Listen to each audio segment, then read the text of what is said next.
Okay.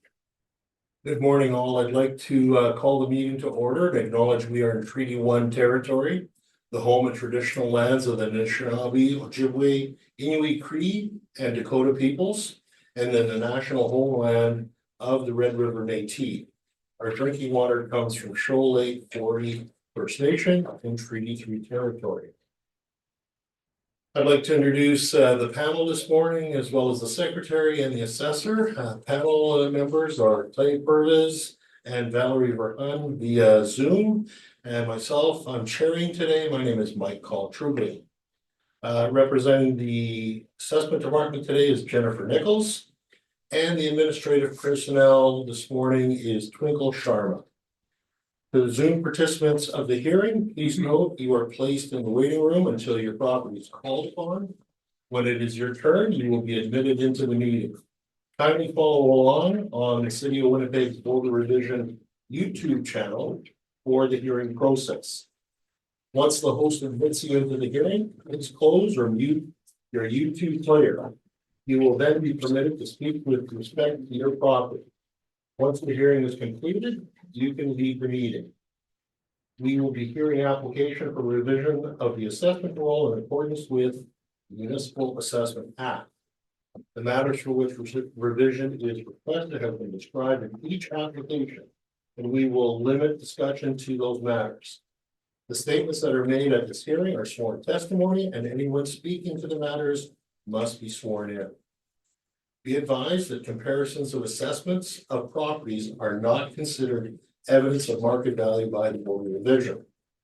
The Board of Revision is appointed annually by council and is independent of it and the city administration.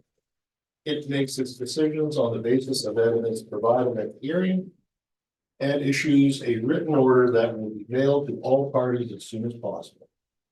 Please note that the board's decisions with respect to the application may be appealed to the Manitoba Municipal Board if the matter pertains to assessed value or classification, or to the Court of King's Bench if the matter pertains to the application of exemptions from taxation. Should you wish to appeal, information on how to do so will be included with the board's order. With respect to the hearing process, I will confirm the points of appeal with your property to be addressed with each applicant. Following the swearing in, we will then have the assessor's testimony, followed by questions, and the applicant may have any questions that the applicant may have, and then the applicant's testimony followed by questions. Each side will have an opportunity to summarize if they wish. Once all evidence about the application has been brought forward, the applicant may leave.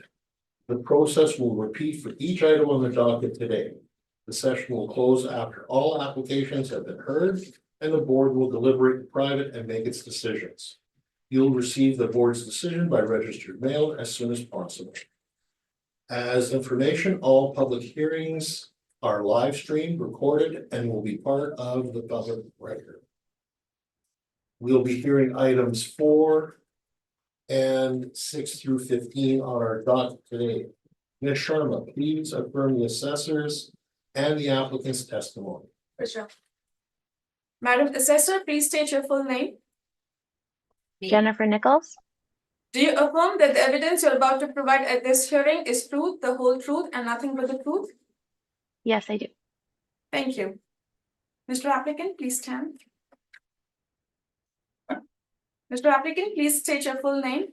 My name is James E.S. Scott. Do you affirm that the evidence you're about to provide at this hearing is truth, the whole truth, and nothing but the truth? Yes, I do.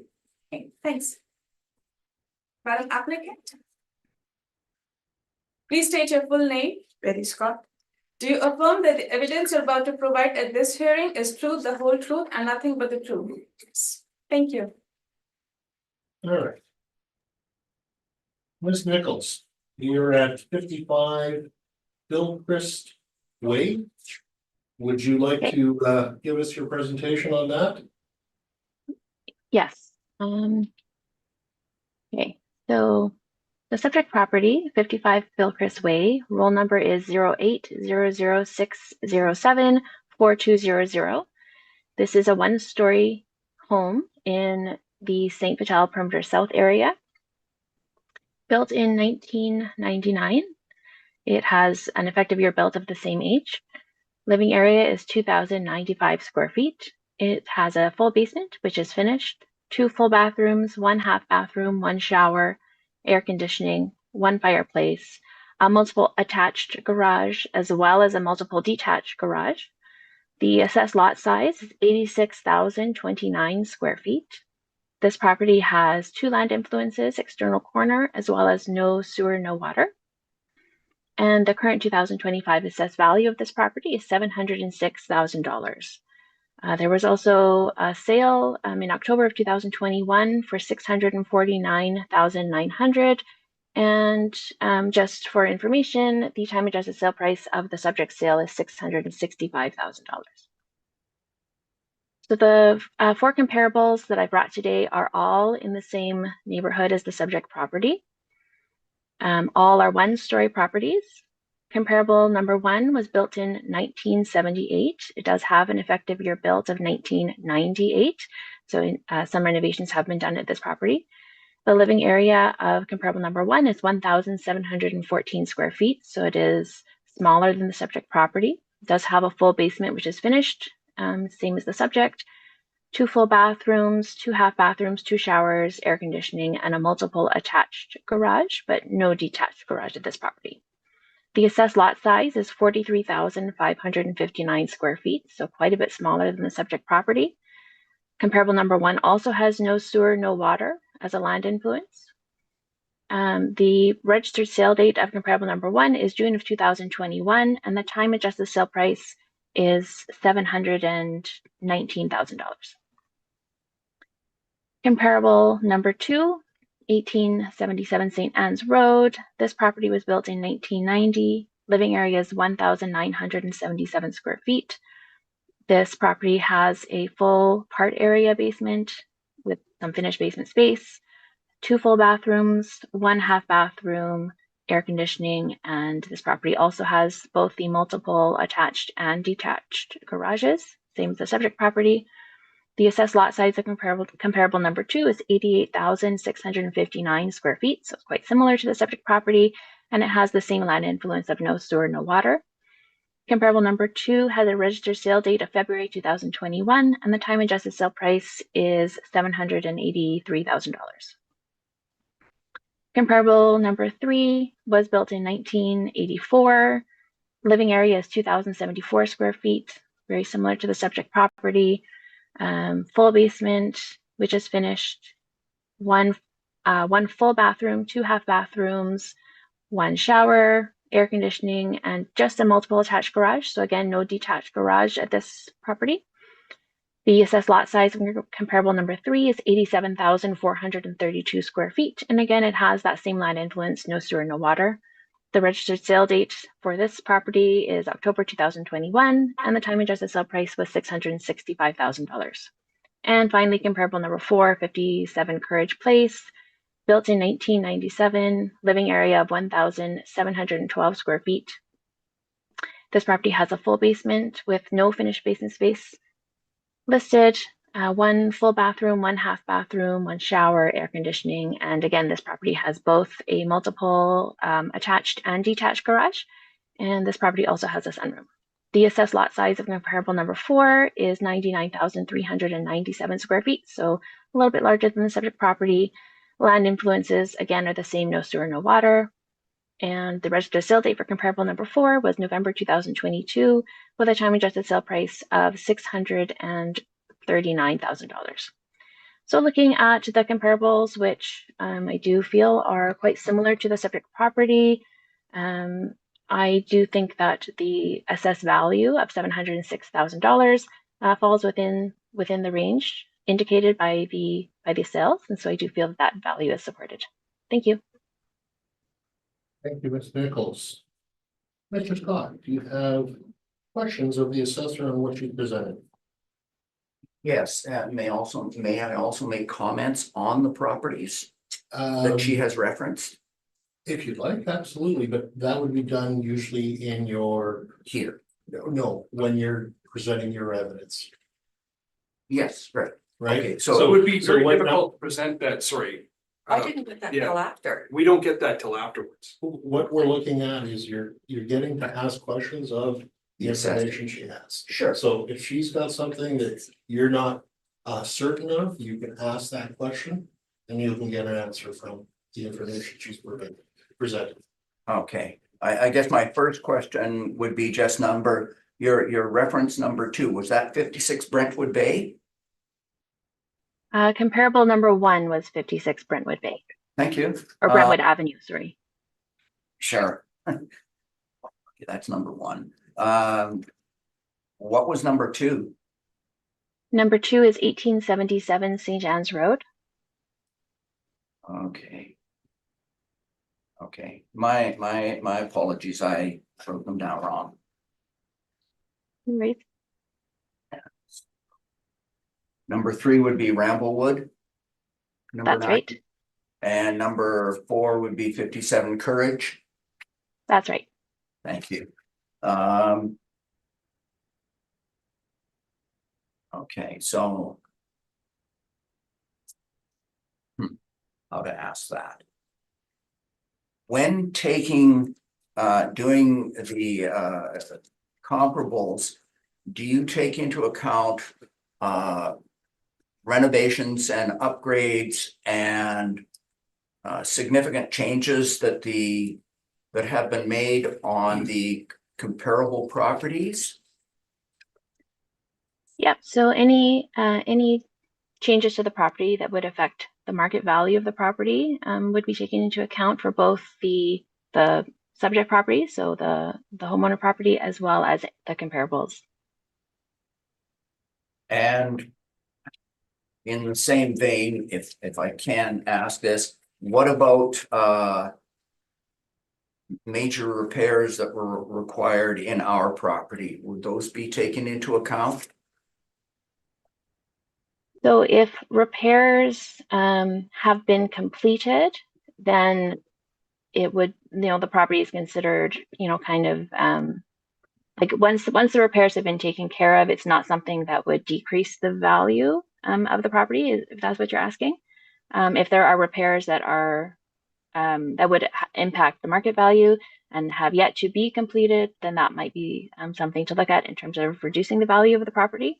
But once the repairs have been completed, then the property is considered to be kind of at market value at that point. Does that answer your question? Pretty much, I think. It's small, Okay. so I'll do my best. We'll do our best. Yeah, I can't really think of any other questions. I can present comments on those properties later. Yes, you'll have Okay. the opportunity to go through them and bring forward whatever you want to bring forward, sir. Okay, thank you. So if those are your questions, Yes, thank you. okay. Ms. Verhun, do you have questions of the assessor, please? Not at this time, thank you. Thank you very much. Mr. Perez, questions? A couple of questions here.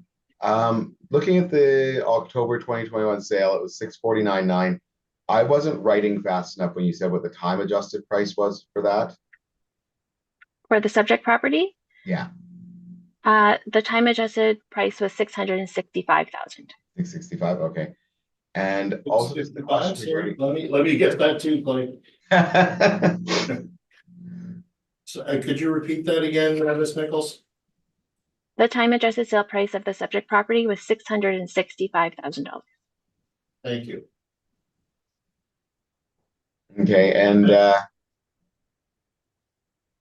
I'm gonna ask you because right now we've got a full group watching. You've got just for I guess some education for the next panel at people coming up. Can you explain why the city does time adjusted pricing, like what that's meant to do, just briefly? Like you don't have to go through the whole. But That was just one of the questions I was. Sure. The time adjusted sale price is basically used to, I guess, maybe level the playing field, since we're looking at sales that have occurred across a multiple year span, 2021, 2022, and even into the beginning of 2023. And so basically the time adjustment is used to bring all of those sale prices to April 1st of 2023, as if the sale of that property occurred on that date. And that's just to take into account changes in the market over time. Okay, so sometimes the adjustment goes down because like there was that really hot market during COVID at one point. Right. And so prices were sort of artificially high.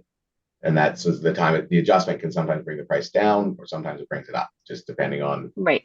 Yeah. Okay. So depending on when the sale occurred, yeah, you definitely might see that sometimes from the original sale price, the time adjusted sale price goes up, or like you mentioned, if the sale occurred during the period when prices were coming down after kind of that high during COVID, then that is reflected in the time adjusted sale price as well. But there was overall still between the last reference date, so April 1st of 2021 to April 1st of 2023, there was overall still an increase in the market despite the up and then the slight down after that. Okay, and then my last question, just with the land influences, it's listed an external corner. Is an external corner typically seen as a positive land influence or a negative land influence? Like, is it desirable, undesirable? Yeah, I think external corner, I couldn't say for sure. I can't say for sure, actually, I'm not sure. But this is one of those influences where I think it's not, if it does have an influence, it wouldn't be much. I wouldn't expect it to be positive though. If it did have some sort of impact on the value, it'd probably be slightly negative. And yeah, I'm assuming that the no sewer, no water, your comps all have that too. That's a negative land influence. And Yeah. That's my questions for you. Thank you. Thank you very much. And I don't think I have any further questions. So, Mr. Scott, would you like to put? Yeah, you've got One more question. Sure. On Ramblewood, which was sold at 650,000, number 9 Ramblewood, which was the exact same time as ours. And we did look at it. And you say the time adjusted price went from 650 to 635. I'm curious as to why. So the time adjusted sale price brought the price up to 665 for number 9 Ramblewood. Yeah. So the original sale price was 650, and the time adjusted sale price was 665. Same as for your property, actually. Oh, well, my apologies, and I heard 635. My apologies. Oh, okay, no worries. Mr. Scott, would you like to give us your presentation at this? Sure. Do I have to stand? No, of course not. Okay. Yeah, I'll just read from what we had sent in. We believe the city assessment department is using comparable properties that are not comparable enough to assess correctly the market value of our home. During the reference period, there were 2 comparables sold in our direct area, 55 Hillcrest, which was ours, and number 9 Ramblewood. Both homes were sold for $650,000, give or take. Ours was 64 and 649.9. This evidence that the assessed value should be the price we paid for 55 Hillcrest, seeing as it was our understanding that the assessed value of a home is that within the market, based on the market value of that home in the assessment period of 2021 to 2023, which is when we bought our home. And I believe you referenced that our assessed time adjusted value was 665. When we bought our house, knowing that there were some deficiencies, but we were surprised how many repairs were needed to bring the home up to code. This did not include aesthetics, just what was required by the city inspector. And in our package, we have included the residential bylaw violation notice, also referencing to our fireplace. We noticed an ice bill on the exterior gas meter. This is why we started looking into things.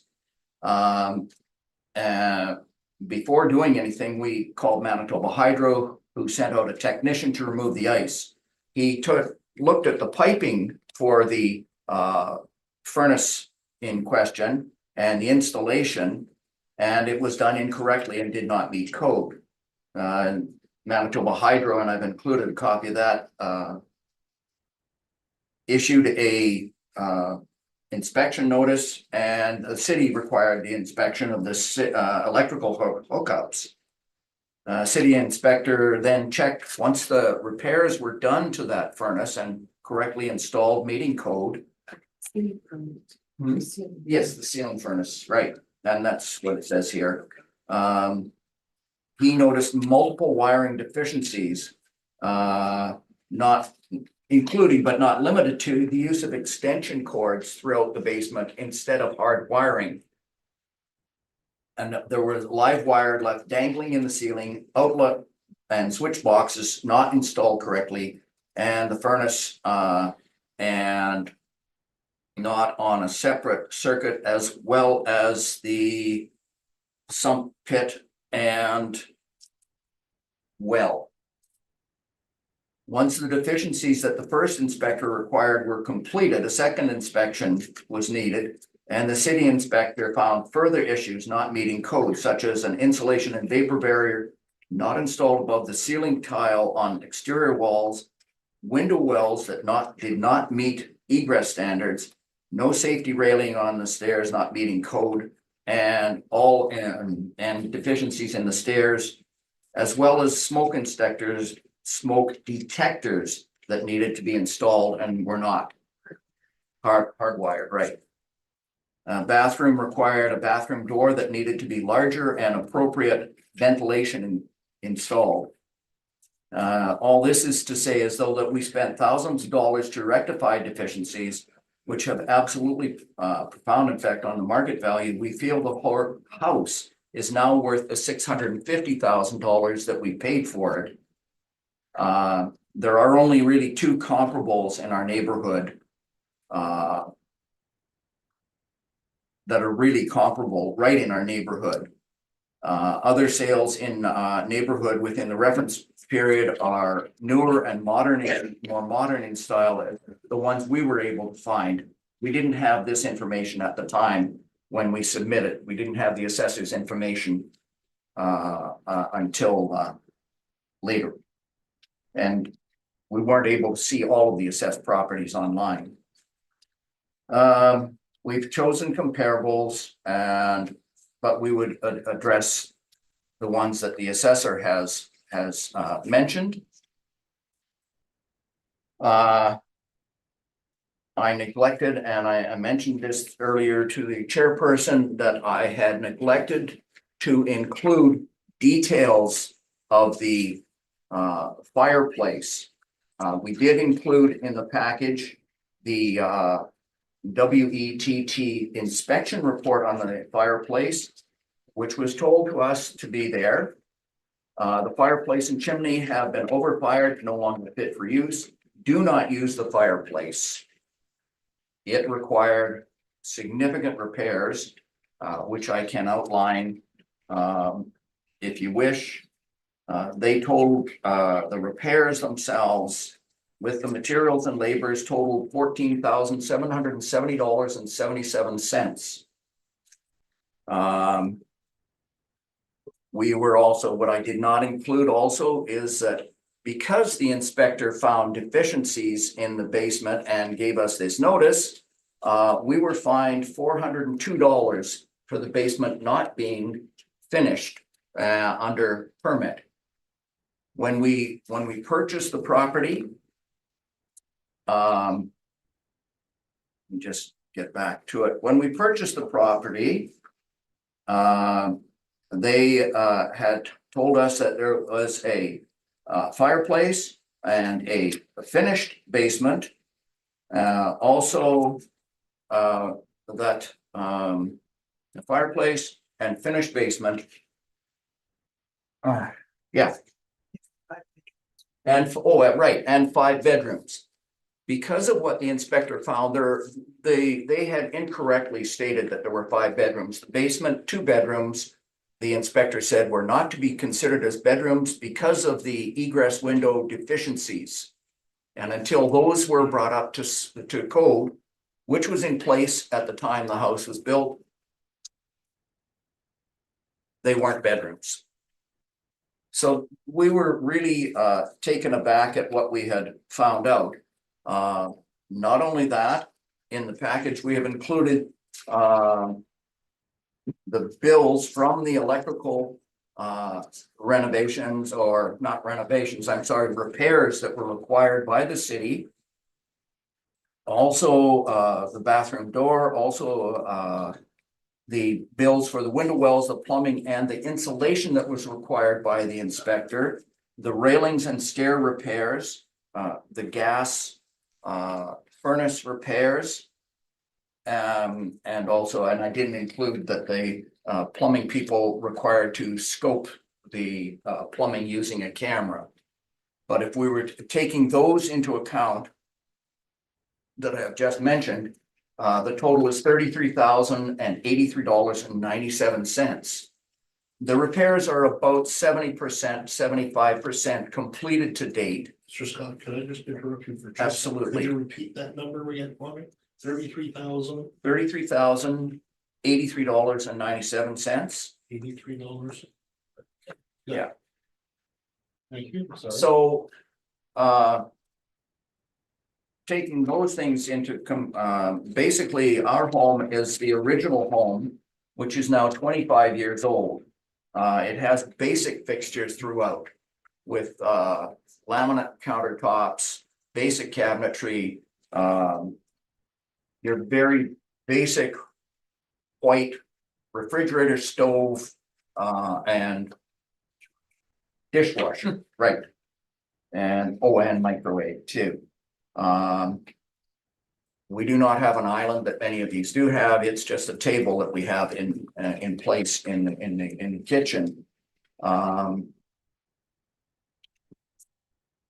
There are more repairs that need to be done that we have not listed, but we would like to. At this point, I guess I could. Let's see if I've forgotten anything. Oh, and the basement has not been finished. They advertised a finished basement. It was not finished. Yeah, I think that's it for there. I would like to comment on the comparables. Sure. Fifth, I guess starting with number 9 Ramblewood. We did look at number 9 Ramblewood. It was for sale at the exact same time.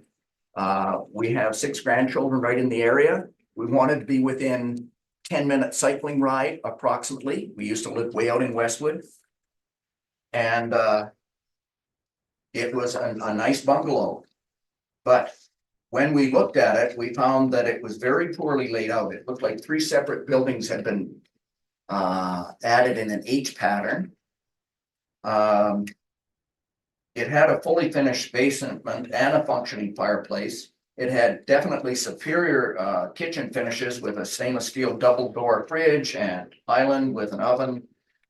It also had 2 brand new high efficiency furnaces and 2 new air conditioners with new shingles, new hot water tanks. So we thought, hey, this is really great.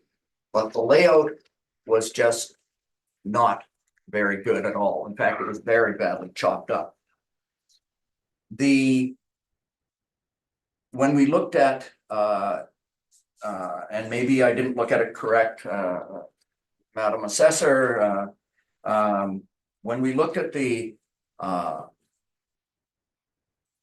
listing that you had shown for us, which just shows no pictures, but whatever, it said that there were no outbuildings. It actually has a 30 by 50 foot workshop that you can see from the aerial photo. And that was definitely attraction until we looked at it, and it has a regular, it just wouldn't suit my needs. We have a motorhome that has 10-foot clearance and it only has an 8-foot door. And it would, again, very strange layout of the workshop. So we went and we found our address, which we did purchase, 55 Philcrest Way. However, on your comparables, 1877 St. Anne's Road, It is a custom built home and it is built on piles. That's really expensive. It also has a 1,400 square foot, a larger workshop, fully insulated with in-floor heating and a 700-foot loft. It has new upgraded high-efficiency furnace and air conditioning and a deck built on piles. We don't have any of that. It has upgraded French doors and solid natural wood trim throughout, large oak trim, fully finished basement with a cardboard with carpeting and recessed lighting, and the upgraded kitchen has built-in ovens and an island cooktop, and again, fully finished basement with a bedroom and bathroom.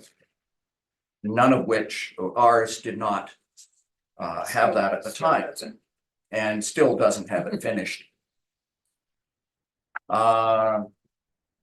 Then I guess the last one we looked at was 56 Brentwood Bay. We weren't able to find anything on number 57 Courage. There's no listing, no information available online at the realty places. We've checked Remax and Century 21. They couldn't give us any information, no pictures or anything on it.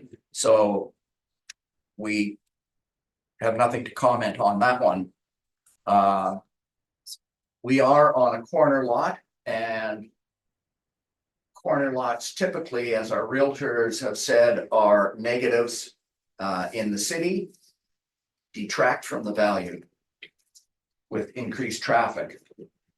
Now, 56 Brentwood Bay, in its listing, it said it was almost entirely gutted to the studs. So it is not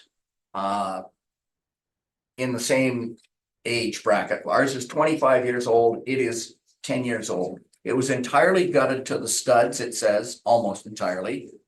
It has siltstone or granite counters with brand new cupboards and stainless steel pulls in the kitchen. Double wall stainless steel oven with stainless steel appliances, gas stove and oven in the island, stainless steel range hood over the range hood, extra large stainless steel 4-door refrigerator. We did look at one time at renovating our kitchen, and you're looking at, with those features, you're looking at, and that has a commercial grade osmosis water treatment. With those, you're looking at approximately $75,000 to $100,000 in renovations if you were to do it. It also has a brand new septic field and tank. An acquaintance of ours does that sort of thing, and he suggested that's in the $30,000 range. The new high efficiency furnace with heat recovery, HRV, heat recovery, ventilation, and air conditioner would come to approximately $10,000 in value. It has a fully permitted, and they said this, fully permitted finished basement, 3.5 baths with all new major Soaker tub. a soaker tub and a 5-foot walk-in shower and 2 extra large. These are extra large bedrooms in the basement. It's not even compared. So we don't think that these are comparable to ours, considering the finishes they have.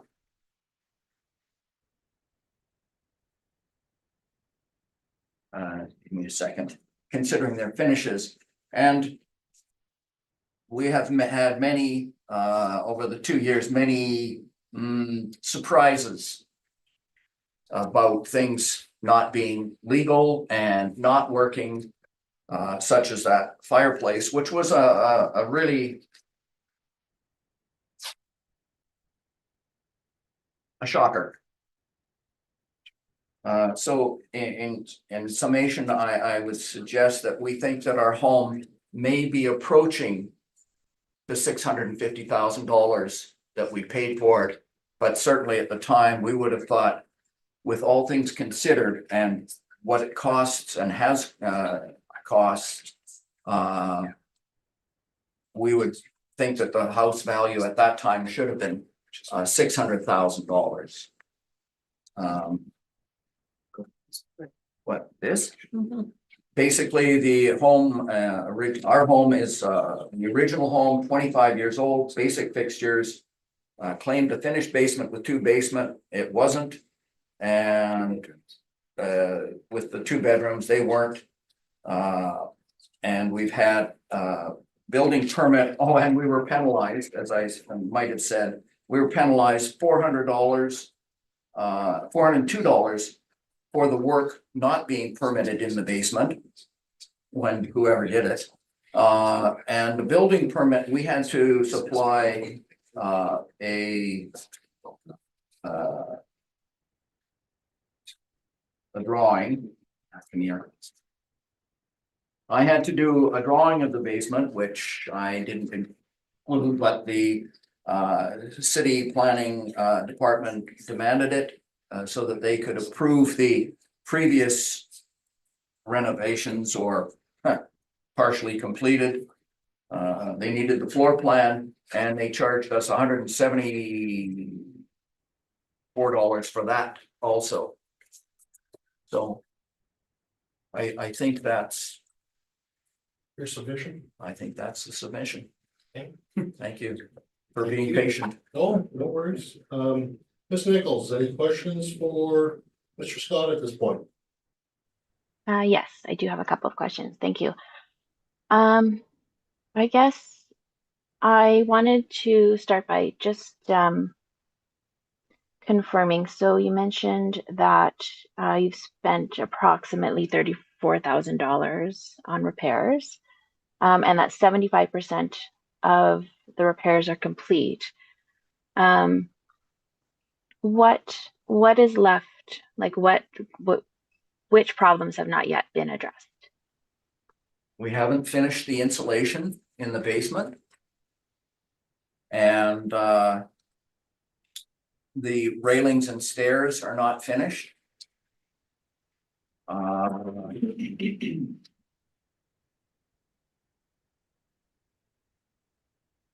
Okay, and so when you say basement insulation, is that on the exterior walls? Yes. Or Yes. Okay.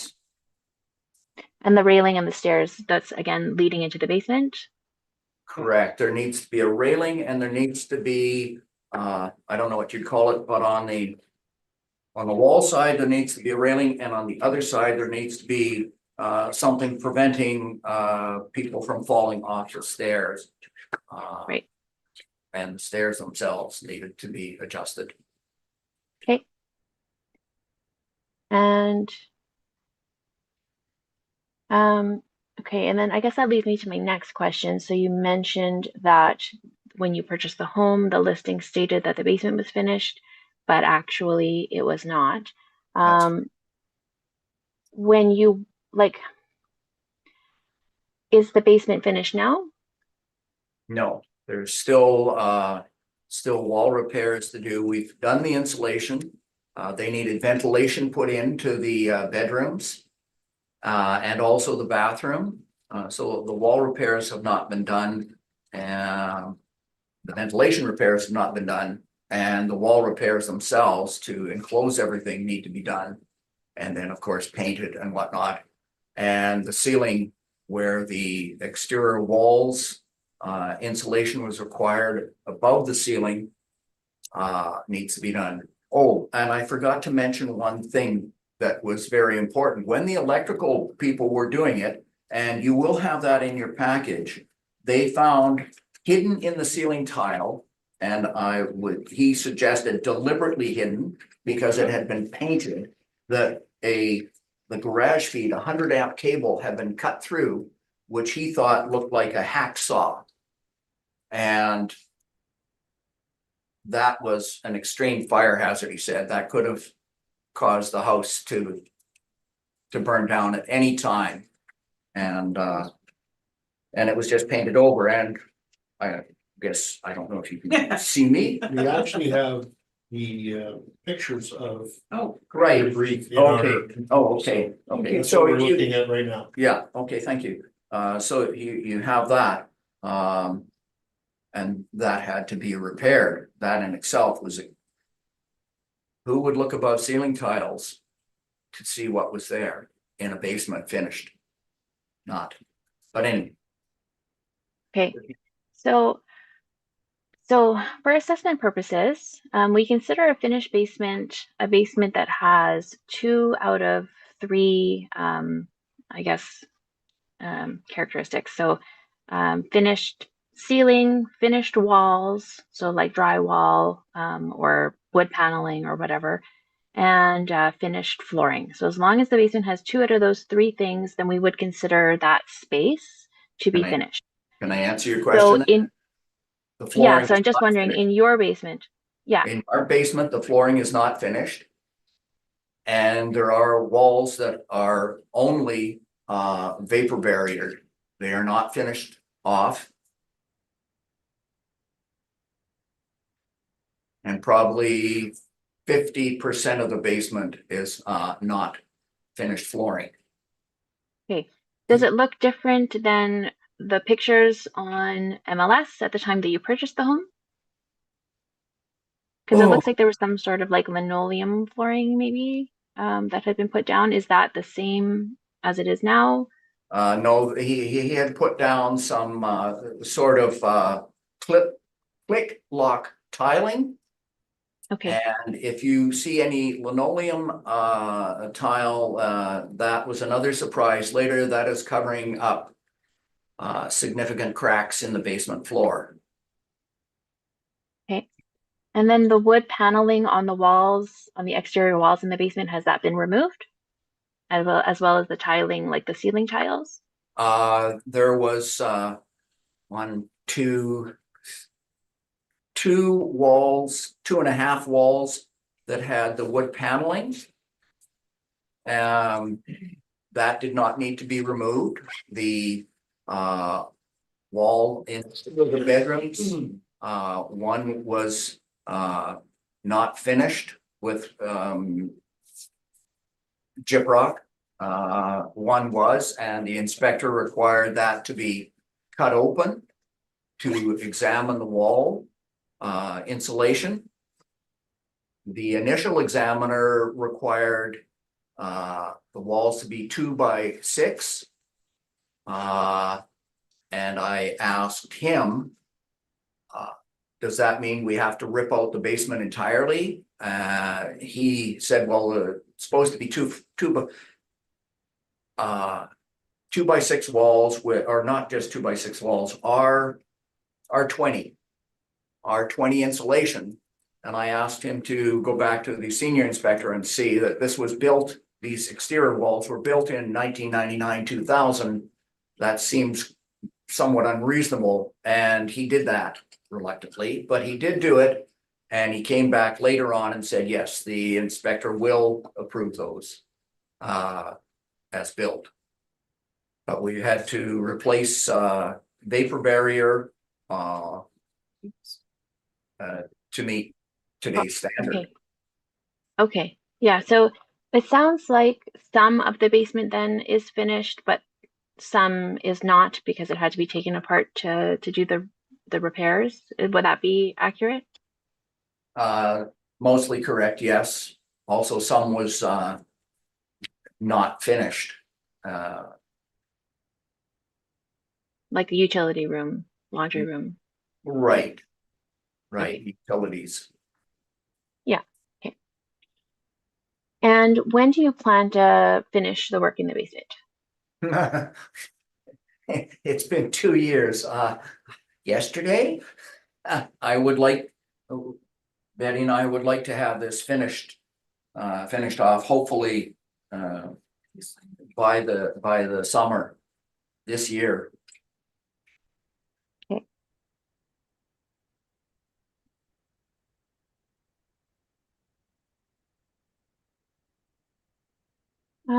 Okay, I think that was all the questions that I had. Thank you.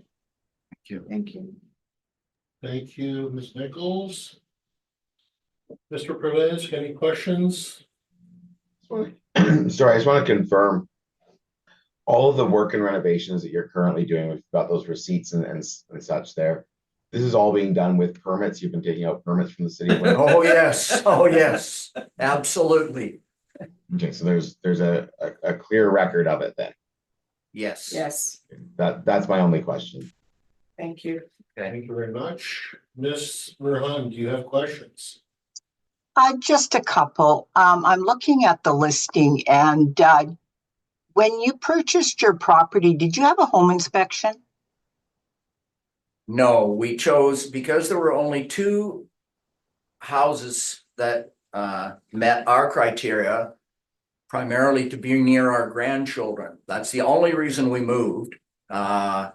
We did not have a home inspection. The homes were, when we talked to our son and daughter-in-law in the area, they rarely came up and sold very quickly. And our previous experience with home inspectors has been less than stellar. They will not open walls. They do not open,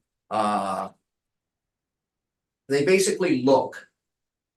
The ones that we have had in the past basically said that all they can do is look. They cannot open walls,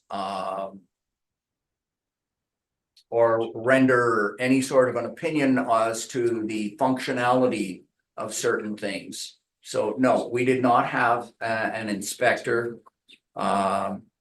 They would not have found the wiring defects. They would not have found the fireplace. I talked to two realtors concerning the fireplace, and they said the only thing most home inspectors would do was open it up, look at it and say, yep, it's a fireplace.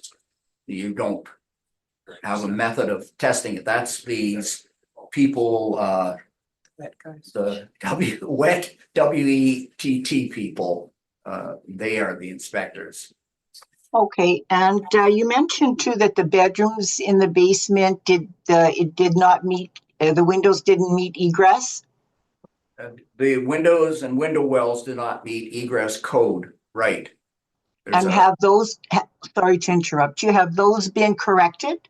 Yes, yes, Okay, and just looking through the listing again, you have a 4-season sunroom that's correct. and you also have if I'm right here, 7 by 7.9 greenhouse. It's a chicken coop. Okay, They're euphemistic in their description. We don't have it. okay, and just let me see. I think that's all the questions for now. Thank you. Thank you. I guess I'm going to ask the question, have you entertained suing the previous owner because of all the deficiencies that you found? We spoke to our lawyer and he said we should go through our title insurance.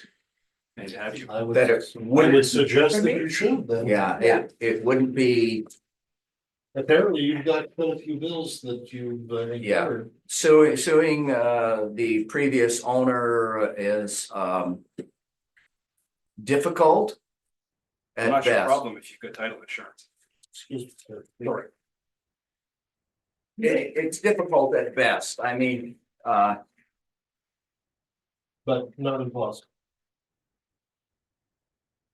you almost have, I'm gonna make the statement this way, you almost have to prove that they deliberately misled you and in so committed fraud. And as a detective I spoke to in the police department said, fraud is probably the most difficult thing to prove. And So also- title insurance, our lawyer said title insurance.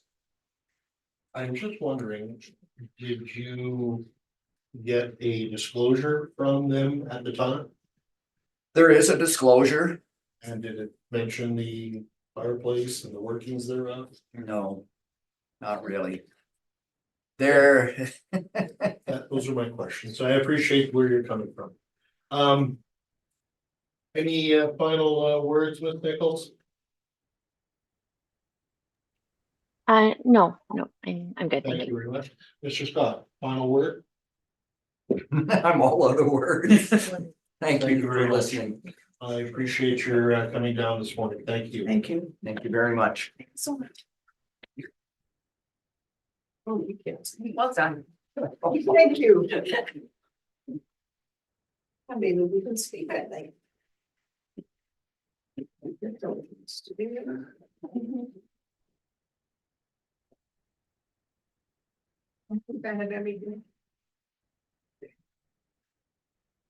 Here, so.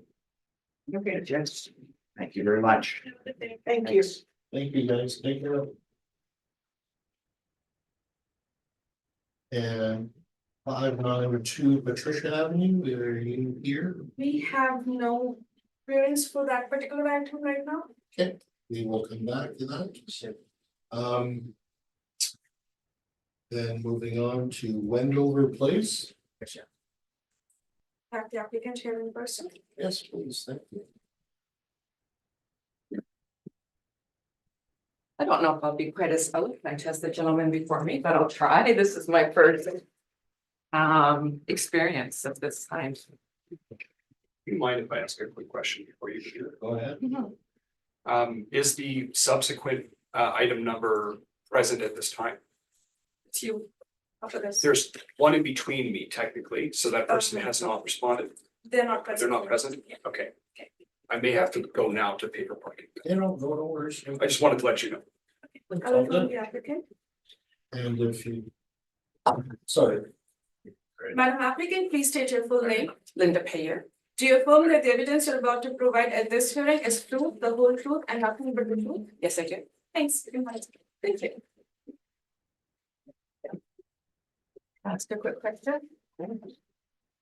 In the previous case, all of the comparable properties were described at length, but that information has been shared. Do we have to go through that? It's the assessor has to bring forward the evidence. Okay. She needs to read it into, and how much she goes into it depends on what she feels is necessary. Okay. Fair? That's great, thank you. Ms. Nichols, can we hear from you on 11 Wendover? It is Wendover. Absolutely. Yes. So the subject property is 11 Wendover Place. Roll number is 030418400000. This property is located in Fort Richmond. It's a one-story home built in 1977, living area of 1,568 square feet. It has a full basement, which is finished, 2 full bathrooms, 1 half bathroom, 1 shower, air conditioning, 1 fireplace, a single attached garage, and an in-ground pool. The lot size for the subject property is 10,826 square feet, and the current 2025 assessed value is $491,000. The comparables that I've brought today are mostly in the same neighborhood, Fort Richmond, except for comparable number 2, which is in Montcalm, which is an adjacent neighborhood. All are one-story homes built in close to when the subject property was built, so ranging in year built from 1964 up to 1977. The living area of all the comparable properties are ranging from 1,372 square feet, so that's the smallest, comparable number 1, up to 1,568 square feet, which is the same size as the subject property, that's comparable number 4. All of the comparable properties have full basements, which are finished, except for comparable number 3, which does not have a finished basement or was not listed at the time of sale. And all of the comparable properties do have an attached garage, although comparable number 1 has a multiple attached garage, so it's just a larger garage than the subject would have. Comparable number 4 has an in-ground pool, which is same as the subject property, and comparables 1 and 4 also have a sunroof. The lot sizes of the comparable properties are all smaller than the subject property, so the subject has a larger lot than all of the comparables. And comparables 1 and 2 also each have a negative land influence, light traffic and commercial adjacent, which would have a negative impact on the value of those properties. The registered sale date of comparable number 1 was February of 2023. The time adjusted sale price was $449,000. Comparable number 2 had a registered sale date of September 2022, and the time adjusted sale price was $416,000. Comparable number 3 had a registered sale date of November 2021 with a time adjusted sale price of $403,000. And comparable number 4 had a registered sale date of May of 2021, and the time adjusted sale price was $470,000. So looking at the comparables that I brought today, so the comparables 1, 2, and 4 were all in fairly original condition, and comparable number 3 I noted had a couple of renovations done, but I did feel they were all fairly similar to the subject property in terms of the condition of the property. And so I was taking into account as well that comparables 1, 2, and 3 are smaller than the subject property. And so I am making a recommendation to reduce the value of the subject property to $470,000.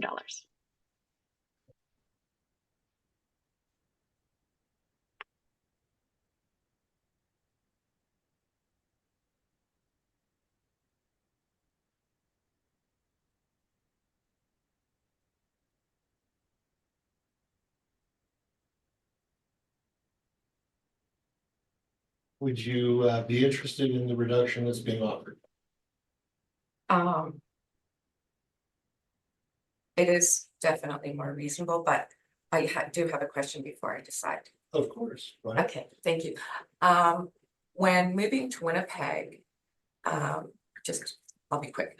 I traveled here 3 times to look at properties. I was outbid on numerous properties that I wanted to purchase. I bought this property sight unseen because my kids had to start school. I was told the reason I got it for below the asking price was because it had an in-ground pool. Yet when I was speaking with the city of Winnipeg on how in-ground pools are assessed, I was told that they add value. Yet for the market, it is common knowledge that they reduce the value of the property because of the maintenance is such a high cost. The pool liner has actually aged out by the time I bought the house, and I've yet to replace it because it's going to be over a $20,000 fix.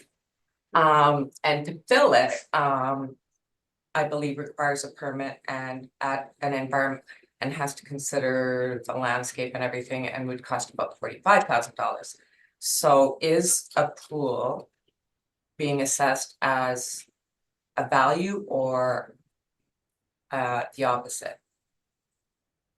So that's a good question. I've definitely heard the debate about whether pools add value or not. I think it probably depends on who you're talking to, because for some people a pool would add value, and for others, if they don't have any interest in having a pool, it probably wouldn't add much value for them, because as you say, it'd be expensive to fill it in and a lot of work. So I think there is some debate about that. But in terms of for assessment purposes, in-ground pools do add value. That's what the data, the sales data shows, that if there is an in-ground pool, if 2 properties are similar, one has an in-ground pool and one does not, the one with the pool will sell for more. So the pool is adding some value. So yeah, so it would be adding value. Harry Isaiah was, I think that's how his last name is spelled or said, advised us that to not be outbid on properties, we should look at pools because we probably get it for a better cost. So that's just maybe something that should be explored further, because I anticipate, like you said, this had come to your attention before. And like I bought the house with the pool because of timing, not because it had a pool. Right, I understand. And on that, so is the, sorry, I was just going to ask, is the pool in usable condition? Like, I know you mentioned the liner needs to be replaced, but you haven't done that yet. Is the pool Yes. usable? Yes. Okay. Yeah. But it costs me about $3,000 a year. I provided some comparables right in my present as well that sold in the last couple of years. I believe number 5 sold twice in the last 5 years, and number 9 also sold twice in the last 5 years. Sorry, now you're talking about your information. Yeah. Oh, I'm sorry. So. Protocol. No, it's okay. And I just want to understand. So she's made an offer in terms of reducing the assessment. The first question is, are you interested in that as a value for your home? And if you answer yes, fine, things can stop at that point. If you are still not satisfied with that, you can make your presentation Okay, and we can go through all the questions back and forth. okay, Your call to make. um.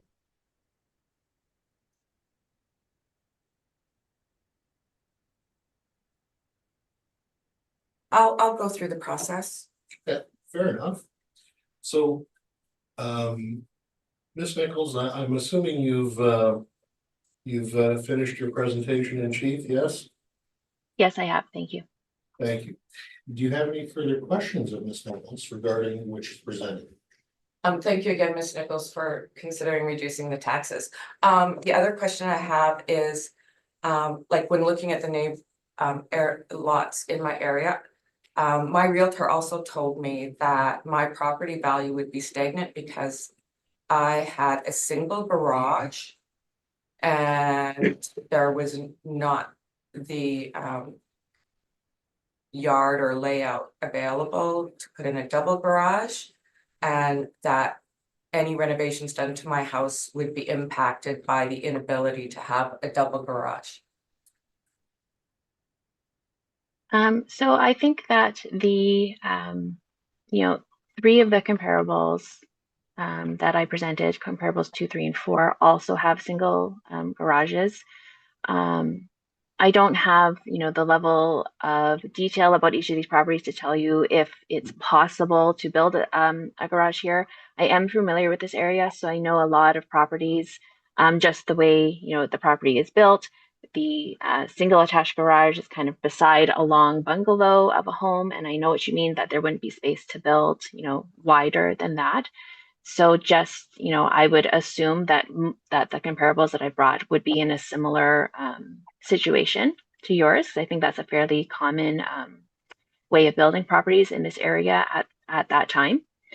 But I do think that that's, taken into account by the comparables that also have single attached garages. So when looking at the comparables, the only difference you're really seeing is the size of my lot. So the comparables are not perfect. Of course, they're not identical. None of them are identical to your home.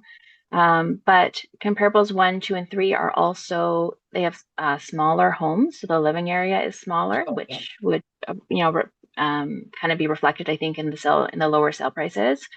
The lot sizes are smaller as well, as you mentioned, and comparables 1 and 2 also have negative land influences. So comparable number 1 is on Rochester Avenue, which is, a moderately busy street with more traffic. And comparable number 2 is on Thatcher, and it is commercial adjacent, which just means that it's next to some sort of commercial building. Thank you. Any further questions? Thank you so much. Ms. Verhun, do you have questions at this point? Just to ask the assessor if she inspected this property. No, I did not. Thank you. Mr. Revets, questions? I don't, I don't have any questions. Thank you. Thank you so much. And I don't think I have a question. And the only comment I guess I'll say is, or question, out of the comparisons that you've produced this morning, Ms. Nichols, what is your feeling as to the best comp? I think comparable number 4 is the best comparable. It's built around the same time as the subject. The living area is the same. A lot of the characteristics of this property are the same as the subject property, including having an in-ground pool. And so, and it's not, this is not a renovated property either. I made a couple of notes that, the property is mostly original, and actually the finished basement turns out to be only an office. So it's not like a fully finished basement. So yeah, I do feel that comparable number 4 is probably the best comparable. Thank you very much. Ms. Pear, would you like to go through your presentation? Okay, so for lot size, number 5 Wendover and number 9 Wendover, both, even though they're not, I think they're called they're not a split level, but both bungalows, but they do have a different construction. They both sold in the last 5 years. Number 5 sold for $419. It has even a kitchen built in downstairs. I'm not sure about the window egress. And number 9 sold about a year and a half, 2 years ago for $475. And it has a completely renovated kitchen. They put a lot of money into that house. It has the same size lot. It's pretty much the same size house. It has a double garage and much better landscaped. I submitted pictures of my front yard. It has sunk. The bottom step, I think, is a hazard. I have to pull out the sidewalk and raise the entire front yard with infill to bring it up. In the basement, there are 2 bedrooms, but they don't have I just learned this today, the window egress. Is that what it's called to be considered a bedroom? Yeah. So those are not there. The 1 bathroom in the basement that you noted, I provided in my evidence, is not operational. It's been closed off for about the last 4 years. Basically, if you have a shower in there, your head is hitting the ceiling and you may as well be in the laundry room. It's going right through the wall. Everything is raised in there. The sink and the shower are not operational. The toilet, barely. We don't really use it because we have the upstairs bathroom. The pool, as I said, the liner needs to be replaced as well. You can see in the photo, there's that front kind of brick area. And if you look closely at it, you can see that to keep it from collapsing, it's bolted to the front of the house or whatever concrete structure is behind it. The front step is unfinished. When I moved in, one thing that was not shown in the pictures or disclosed about the property was the water damage all throughout the dining room and living room ceiling. It was literally like I couldn't even eat in there. It was so disgusting, you know, like stipple ceiling water damage. It was like hanging down like ripped paper, all brown. So that was the first thing I had all scraped off and replaced. I had planned on doing renovations to the house, but the finances never came together. So basically I'm living in a 1977 house with 1977 everything, including my country kitchen oak cabinets and floor that is heavily damaged. The previous owner put in that vinyl click flooring, but it was the first generation. So it's heavily damaged. It's got gaps in it. It's got water damage. The entire floor of the living room, side room, and kitchen needs to be ripped up. And it says a fireplace, but it's more like a wood burner. They had put an insert in it, and we don't use that either. We don't think it's safe. We've never had the chimney inspected. Perfect. Do you have anything else that you'd like to bring forward? We did replace some windows, but for the front windows, we only replaced the panes, not the frames. And in the kitchen, because of the pool in the backyard and kids, the kitchen window was completely fogged out and I couldn't look into the backyard. It was also too high for me to look in the backyard. So I had that window replaced with one that looked a little bit lower and that I could see through. And that's it. Thank you very much. Ms. Nichols, do you have questions at this point? I do. I just have one question. When I was looking at the 2 sales presented, 5 Wendover and 9 Wendover, I noted that they are both post-reference, so they both occurred after April 1st of 2023. Were you able to find any sales that occurred before the reference stage? I submitted some, but I don't know. I listed a few in the email I sent you. With the values noted, but I don't know. What? Yeah, I'm not seeing any other sales, just the two links to 5 and 9 Wendover, unless I'm missing something here, but Oh, I think it has been informed to you that those are the links and it's not open links. Right, yeah. To submit the PDFs. Yeah, okay, Which sorry. we never received. Yeah, so we don't actually see them, we just see that there are links to. Okay, and then below, I listed as attachments 1, 2, 3, 4, 5 houses that are for sale. Yeah, those are the lists which are the links and we are not authorized to open the. No, links. they were photos. Photos were too blurry to be put in the file. And the links are need to be open to have the clearer view. Yeah. And we informed you about that we need to have the PDFs. Fortunately, we don't have yeah. that available to us. Okay, these were photos like taken. Yeah, those are the And unfortunately, screenshots. the Okay. secretary saying that they couldn't reproduce them for the hearing. Oh, okay.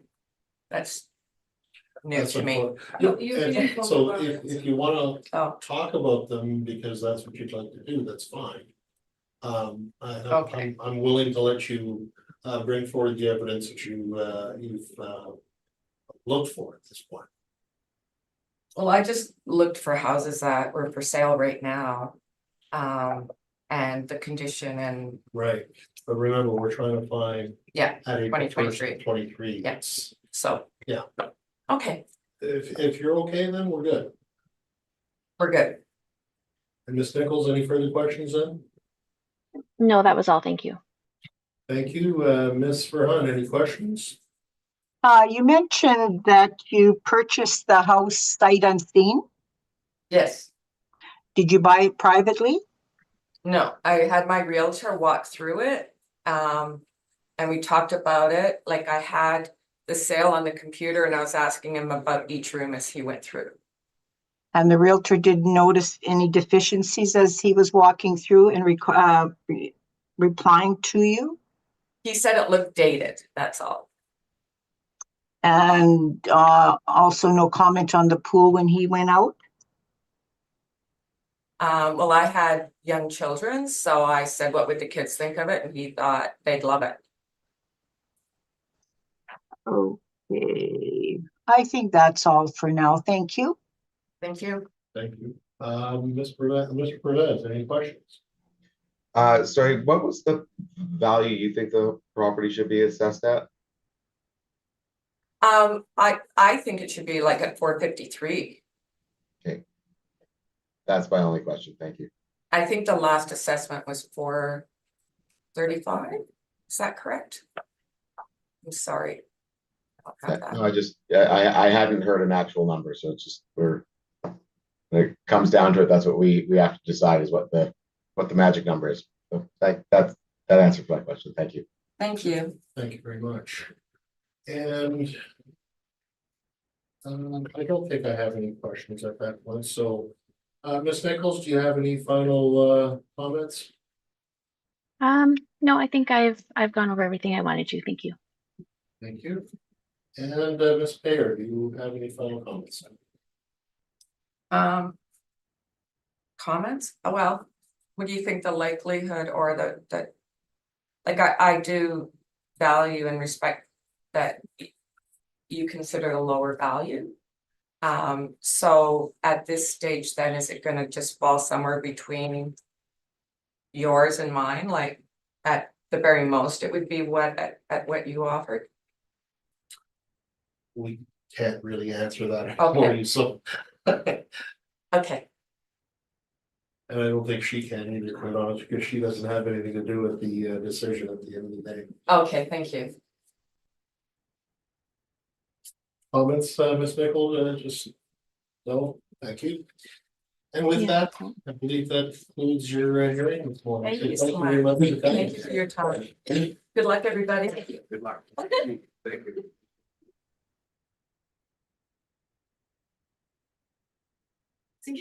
Good day.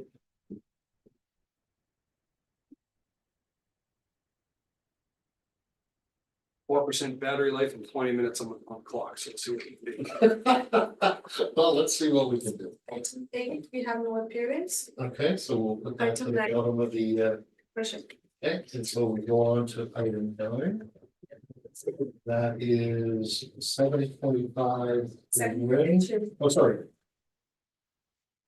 That's here 7:25. That looks like them, sorry.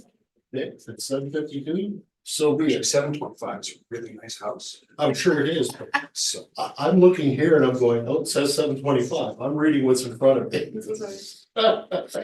All right.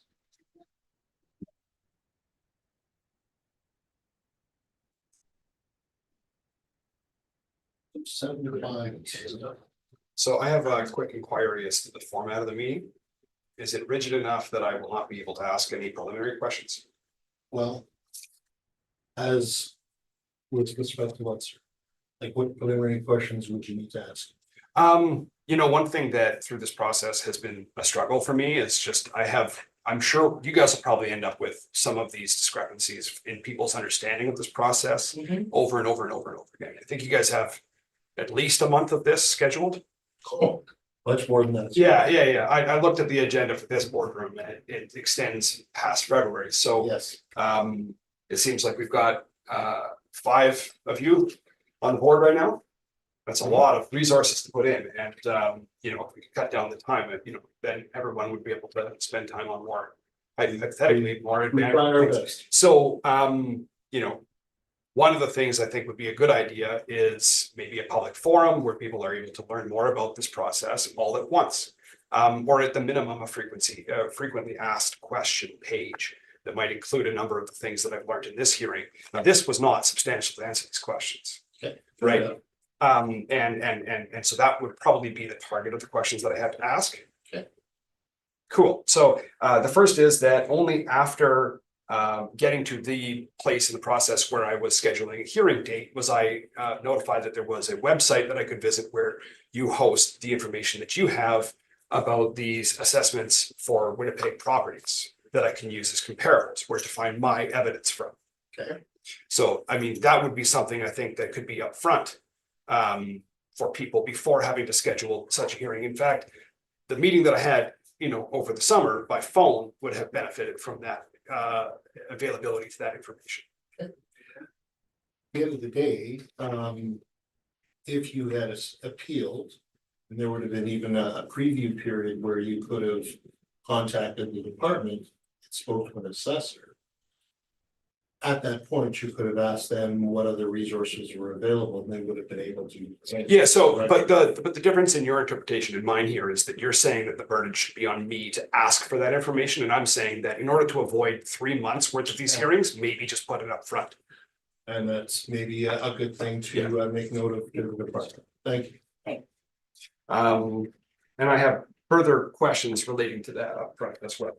So the first is, Can we have Yeah. a sworn in first? oh yeah, let's do that. Before we go too much further? Sure. Please. Okay, can you please answer? Mr. Applicant, please state your full name. Jonathan Ormiston. Do you affirm that the evidence you're about to provide at this hearing is the truth, the whole truth, and nothing but the truth? As best I understand it, yes. Thank you. You can have a seat. So the follow-up to that would be, as we discussed this earlier this morning and not on the record, this proposed assessment value is $432,000 for my roll number, as of the date of April 1st, 2023 is the estimated value, or the, assessed value. That number must have come from a computer algorithm. That's correct, and the assessor will go through the information that she has for us. Is that computer algorithm related to the evidence that is provided here today, or was the evidence that is provided here today after the fact?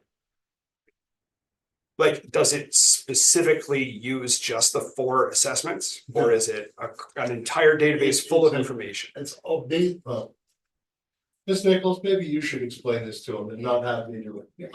I know the answer, but please. Okay, I'm sorry, can you repeat your question? Is my assessed value of $432,000 as of April 1st of 2023 based on the 4 properties that you presented as evidence, or as in a larger body of evidence that is not necessarily included as yours behind the scenes? In a Okay.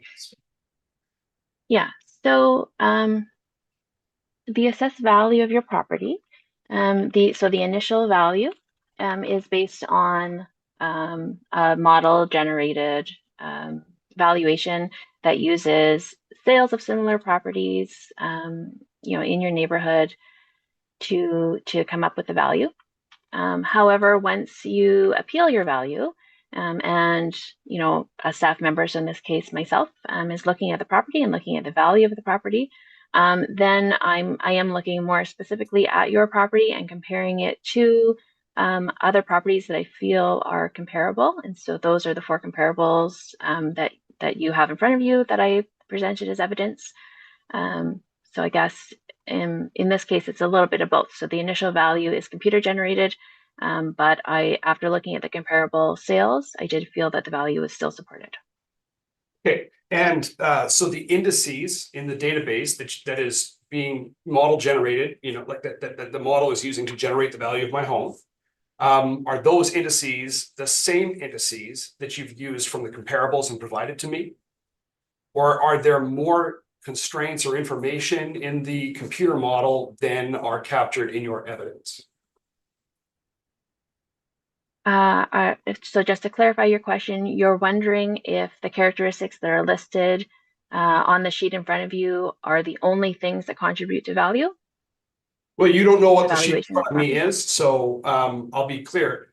I'm asking, in the evidence that you presented me, there was an array of information about 4 homes that included the bathroom type, the number of bathrooms, the number of bedrooms, well, maybe not number of bedrooms, I think so, but the square footage, the lot square footage, and a few other items. Are those the only indices available to your computer algorithm, or are there more? Okay, so I think what you're asking is, are there other things that affect value other than what's presented on the comparable No, sales I've been report? perfectly specific about what I'm asking. I'm asking, does the computer algorithm use more information than you provided to me in evidence than about individual properties? Not everything that's on the comparable sales report has a direct impact on the value of the property. And there could be other things that are not on this comparable sales report sheet that could be, impacting the value. I can't say for sure because I don't have the model in front of me to look at and see what exactly is included. I suppose that would follow up to be the next thing I would recommend, which is that in your frequently asked questions page, which may or may not exist in some form right now, it might be beneficial for the length of time and brevity of these hearings to tell people exactly which indices do contribute to home value and which ones are ignored or don't matter. Sure, I can pass Because along that would be the feedback. basis for my argument in response, right? So I think with that being said, I think she can take that forward to the people back at assessment. Yeah. And But there's meanwhile- one more thing I'd like to say. And that is the existence of a computer model would imply interpolation, right? Where you're able to take properties that don't necessarily perfectly match verbatim the number of square feet that my property has, and then infer value at a proportion of that in my neighborhood.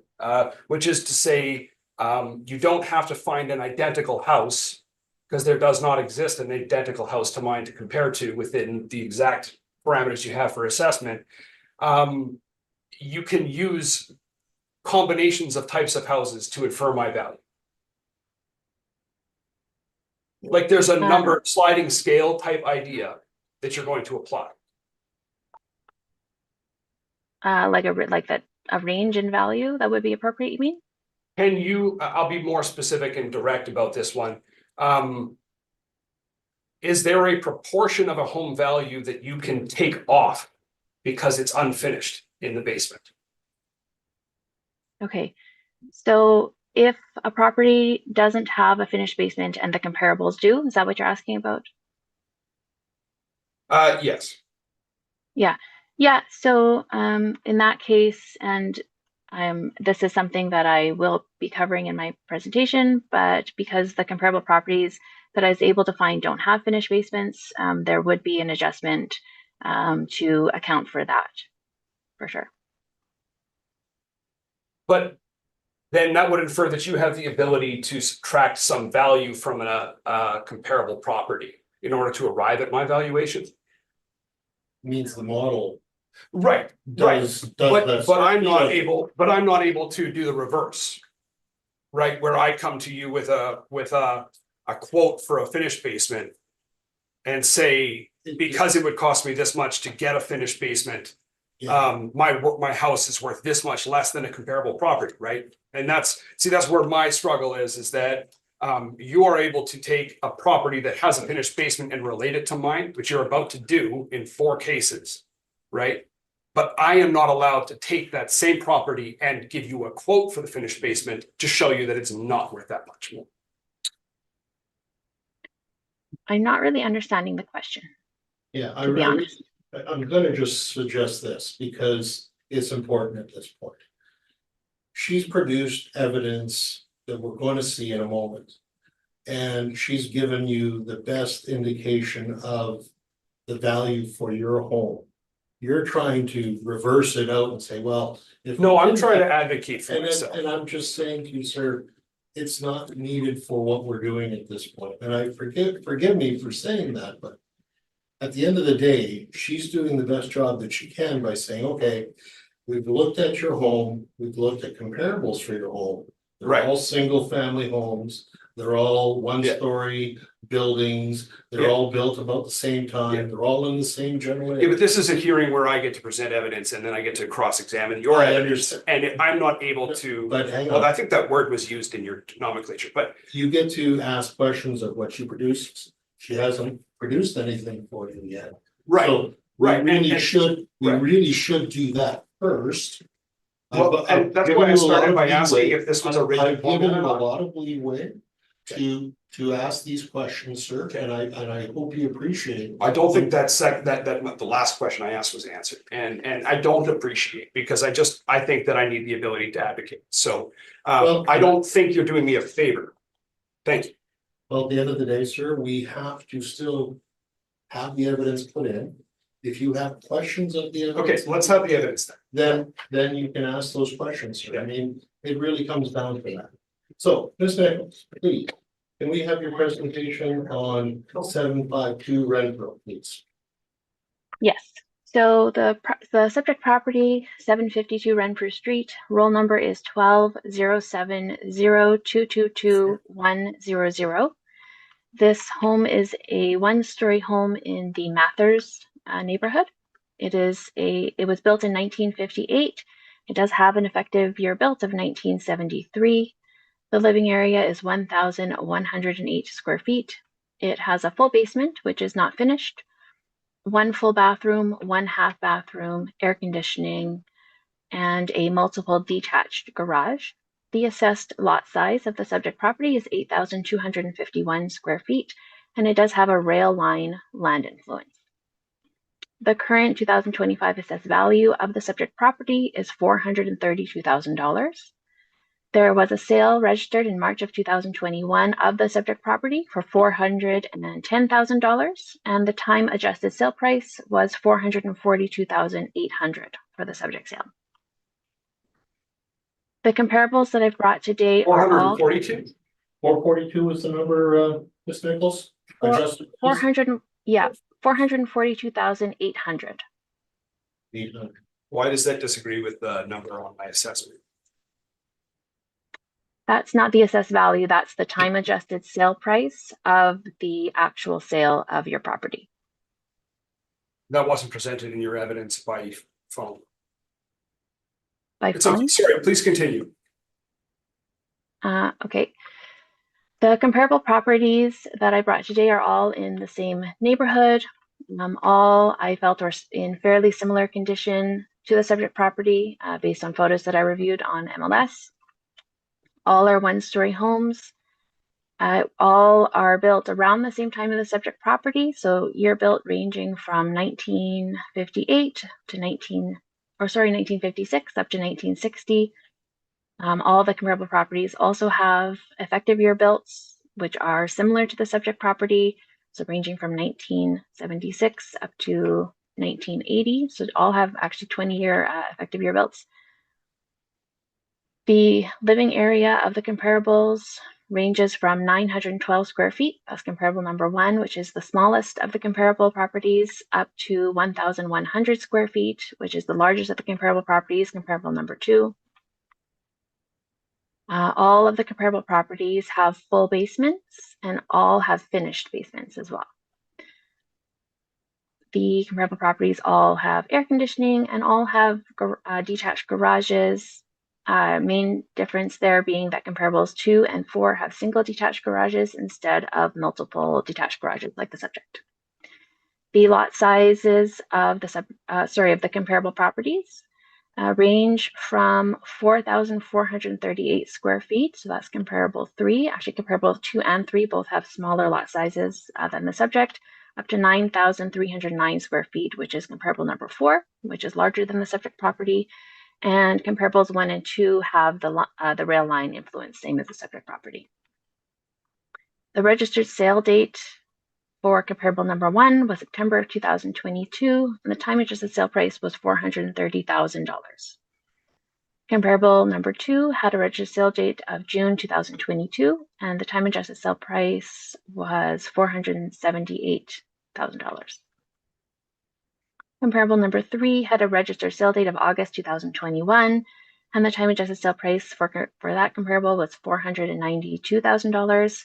And finally, comparable number 4 had a registered sale date of September 2020, and the time adjusted sale price was $470,000. So I did just a quick adjustment here because, as was mentioned previously, all of the comparables do have finished basements, and so just to account for that, I wanted to account for that because the subject property doesn't have a finished basement. So, and I believe, I'm just going to double check here. Yeah, so basically just to simplify the adjustment, I used $35 a square foot and 60% finished basement space. So I ended up adjusting comparable 1 to 411,000, comparable number 2 to 455,000, comparable number 3 to 470,000, and comparable number 4 to 447,000. And so after those adjustments, after reviewing the values after the adjustments, I did feel that the current 2025 assessed value of $432,000 was still supported. Thank you. Thank you very much, Ms. Nichols. Mr. Holston, would you like to ask questions of what was presented? The only remaining question is, actually, sorry, there are 2 questions, and I was watching my pay by phone app because I have to add more time and it won't let me add more time. So if I have to take a 2-second break to add meter time here, please forgive me.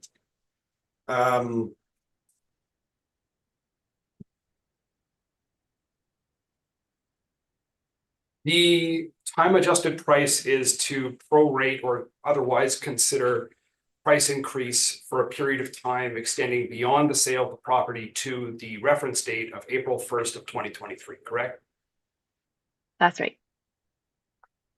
So in the case of the evidence that you've submitted, some of the properties have inflated values from the sale price to the date of reference of April 1st of 2023 of like 10% of the sale price of the property. I'm whipping that off the top of my head. I could go and get a spreadsheet for you, but my phone's about to die. What I'm seeing is I guess to be specific, the algorithm that the city of Winnipeg is using to assess house prices and prorate house values from a date of sale to the date of reference would assess these houses that you've presented as evidence as literally appreciating in value by 10% inside of a year. So the further from the reference date that a sale occurs, the more the time adjustment would be, the more time there is to account for, right? So the closer to the reference date, the less time needs to be accounted for. Yeah, 2 of your comparables were sold in the year prior and within 6 months of their reference date and still had appreciable value increase. So I could, maybe I will at the next appeal process have to produce mathematics that show that it's pretty ridiculous, but So that comparable number one, answers my question. yeah, so comparable number one sold in 2022. I think that's one of the sales you're referring to. And sold for $451,000. The time adjusted sale price is $430,300. So that property, the time adjustment actually brought the value down when it brought the value to 2023. And there are same two with houses on my side of the street that sold in either year prior or the year of, also appreciated in price, did they not? So 768 Renfrew and The ability to update my parking, hold on.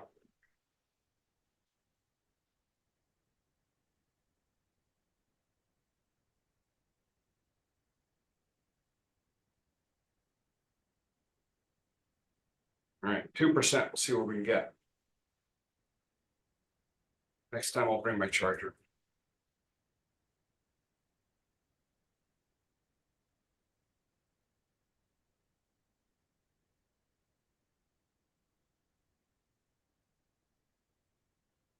Comparables 4 and 1 are on my side of the street. Comparable 1, you say decreased in value by $20,000 from September of 2022 to the reference date, would be coincident with the market.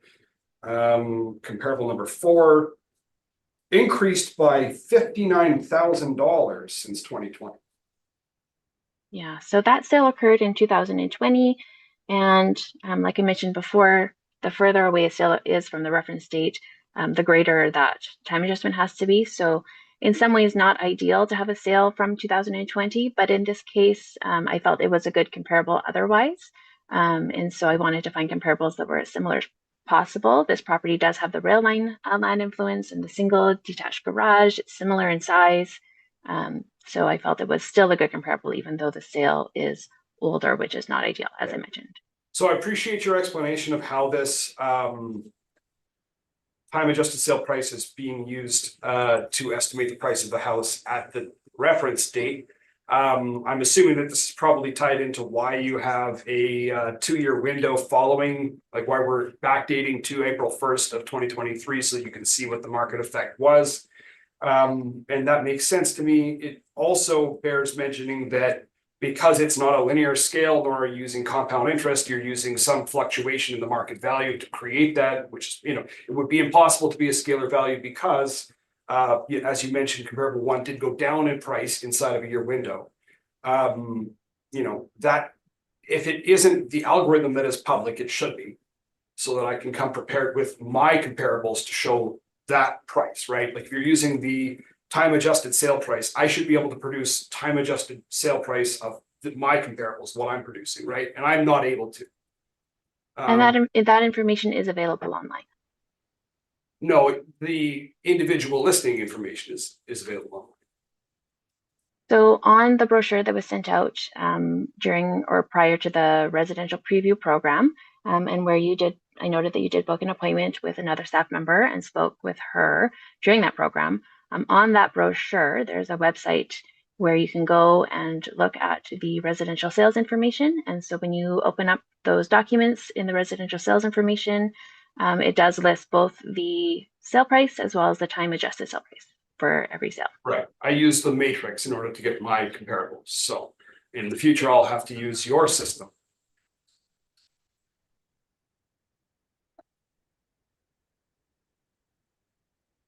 Any further questions? Yeah. So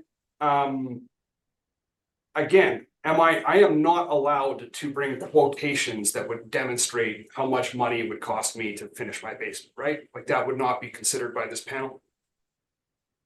I can't speak to what the panel would consider as evidence. Who can? Well, let me just say this. If you came here with an estimate to finish your basement, let's say it's $20,000. Let's say it's $40,000. Each individual's idea of what a basement finish is, or complete, or the degree that they want it finished, because let's face it, you can have very economically done basement finish to a very elegant. Yeah, you're making my point for me though. Well, but that's my point, is that it's hard to equate that. Right, absolutely. And so the reason why I bring that up is because all four of your comparables are to finished basements. All four of the evidence in this panel are to finished basements. Not one of them is an unfinished basement, not one. And you just finished telling me that it's very difficult to assess value about a finished basement, but yet you're able to do that because you've just done that in regards to my property. Well, but at the end of the day, and I think. At the end, you keep saying at the end of the day, but I don't understand what that term is for. Yeah, so when you look at the comparisons that the assessor has brought forward. You see that they have, he's done some time adjustments. And you see that those time adjustments for 3 out of the 4 are all greater than your. How does this relate to the finished basement? And I'm just trying to get to that. I would suggest to you that probably the difference in the sale adjusted price, time adjusted price to your assessment does kind of equate to that fact that there's a difference. And that difference being the basement. I'm not following your logic, sir.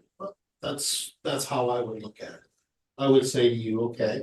Is it your responsibility to assess my property? No, of course not. Okay, so I'm asking how the assessors look at it. It's fine, you can ask her. Yeah, so let's ask that question. If I'm not able to provide any evidence, and by the admission of this panel, it's very difficult to provide any kind of comparison between an unfinished basement and a finished basement in terms of market value. But you are able to use that kind of math to show the value of my property somehow when I don't have a finished basement. How is it that I can refute your evidence? You could basically produce any of this evidence.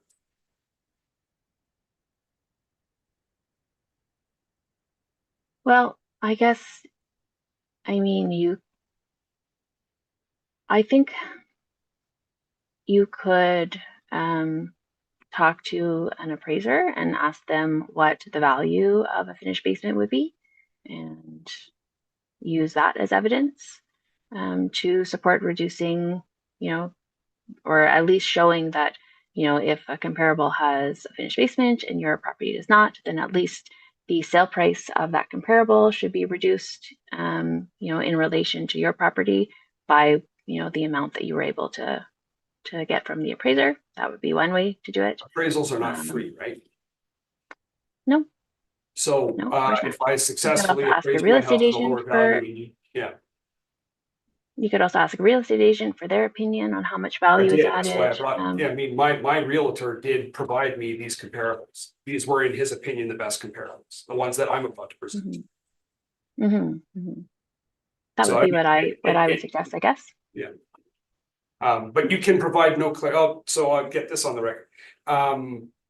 At this time, you're not able to provide any clarity as to exactly how you took 4 properties with finished basements and came to the valuation of my property without a finished basement.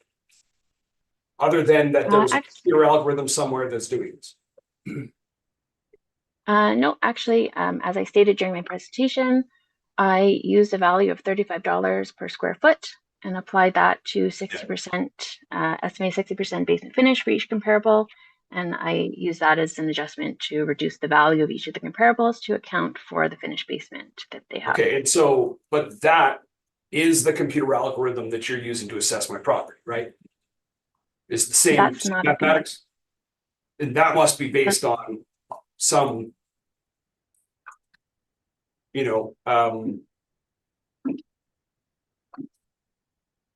basis of fact for a before and after of a unfinished to finished basement of a house. Right. So that's just based on my knowledge of what kind of value is added for an older home that has a finished basement. This is not it's not taken out of the model. Okay, so that's your assessment. Is this the same kind of figure you would apply to any home in Winnipeg, or is it regional? So I would not to every home in Winnipeg. This is approximately what I feel the value of a finished basement for an older home is. I would use a different value for a newer home.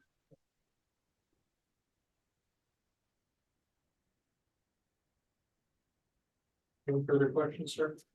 No, that's good. very much. Questions, Ms. Verhun, please. None at this time, thank you. Mr. Perez, questions? I don't have any questions for Ms. Nichols. Thank you. And I have no further questions, so Mr. Ormison, please, let's walk through your. Am I required to presentation. present this into the record or can it be used from my email? You need to Uh, present it. I have to present the. Yeah. I mean, you have,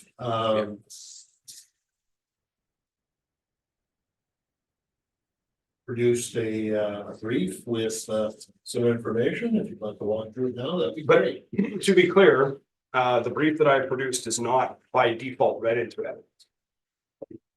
Like I have to physically read these pieces of paper to get them considered. If you want us to look at it, just. No, I'm just trying to save everybody some time. Okay. If there's something you want to make as a point to each one of them, please, this is the time to do it, sir. Yes, we can read it and we can look at it, of course, but if there's something No. you're trying to make. a point Yeah, of, so I mean, like, Please I'm make that fairly clear. confident being that I've gotten nowhere in my inquiry that I'll have to appeal the decision of this panel at some point. So I've kind of resigned myself to that and I'm trying to save time. So the question becomes, does the contents of this hearing form the basis for the next appeal process? No. Any appeal that you make to the municipal court is de novo. You start from square one. Perfect. Okay. Well, in the interest of working in good faith with this panel and the possibility that you'll reconsider your assessment, I will read into evidence a short version. You have access to all of this information when you're going to make your Yes, we do, decision. sir. 656 Lindsay Street, 650 Centennial Street, 826 Lindsay Street, and 715 Waterloo. All but one of these sales, I believe, were before the reference date. Can't remember exactly which one. I'm sure you'll inform me.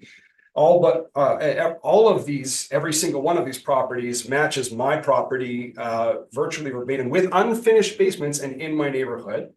And all of them are assessed at values, were sold for values on that year. Only one of whom was over $400,000, but the bulk majority of them, around the 370, 360 mark. They all are bungalows with unfinished basements in my neighborhood with detached garages and comparable level of update to the internals. I honestly think that that's probably where I'm going to stop, being that you have ostensibly reviewed the submission that I gave for evidence, which was required 3 days prior. I mean, you've had lots of time to review it. So I think I'm just going to yield back the time now and give it to the panel to refute or rebut my evidence in whichever capacity you'd like. Go ahead. That's your submission, sir. That's my submission. Thank you so Super much. professional, I know. Ms. Nichols, do you have questions of the appellant today? As mentioned by the applicant, as the sales are all post-reference, I don't have any questions. Thank you. Are they all post-reference? They were all post-reference, yeah.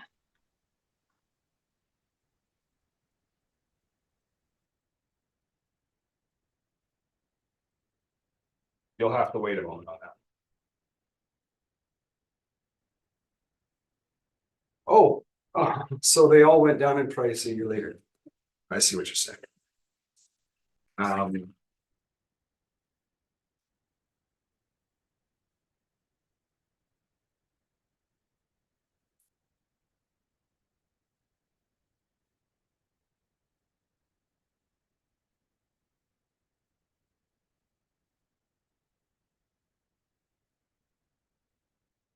Those are your questions, Ms. Nichols? That was all. Thank you. Thank you very much.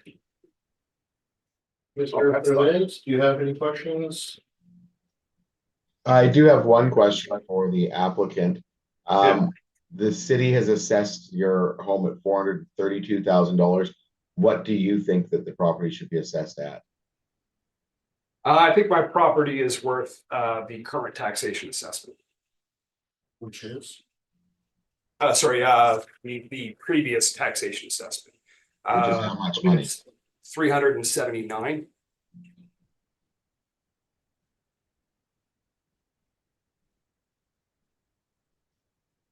That's all of my questions. Thank you. You? Mr. Hunt, do you have any questions at this point? No, mine was just answered. Thank you. Thank you very much, and I have no further questions, so thank you very much. Have a good day. Good day.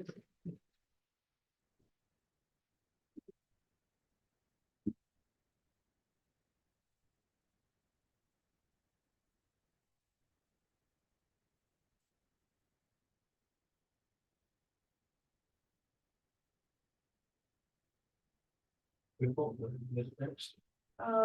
Item 10, I'm just admitting the applicant.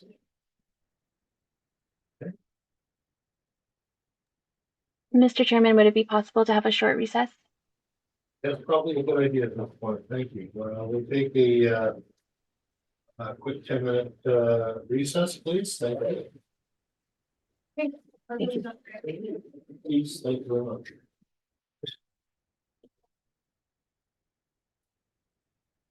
Okay, Mr. Kevin, we are going on a 10 minutes break and we'll catch you shortly. Thank you very much. Welcome back. Yes, I am. And so we are now at 53 Darcy Drive. Ms. Nichols, would you like to walk through your presentation, please? Okay, thank you. So 53 Darcy Drive, roll number is 03-053-68-1000. This property is located in the Agassiz neighborhood. It is a one-story home built in 1961 with an effective year built of 1971. Living area is 1,512 square feet. Has a full basement which is finished, 2 full bathrooms, 1 half bathroom, 1 shower, air conditioning, 2 fireplaces, and a multiple attached garage. The assessed lot size of the subject property is 11,243 square feet, and it does have a Red River influence. The current 2025 assessed value of this property is $643,000, and there was a sale registered in October of 2021 for $630,000. I'm just going to grab the time adjusted sale price for that property.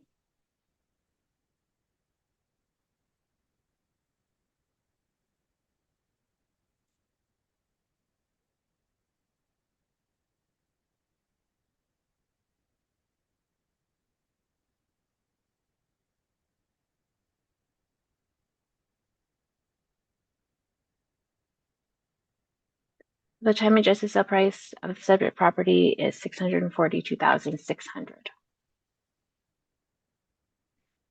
The comparables that I've brought today are mostly in the same area of Agassiz. Comparable number 4 is in Fort Richmond, which is just on the other side of the university. All the comparable properties are one-story homes. All are older homes, again, except for comparable number 4, which is a newer home.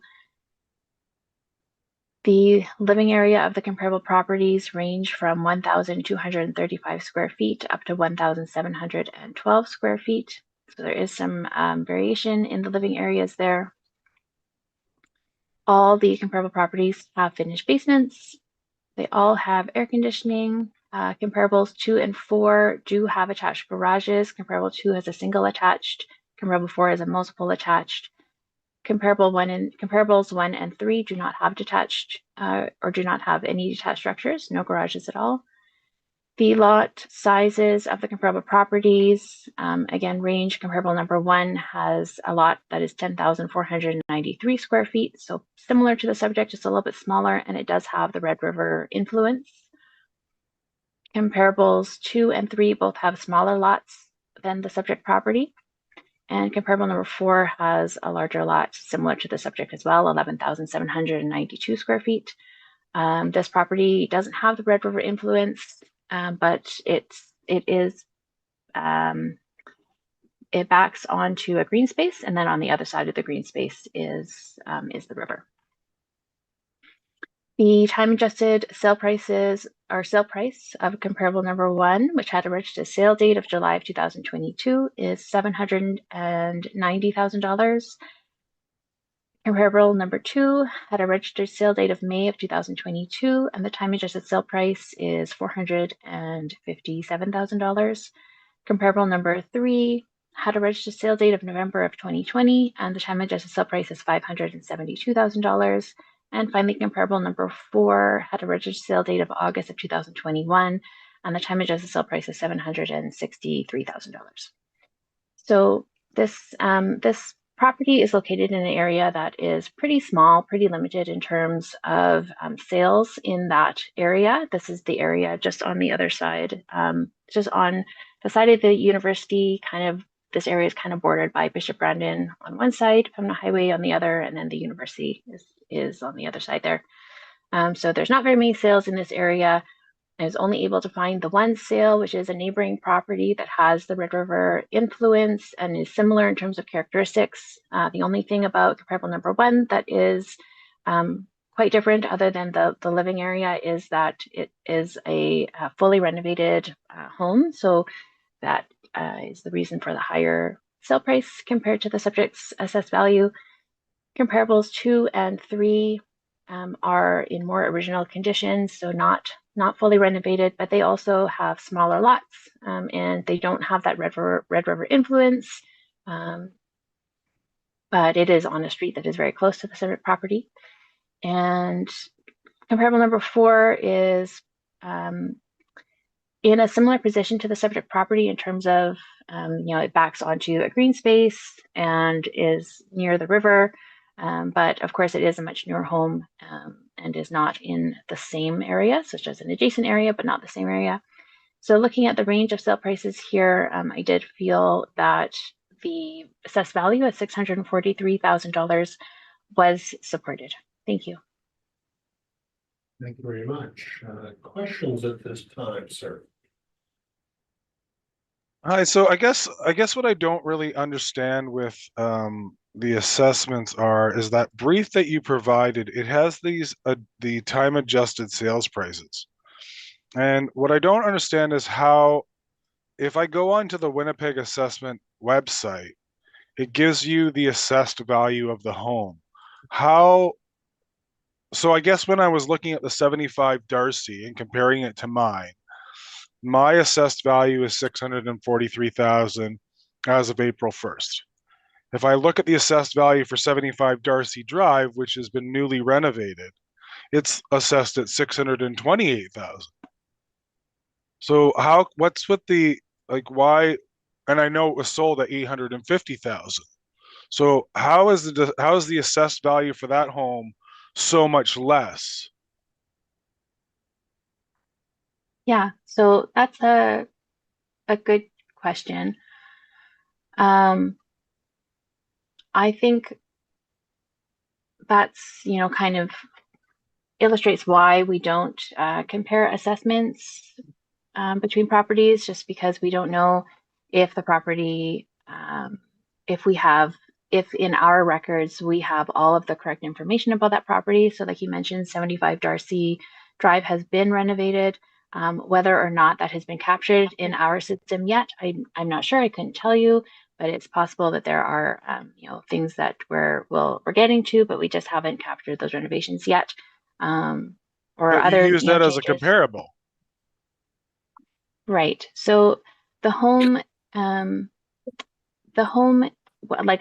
sale price of the home is still relevant, but just in terms of comparing assessments, you were wondering why their assessed value is. I can't remember what exactly you said it was. My house was purchased for $630,000.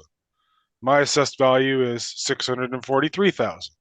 75 Darcy was purchased for $850,000, but its assessed value is $628,000. That's a huge discrepancy between the two. And if I look at the two houses and I look at the style of the houses, those two houses are not comparable.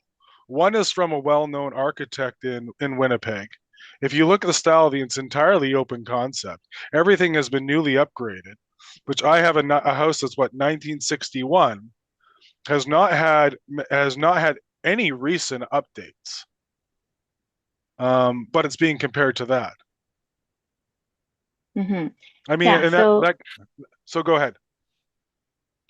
So yeah, like I mentioned, I'm not sure why, what the reason is for the discrepancy between the assessed value of that property and the actual sale price. Like I said, there can be things that we haven't yet captured about the home, but that we will, but we just haven't got to that yet. And then in terms of, you were wondering why it's being used as a comparable. Like I mentioned, this area does not have very many sales in it. And then so it's, one of the only sales. So although this property is not similar in terms of level of renovation or, maybe condition, it's similar in a lot of other ways that I felt was important to capture. First being location, and second having the Red River influence and similar lot size and, was actually built around the same time frame. So all of those things are similar. What it looks like is it looks like if there's a discrepancy between the assessed value and the condition of that home, and if that's being used as a comparable to mine, I don't feel it's an appropriate, or I don't think it's a fair comparison. Just like I also don't feel that it's a comparison to use the other outlier property of 854 Kilkenny Drive, which is it's a property that was I think it's a 2003 built home, and you're comparing that to a house that was built 42 years prior and saying these are comparable. Well, they may be comparable on land, but they're not comparable on anything else. They're not really comparable on location. I mean, the 75 Darcy Drive is not really comparable either, because it's a completely renovated house. You're comparing a 1961 house to essentially a house that's been fully upgraded to modern standards. And you're saying, well, those are okay. Yeah, they're comparable as far as land only. So I'm not disagreeing that the home, that a home like on 75 Darcy, which has been renovated, is not comparable in terms of, level of renovation to your home. I'm also not disagreeing that the home in Kilkenny, which is newer than your home, wouldn't be or would be, a great comparable. But I do think that it illustrates the value of kind of the location, I guess. So 75 Darcy is, very close in proximity. So it does definitely showing that there's some value in that location. Same with Kilkenny, there's value in being close to the river like that and having, access to a green space like that. But I do think that, the higher values in those sale prices. So Kilkenny, the time adjusted sale price is 763,000. The one on Darcy, the time adjusted is 790,000. Those are significantly higher than the assessed value of your property, which is $643,000. And I do think that that difference between those sale prices and the current assessed value of your property is capturing, the differences in year built or level of renovation.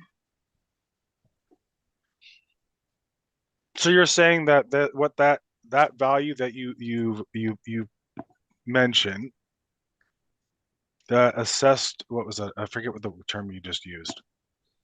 The assessed value of your property? Yeah, so that's what that's what the belief is that my home will sell for. Is that correct? So the 2025 assessed value of 643,000 reflects the market value of your property as of April 1st, 2023. Okay. So not today's value, but April 1st, 2023. As I said, if I look at the comparables that you selected and I compare it to my house, it almost seems like I'm just comparing property value to property value. Like I'm not looking at the houses at all. And if the information that I presented to you is the only reason why we ended up challenging this assessment is the two neighboring houses to me, they're not the same, they're not one story, as I understand, but they're both split levels, they both have a larger square footage. They're both about the same age as mine. They're not renovated, which is pretty bang on point as well. But they're assessed at $80,000 less than mine. And so what I don't understand is I don't understand why 75 Darcy is assessed as less than mine if it's supposed to be a suitable comparison. I can't really speak to the Go assessed ahead. value of other properties. Yeah, so we don't compare assessments just because we don't know, if there's information about other properties that, maybe needs to be updated, or we don't have the right information, or missing, information about decks or finished basements or renovations. So for that reason, we don't compare assessed values. I can't really comment on your neighbor's assessed values. I'm just Okay. looking at your property and, trying to find properties that are as similar as possible. As I mentioned, It doesn't really this is feel like not. you have. It feels like what you chose as comparisons are leaps. You chose a house that's 42 years older, or you chose a house that's 42 years newer, and you chose another house that was built in the same year but completely renovated. And you're saying that's still comparing apples to oranges. Like So those are two of the comparables. Yeah, but there's also two comparables on Thatcher, which are close by to your property as well. Just don't have they have smaller but the lots and they lot don't have. size is like 2/3 of the size. Or what's like one's like one is 6,500, and the other one is 8,100, and you're comparing those to 11,000. I don't really see those as being comparable either. You're comparing with a lot that's half the size.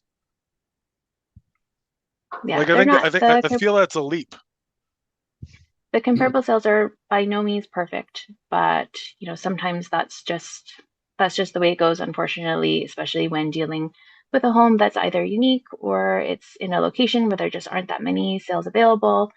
It's just the way that it goes sometimes. But I felt that these were the best comparables that I Okay, could but from my find. Sorry for interrupting in between, Mr. Chair, I forgot to inform the applicant. Can I do it right now? Sure. Okay. pardon me? Sorry, you were supposed to be sworn in and apparently she's forgotten, but that's okay. Okay. Can we get you to swear in at this point, sir? Sorry. I'm so sorry. Sure. Okay. What am I swearing in for? I'm just letting you know. Mr. Applicant, please state your full name. Kevin Simonetto? Do you affirm that the evidence you're about to provide at this hearing is truth, the whole truth, and nothing but the truth? Yes. Thank you. That's it. All right. Sorry. Apparently we missed the step, so. Okay, that We seems may- that seems to dice something up. I guess when I'm looking at your comparables and feeling that they're not they don't really align well. How can I trust the calculation that you provided in saying that you've given me a fair assessment for my home? Okay, so you've asked the questions. She's answered you as best as she can. Okay. At this point, I think unless you have other questions regarding what she's presented. No, but that is my question. That's the crux of what you're saying, and I appreciate that, sir, I do. Okay. So, maybe now we could just have, questions of the panel members. Unless you have something others that you want to bring forward, sir. Well, so I mean, so I've given you evidence, and I guess the other part of evidence that I provided to you, I gave my comparisons, but I also provided information regarding a homeless encampment that started up in our neighborhood. Sir, forgive me for interrupting you, but No. we will get to that when you Okay. have, when you put your presentation in. You'll have Okay. the opportunity to talk about that. So, Sure. Ms. Verhun, you have questions of the assessor at this point? I do not, thank you. Thank you. Mr. Pervez, you have questions at this point? Just a quick one to get you to repeat. I left the cap on my pen. The time adjusted price for this property, the subject sale was $630.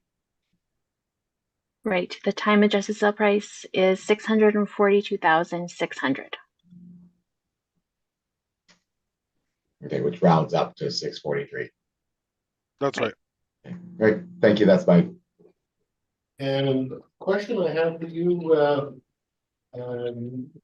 is that when you are looking at these comparisons, you're looking at sales in the general area and you're trying to stick to the general area.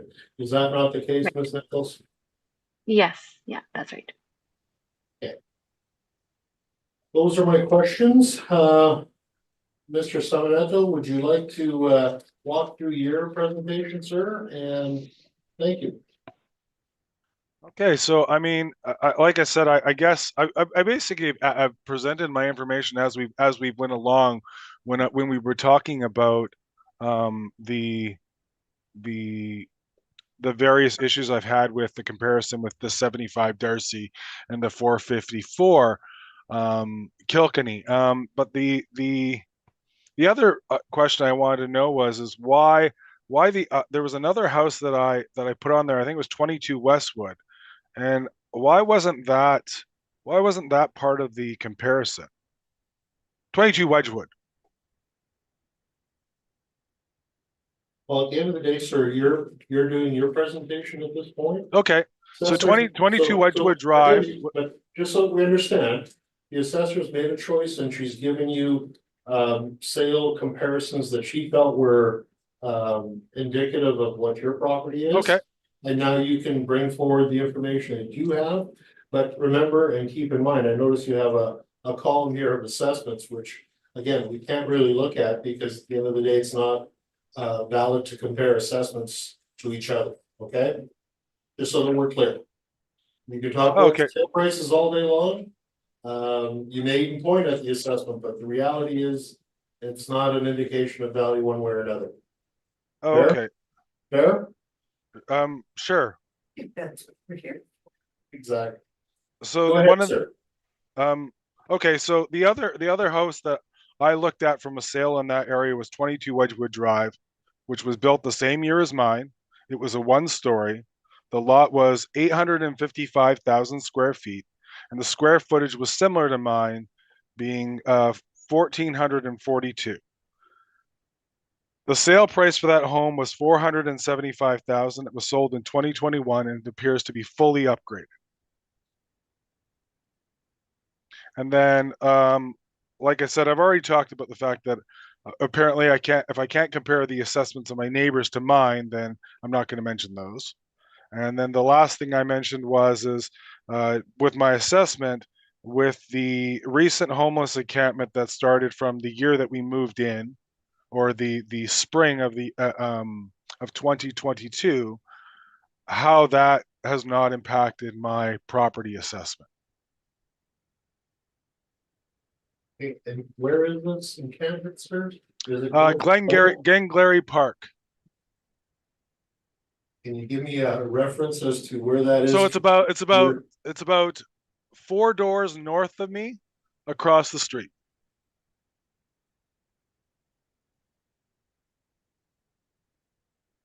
Okay, that's Riverside, I guess, yes? Yes. Originally there was a property there, but because of part of the river collapse over time, that the city has taken over ownership of that. Okay.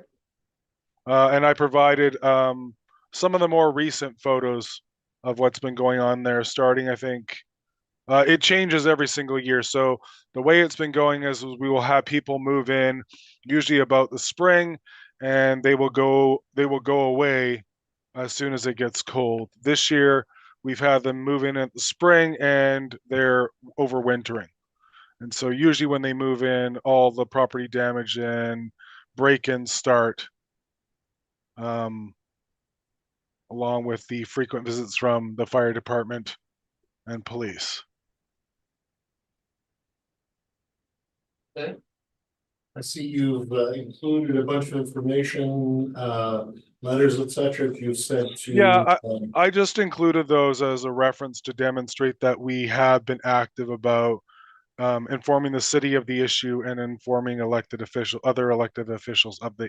I didn't give you the full correspondence because I didn't think you had the time, nor is that something you really want to kind of root through. So No, I'm just I'm making note of the fact that you've included it and you've shown some pictures. So I do appreciate that just from that perspective, sir.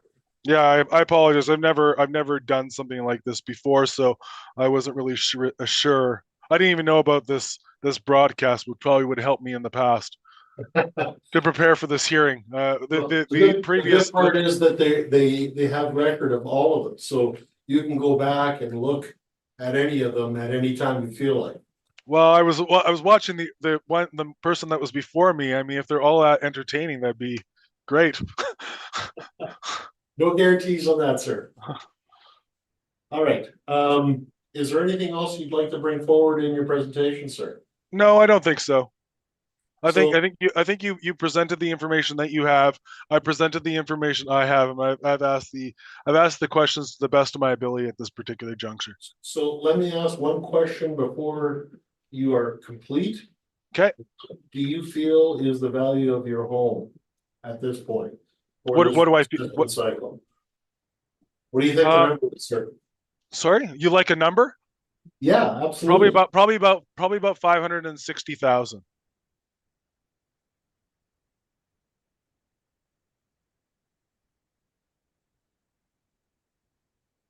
I'm sure that would have been a question by one of the other panel members. I'm sure I short circuited one of them, I'm sure. All right. That being the case, Ms. Nichols, do you have questions of Mr. Simonetto, please? I do have a couple of questions. Okay. So I was just wondering, so I know in the information that you provided, it says no upgrades since you purchased the property in October of 2021.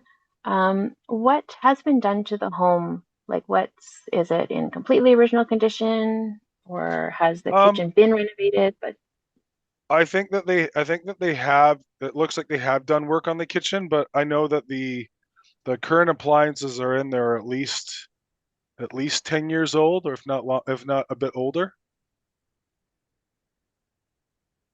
And I'm sure at one particular point they may have updated the cabinetry, but that's not a lot of information that we at that particular point. As soon as you start, it's still everything in there is quite dated. I mean, newer but dated. okay. And then bathrooms, same with the bathrooms. They've been renovated at some point. Yeah, I believe I think probably one of them was renovated, but the other two are both original.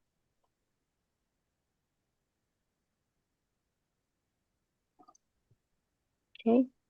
I provided And a video flooring? that probably should walk you through all that as well, if that's of any consolation. But like I said, really wasn't sure how much information to throw at you for this meeting that was useful. Yeah, no worries. Just like to get a picture of what the home is like. And flooring, original or Original. some of it? Okay. And what about other things? Any windows replaced, electrical work done? Sorry, windows and Any windows, electrical insulation? I don't know about the windows. I know that they put in. I know there's a sub panel, but I'm not sure at what point that got put in.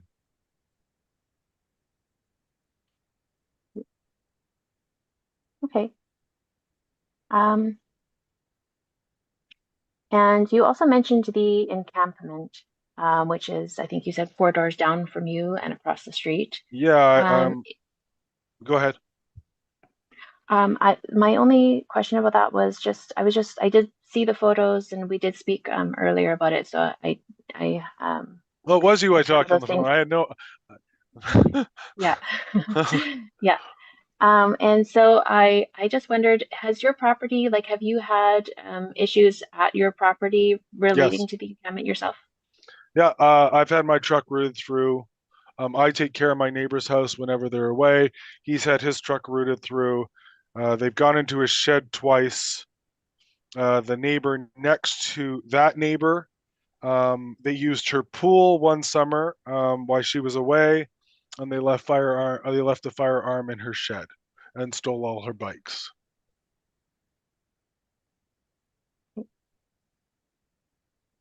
Okay, thank you. That was all the questions that I had. Okay. Thank you very much. Mr. Perez, any questions at this point? Just wanted to get a little bit more clarification for myself. If you go back to the assessor's presentation, Yeah. you'll recall there's a little map in there. Kind of just relatively where, like, because on that map, it shows property boundaries, so it's showing sort of they look like lots all across the street. Like Are you able to post that map again for me? I can't. Like, do you want like do you want like a house number that it's attached to there where the encampment's across from? Just because it shows on the assessor's map, it shows your house and it shows where the comparable houses are. Like, just sort of it helps me orient. I'm just trying to get an orientation as to just where this camp is. Like, I recall hearing about this one in the news. This is the one by the university. It's been in the news. So But I'm at 53 Darcy, right across from the river. If you go up, it is literally probably directly across from 45 Darcy. okay, That's north. so the river side of Darcy is all park. Like, there's no private residences on that side. No private residence on the east side of Darcy Drive. Okay, because yeah, just the way the city's map shows, it still sort of shows the lots like it's.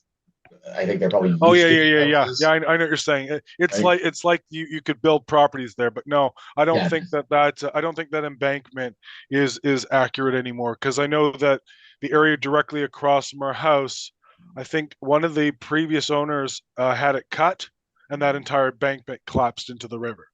Okay. So So yeah, just over from you is this encampment. I've seen your photos, so I don't. I understand what it looks like and what sort of what your river view has turned become. into.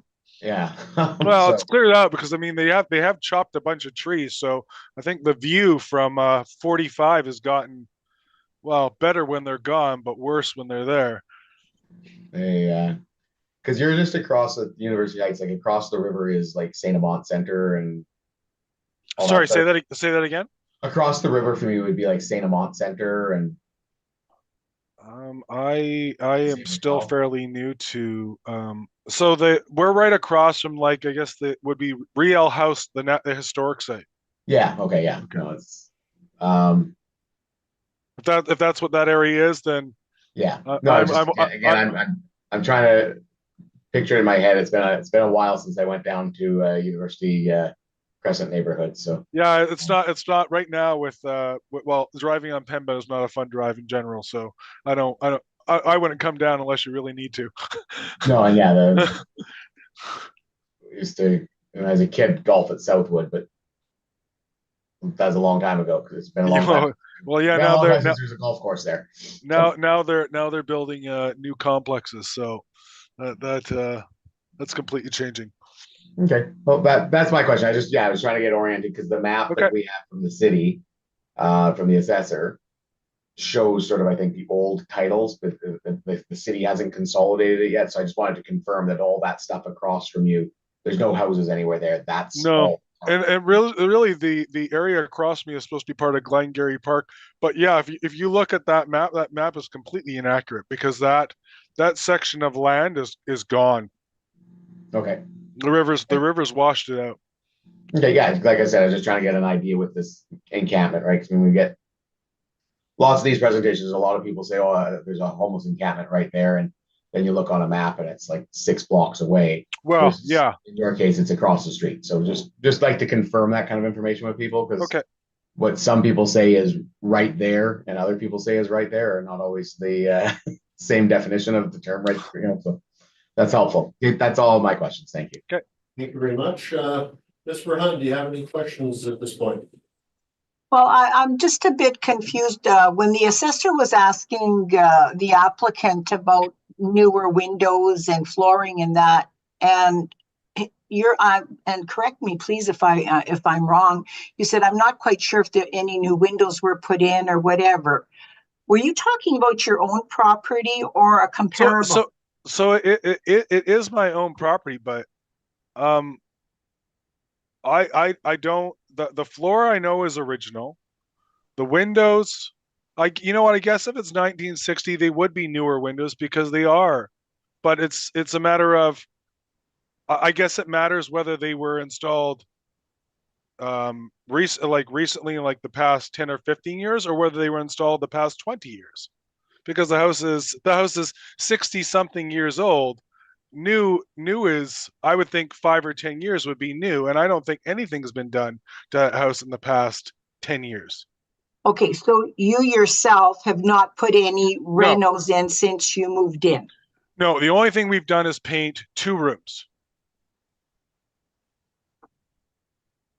Okay, okay, those are all my questions. Thank you. Thank you very much. And I think my questions have been asked and answered. So I thank you much for that.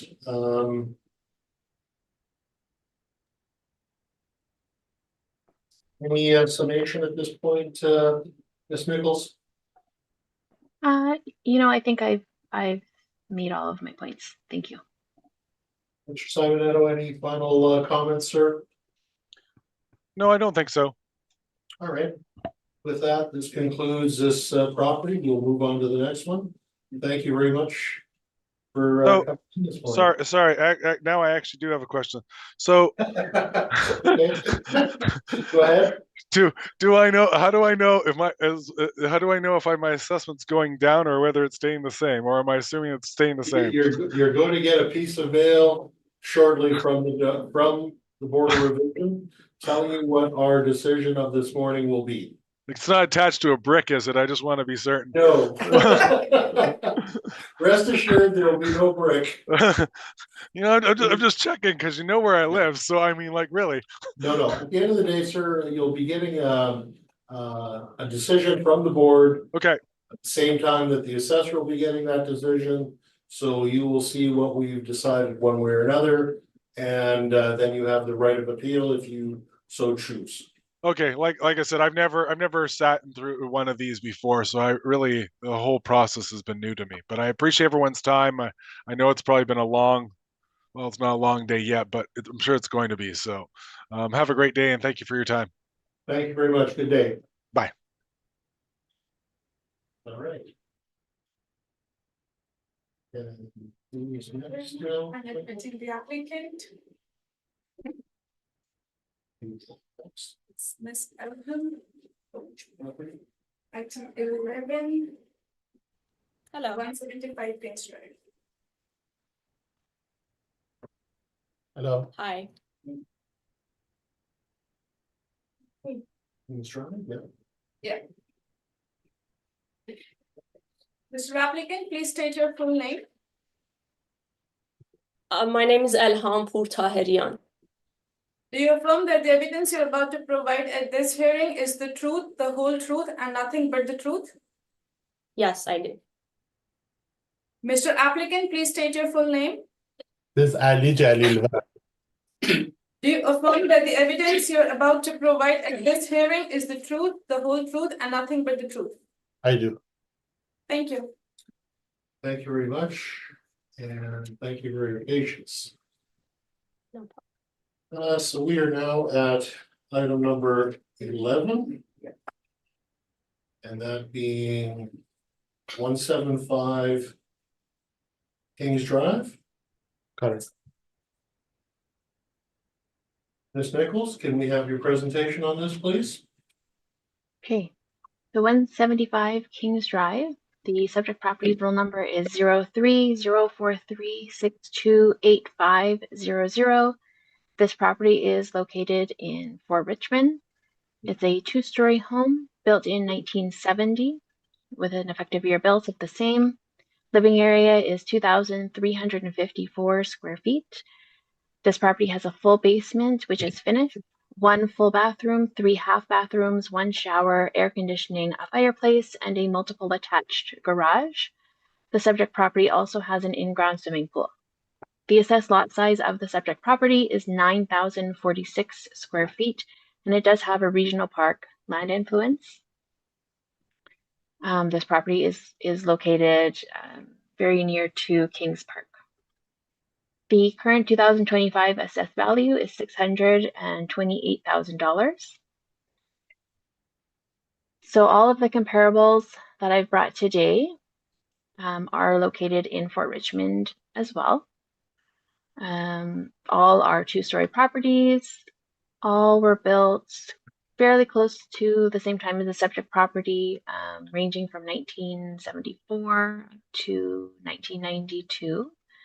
Living areas of the comparable properties range from 2,450 square feet up to 4,139 square feet, which is of course larger than the subject property. That's comparable number 2. However, that property also has a surface foundation, so there's no basement on that property. Comparable number 1 does not have a finished basement like the subject does, but comparables 3 and 4 do. All of the comparable properties have multiple attached garages, which is the same as the subject property, but only comparable number 4 has an in-ground pool. The lot sizes of the comparable properties range from 6,395 square feet, that's comparable number 4, it's quite a bit smaller than the subject property, up to 16,251 square feet, that's comparable number 2, it's larger than the subject property. Comparables 1 and 2 have the regional park influence, same as the subject property, which I think is an important consideration here. Comparable number 3 has a park influence, as well as the Red River influence. But it's not, so the park in this case is a green space and not a big park like Kings Park. And comparable number 4 doesn't have the regional park influence or the Red River influence. So comparable number 1, the registered sale date was July of 2022, and the time adjusted sale price was $836,000. Comparable number 2, the registered sale date was January 2021, and the time adjusted sale price was $1,096,000. Comparable number 3, the registered sale date was October 2021, and the time adjusted sale price was $755,000. And comparable number 4, the registered sale date was August of 2022, and the time adjusted sale price was $647,000. So looking at the comparables I was able to find, none of the comparables are perfect comparables. There are some differences in terms of living area, size of the lot, and the regional park influence. But taking those differences into account, I do think that looking at the sale range of the comparable properties, I do think the assessed value of $628,000 is still fair and reasonable. Thank you. Very much. You have questions of the assessor at this point, Mr. Appleton? I heard I have a few comments here. Ms. Nichols mentioned that our garage is multiple attached, which is not multiple and is a single attached garage. Even as a single garage, it's a small one because we have a compact vehicle and we can park very difficult in that garage. In many days, we just park outside. And then she mentioned that we have a basement fully finished, which is not exactly correct because this house has an addition, and it was finished when it was a small house. So very small area of the basement is finished, and the other sections. Sorry, let me interrupt you for just a second. You have questions of her. You're telling me that there's differences. So if you have questions to ask, that's what we're looking for now. Please, sorry to interrupt you. Okay, so I have one question though. I see in the file of the presentation that our purchase of the house is here. I wanted to ask if our purchase price was considered for this, or was it assessed beforehand? So the registered sale date of when you purchased the home was in January of 2024. So you purchased your home after our reference date, which is April the 1st, 2023. So for that reason, I'm not able to directly consider the sale price of your property. So I'm relying on the comparable sales that I was able to find. Okay, so this is our only question, but obviously we have many comments. And just to interject one more time, you did bring up a question with respect to the garage being a multiple car garage or not a multiple car garage. I'd like to hear from Ms. Nichols with respect to that question, please. So I guess this probably is something that would be a little better to look at, not during the hearing, but there are definitely a couple of things that I think it might be worth doing an inspection of the property and just taking a look at the garage. Single and multiple attached garages are actually not, it's based on the size of the garage. So that's just something to kind of, show what the size of the garage is. So if the garage is, for example, if it was narrow but very long, it would likely still be considered a multiple detached garage. You know, that's in this instance. It's not long, it's not narrow, it's not wide, it's very narrow and very short, so we just can park the compact vehicle and just get out, and that's it. We when the car is in the garage, we can't do anything else, and we have no stuffs in there, so we had to take some stuff out, put it inside the house to be able to. I appreciate that. My problem is with the department. This is something that unless the garage is shrank over the years, it's kind of one of those things that it's either a double car garage or it's a single garage, and I can't imagine that the department would have that wrong considering its age. It is aged. It is aged and very aged actually, and it's single, and it was single always. Okay. Doesn't seem that anything has changed. And I appreciate your comments, and I appreciate that, but Ms. Nichols, you gotta help me out here. So yeah, I'm just looking, see if I can get a little bit more detail about the property. I'm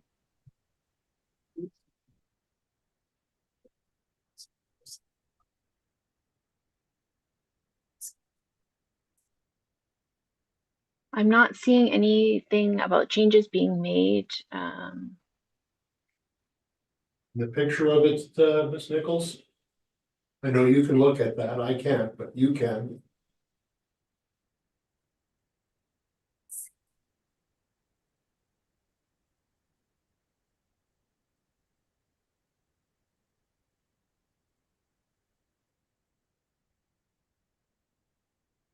Yeah, so I'm just looking at it now.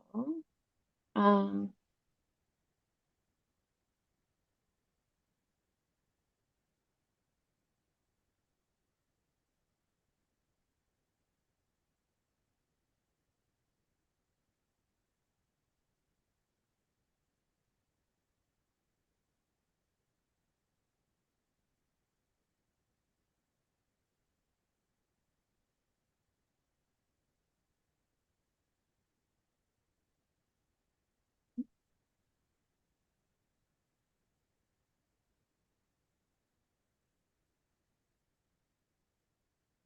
if you can just bear with me for a moment. Yeah, give a moment or two.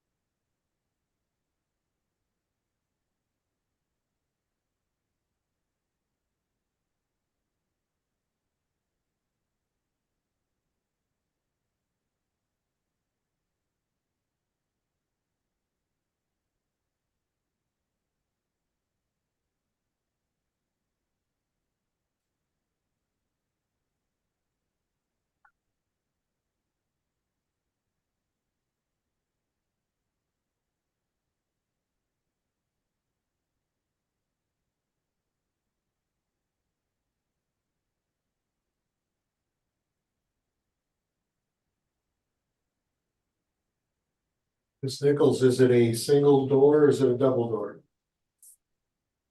So I'm looking at the pictures on MLS, and to be perfectly honest, I couldn't say for sure based on the picture, whether it's a single door or a double door. Is I would, is the it multiple probably, listing show a multiple car garage or a single car garage? If you've got the listing up, what does it show? yeah, I'm looking at the listing. So the listing says single attached. And then I'm just did a quick, very kind of rough measurement of the width, and it looks like it's about 14 feet wide, maybe 15 feet wide, just roughly measured. So So, yeah, I would say no, it's not. It's like 8, 9 feet. It's a single tight door. Yeah, and we are at home now, so we can walk you through the garage. Yeah. Yes. I don't think that's necessary, Our but car is parked in there, so. yeah. You're Ms. right. Nichols, Okay. my question, was there an addition made to this house at some point? In 1974, I guess, or something. 74, 75, Yeah, based on very the old. tags on the windows, we're saying. So almost. Did it take up a part of what used to be the garage possibly? Is that maybe what happened here? It's on the back of the house. It's added to the back of the house. So nothing to do with the location of the garage then? No. Okay. I think that we can move on from there. Ms. Verhan, do you have questions at this point? You're muted? Not questions. No. Oh, no, hang on, Ms. Verhan, one of the, asking the panel members. Oh, I'm sorry. That's okay.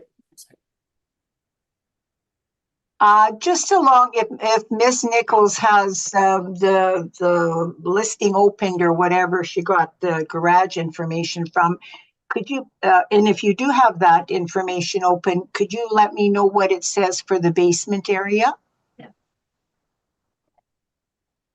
it says that the basement, it says basement partially finished. And then I can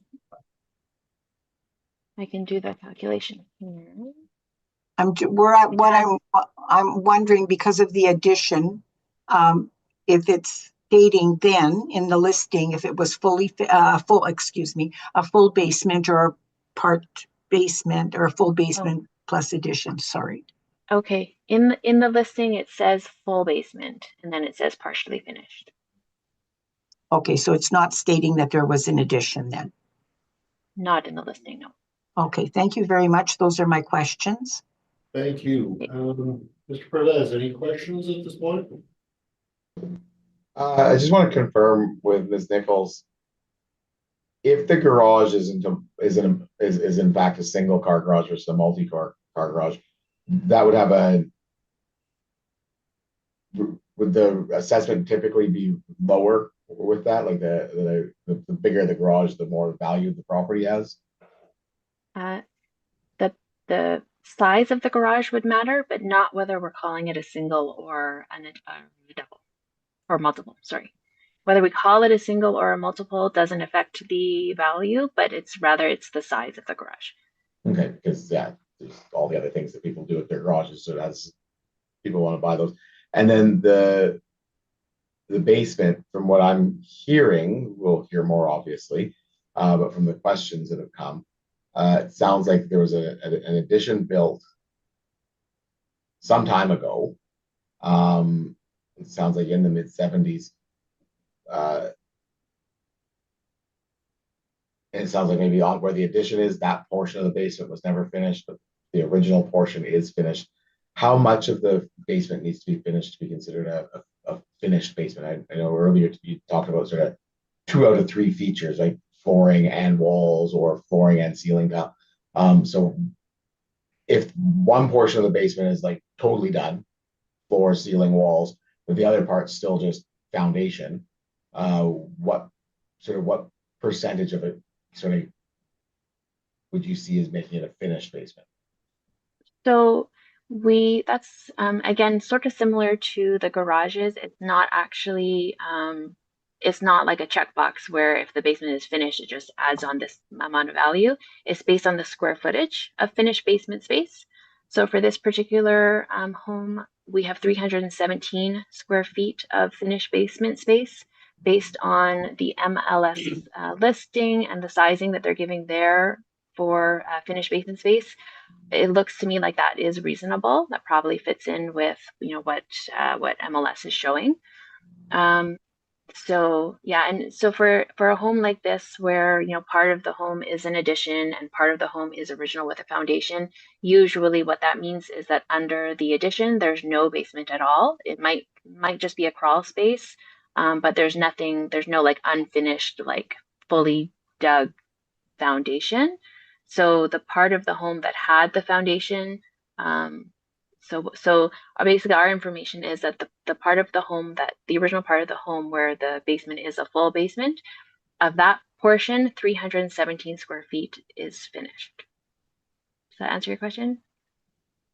Yeah, and with it being a two-story house, says the living area is 2,354 square feet. So the main floor would be approximately 1,100 square feet.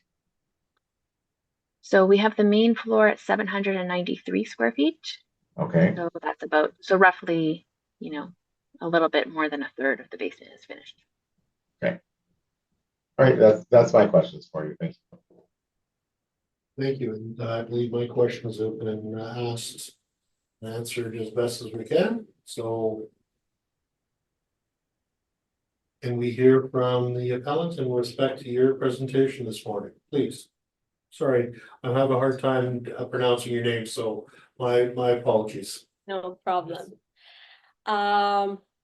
So I asked this question, that what time was an effective the effective time to assess this house. We purchased this house in January and we offered in December. The house was for sale for a few months. Then they put it out of the listings because it was too high. And then they decreased the price to 600. It was first $650,000, and then they changed it to $599,000.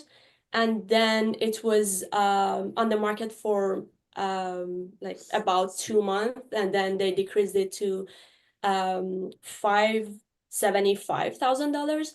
We offered $530, and then we ended up buying it for $543 $210. They wanted an authentic number. So we purchased this house after your assessment, and it was on the market for a really long time. And we believe that when we moved in after purchasing, after a month or so, we received a letter saying that this house is assessed for $628, which was shocking for us because this number doesn't seem real in the market because there were no customers buying it. And there are some features that when we compare the house with other houses in the neighborhood, we should put in consideration. And there are some things that we saw when we wanted to buy it, and we still have some problems with them. One important one is that this house has old windows. They are all original ones. And when I checked the comparables and our neighbors and talking to our friends and neighbors, they all have new windows and they are energy efficient, nicer, cleaner. Ours are all original. Then our house doesn't have a sump pump. I checked a few houses in the neighborhood, and I see even on their leasing that they do have sump pumps. When we wanted to buy the house, we noticed that we don't have a functioning whipping tiles, and we are considering to repair it in future, but it will be a huge expense for us. Just how we could lower the price or Yeah, yeah. 30,000. So when we wanted to buy the house, they told us that the assessment was $480,000, and then when we bought it, the assessment jumped like one something.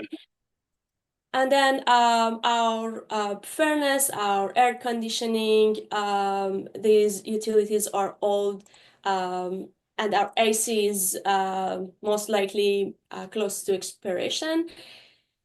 So there are some items that need to be considered when buying the house. They might not be like a checkbox that you bring in presentations like this, but when someone wants to buy it, it's something that they usually consider. And I think that the weeping tile and the windows were really important for us.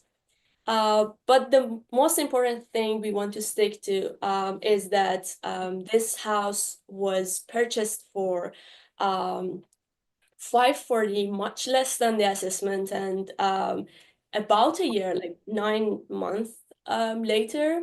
And if we want to adjust based on the time, we should go lower than that, not higher than that. So yeah, these are what we wanted to speak about. Do you have any other evidence from the marketplace to help us this morning, or because unfortunately we can't look at your sale price because it's post-reference, and I appreciate that that's what you have, and you're bringing that forward, but in fairness to the assessor, we can't use that as a basis for a decision today. And forgive me for saying that, but that is the problem that we have. Do you have any other evidence that would point to other properties that are similar to yours that would show us that the values are low at this point? Yeah, our realtor sent us 2 houses, or maybe 3, I should check it here, that were sold in the area, and they were about $515 to $550, and they are more or less the same as our house. Some of them are bigger, some of them are smaller, but they have like double attached garages, and or they are renovated or something like that. I can send the links if that works, or through Zoom, or I know how I can provide them. Yeah, I don't see any addresses to where these other sales were from, though. I didn't include them in my email previously because our realtor sent it to us just 2 days ago, but I have 75 Leeds Avenue, and it was sold $515,000. Then I have 38 Michigan Avenue, and it was sold for $530,000. There is some other thing I would like to mention is that there are 2 of the comparable properties in Ms. Nichols' presentation that have river view, and I think everyone in Winnipeg knows that river view is very different than over the street. So we live close to the park, but it's very different than a Riverview house that can use Red River to commute or to play for the kids. And even now, being close to the park is very nice, but we still have to pass through the street, and we cannot send our kids easily there. So yeah, I can send the addresses. Well, you've read it in, that's fine for me at that point. Okay, okay. If that concludes your information, then we'll have questions from Ms. Nichols. Go ahead, Ms. Nichols. Okay, thank you. Um, I guess I just have a couple of questions regarding the renovations that have happened in your home. So, have you done any renovations since purchasing the home? We if painting is a thing, yes, we did. And what else did we do? Just a small thing, small cosmetic things. Yeah, we did some cosmetics. There was We removed the part, it was a part of carpet and we removed it, we replaced it with LVPs. It was like 200, 300 square feet. and Just then we colored cosmetic. upstairs like fully. It was 3 bedrooms. yeah. 3 bedrooms we painted them. Okay. And what about like when you purchased the property, had there already been some renovations done?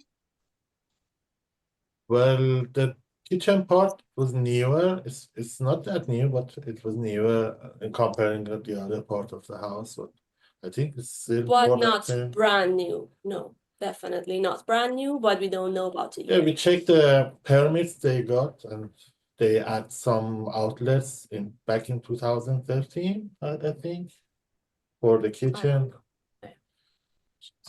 That's Okay. all. No. Yeah. Nothing is brand new in the house, but there are things that are not original. The newer thing, I think it's the pool, which is built in 2017, 18. Yeah. It's Okay. getting close to replacing the liner things. Okay. All right. And bathrooms No, similarly? bathrooms are even downgraded because there were some disability situation here and they cut some of the vanities and they are not as good as they were before. But they didn't change the vanity to something that's suitable. They just cut whatever it has. So we think it's renovated before 2000 because the previous owner came here in 2000 and they changed it to meet the issues. Okay. I think that's all the questions that I had. I don't have any questions regarding the two comparables mentioned just because they're post-reference sales. So that's all that I have. Thank you. Okay, thank you very much. Ms. Farhan, do you have any questions at this point? No, mine were just answered about the comps that they gave evidence on also, so thank you. Thank you very much. Mr. Pervez, questions? Yeah, so I was gonna ask some questions about the comps, but it sounds like they're outside the reference period. What do you think that your house should be assessed at? What do you think is the correct value for it?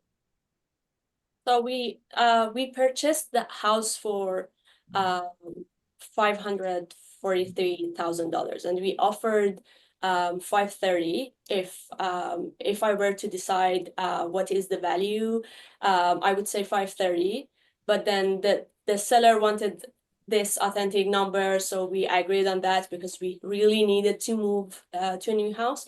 So I would say $530,000. Thank you. That's what And I our was. purchase price, we really need to emphasize on that, that our purchase price is very new and it's not fair to assess higher than that because it wasn't sold for a few months. It was on the market for What's a the few point months. of this value? Yeah, but the city and the legislation needs to have a cutoff point, so they've made that cutoff point as April 1st of 2023, and so they use that range, and then if they reassess, right, there'll be a cycle coming in the future that would then look at this price would then become relevant in that cycle because you think in theory, while house prices can go up, they could also go down, right? Like a house that's worth $1 million in 1970 might be in a neighborhood that's not worth $1 million anymore, right? Because something happened there. So it's no longer worth that. So that if there's been a reduction in price, it could be reflective of something that happened since then. I don't know everything else that the city's looking at. That's why they provide those comparables for us, is so that we can look at those and sort of see why they picked the number they picked based on what things were worth on April 1st of 2023. Like that this is what they feel it was a good value at that time. I understand you guys purchased the house a year ago. Now, right, is January 2024. So it's been a year. Things may have changed in the market, right? And that if we were to ask Ms. Nichols to say what's it worth in February of 2024, she'd come up with a different number than what she's come up with for this. But she's confined to that April 1st. We're confined as a board to to our review to April 1st of 2023. Like that, we have to stay in those parameters too. Just because you have to pick a point, right? Like you have to pick a spot where you stop looking at numbers, right? Or otherwise we'd never get any assessments done for anybody because it'd be constantly rolling forward. There's always going to be a new sale. So, but that's the background of that. But I just wanted to know what you think the value was in April of 2023. I know that it's difficult, right? Because you know what you paid for it in January of 2024, right? So it's hard to get around that number that like, well, it's worth what I paid for. But That so 530 is the number that you think that we should put. Okay, that works for me. Thank you. Thank you very much. And I think my questions have been asked and answered. So unless either party would like to make a quick summation. No, I'm okay. Thank you. Thank you very much. Though I would suggest in the department that maybe an inspection would be needed for this property. Yeah, definitely. Thank you. And Ms. Applicant, any further final thoughts on this? Think for me, do you have it? That's about what they said about when we should stop at some point. I don't think anything major happened in this neighborhood or even in Winnipeg to decrease decrease the price like in 2020, to 2025, yeah. and it's There was about no- 20%, 25% decrease the price. Yes, our the assessment from the year before our assessment and now jumped up more than 40%, while the prices are going up, and we know that, but it's not like when we are going backward in time for assessment, we shouldn't say that, well, the price might have been decreased, because then why do we have this jump in assessment?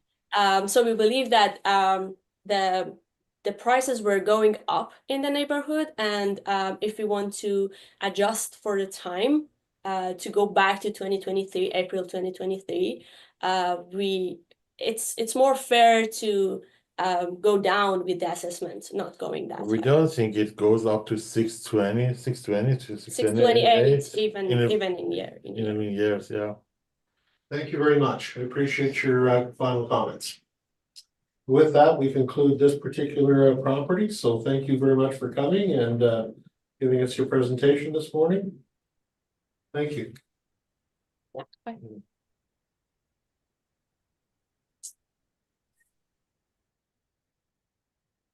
Who's next?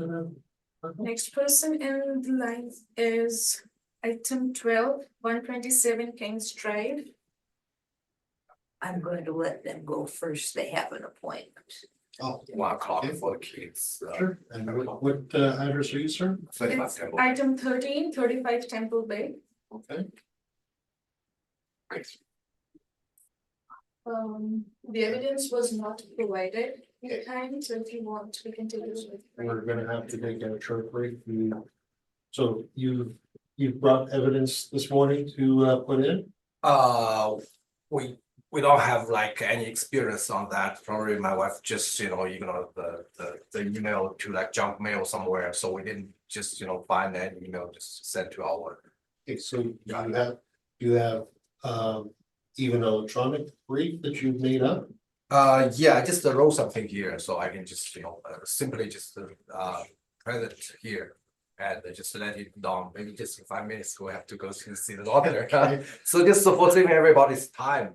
Yeah, don't make it I hard. appreciate what problem that we have is if you're gonna put information in, Yeah, we have to decide if we want to accept to have that information brought in okay, because of the time that you're bringing it in at. Yeah. And the exchange should have been a few days back, and because it didn't happen then, we now need to decide that in camera. So if you have information that you want to send to the board of revision, Okay, then it's gonna take some time for it to go to her. Then she will then print it and send it electronically to the other panel members so that they can see it. Okay, so, but we just don't have anything, just, I wrote something. We thought maybe just come here and talk to each everybody, like what happened there. Okay, so Yeah, you wanna just do it verbally, is that what you wanna do? yeah, please. Okay, And if we could just quick recess quickly. Yeah. And then we will come back and address that, okay? sure, thank you. Please. Yeah, thanks, Howie. We'll do as best as we can. Okay.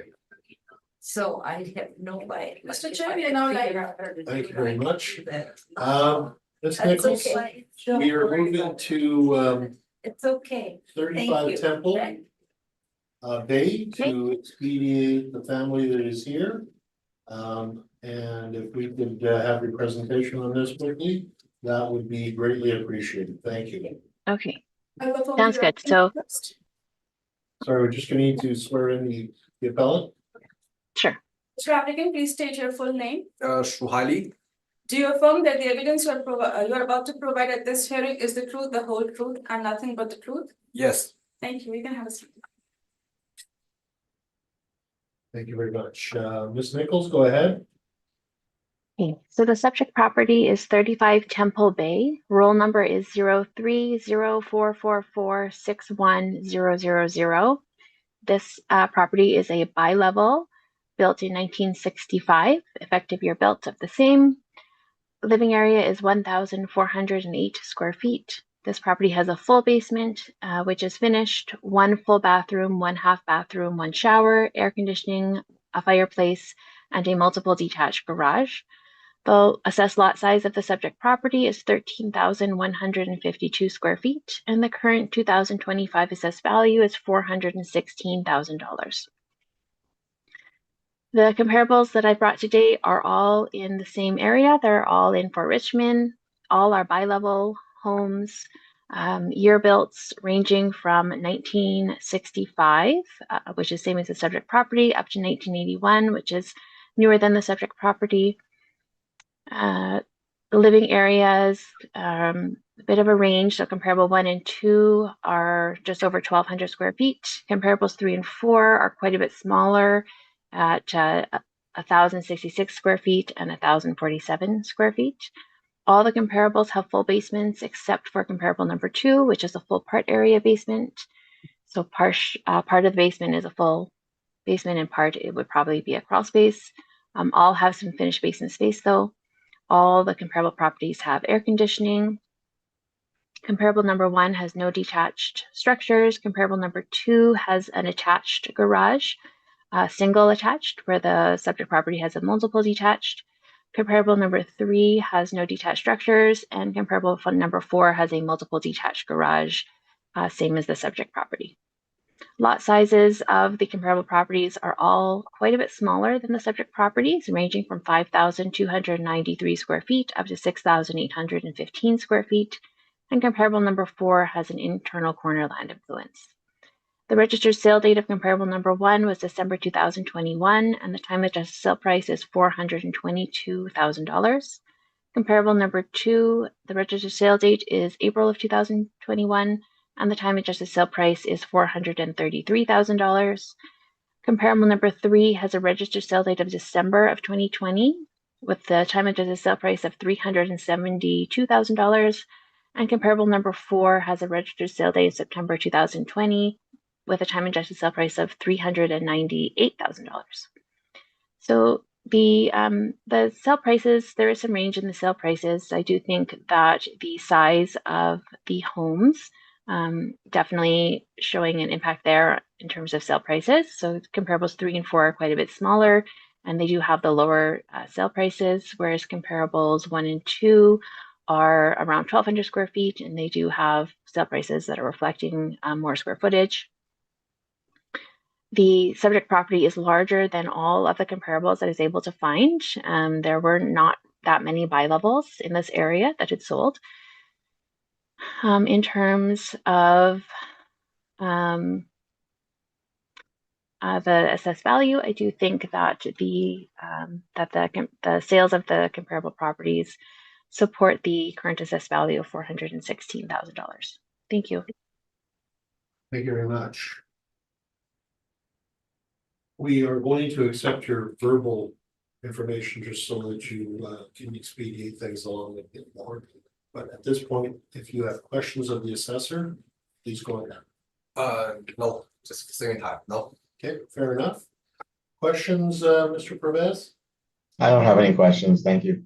Thank you. Ms. Ryan? Just one, it's a fairly large lot. What are the land influences in that area? For this particular property, you mean? Yes, the subject property. The subject property has no land influences. Thank you. Thank you very much. And I have no questions at this point, so go ahead with your verbal presentation, sir. Okay, if I remember clearly, the same lady maybe just called me and she just mentioned the last time, and we have like a huge land. So I think maybe that's just a kind of inference. I don't know if that's the truth or just different people called me. And I do have just a summary here, just let me excuse. So the major reason here we just arguing is for our neighborhood 39 Temple Bay. And we know they have like a rooming house for 2024, and they just lived 13 individual people at there, and just high occupancy negatively impact our property values, and just influx a lot of people to our Temple Bay there. So many for last 2 or 3 years, and just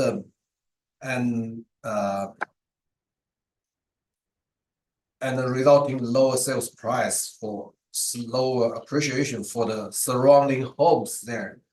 And another one is 31 Temple Bay, or another neighborhood just besides another side. And they just repainting the walls, the outside walls, and cleaned up the front yard, because like the previous owner just passed away, and her daughter just succeeded that house, so they did some renovated. So I do have the value here for 31 Temple Bay, and I know I just get to know they probably just increased 1 second. They increased 11% for past 5 years, and 39 Temple Bay they increased 12% for past 5 years.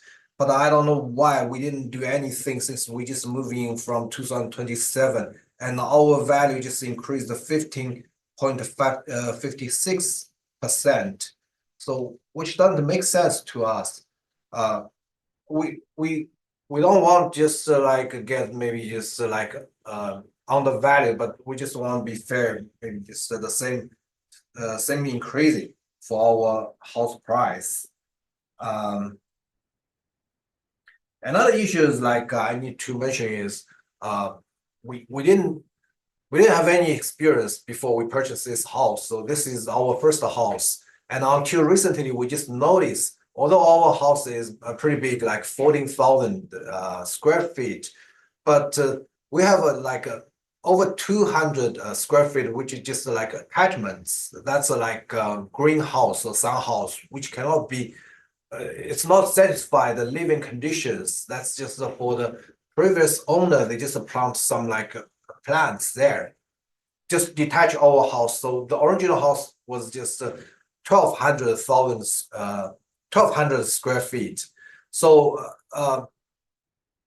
it doesn't have any insulation or something.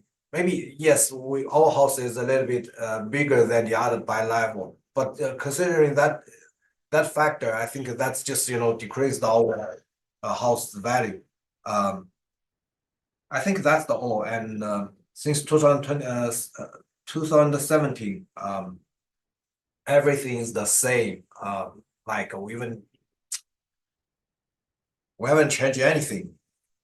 So What do you feel the assessment should be, sir? I think the fair value should be like 5,000 to 41,000 should be the fair. So the Right. amount you're saying is 405,000? Yes, 400. No, they just gave us the value is 416,000, but we think the fair value should be 405,000 to 441,000 or 4,005. Sorry. Gotcha. Yeah. All right. That's the information you have, sir? Yeah. Thank you. Ms. Nichols, questions?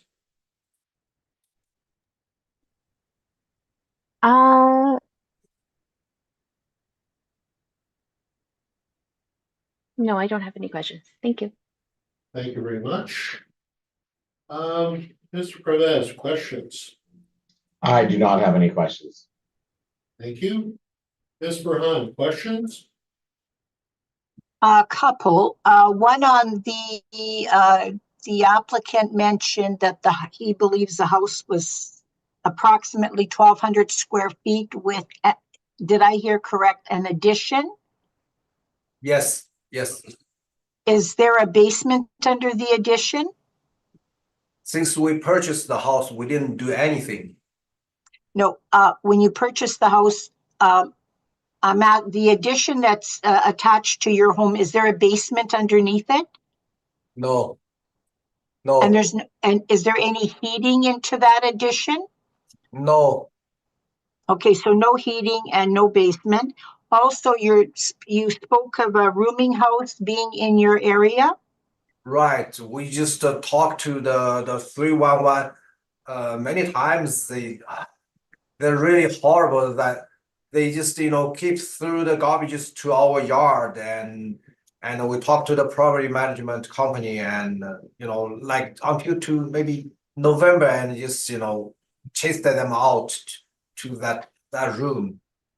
So that's pretty bad. that property, that rooming home that you're speaking of is next door to you? Yes, yeah, just close to our house. Okay, those are all my questions. Thank you. Thank you very much. And I do not have any further questions. So thank you for your presentation this morning, and thank you for your patience. Thank you. Thank you, everybody. Thank you very much. You get to your appointment on time. Thank you so much. Yeah, we really appreciate it.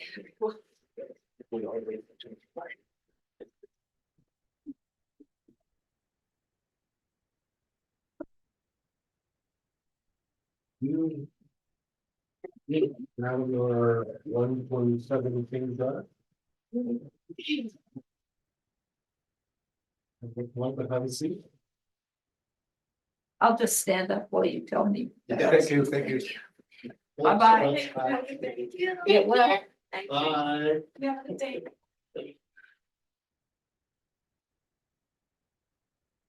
And have her sworn in. Madam applicant, please state your full name. Mary Lockawan. Do you affirm that the evidence you're about to provide at this hearing is the truth, the whole truth, and nothing but the truth?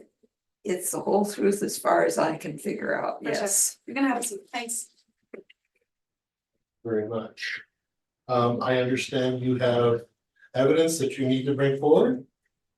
That you did not. I don't know whether it's evidence or not, but yes, I do Looks like have you some. got a stack of- looks like you got a stack of paper in front of you. Well, that's what I went through to come down to whether or not I had anything to say. Okay, so you do have a stack of paper that you I want to do. bring forward? No, I have 3 pieces here that I might Okay, so say something about. we, But I can do it verbally, and if that. I can say that this whole process has been a real eye opener.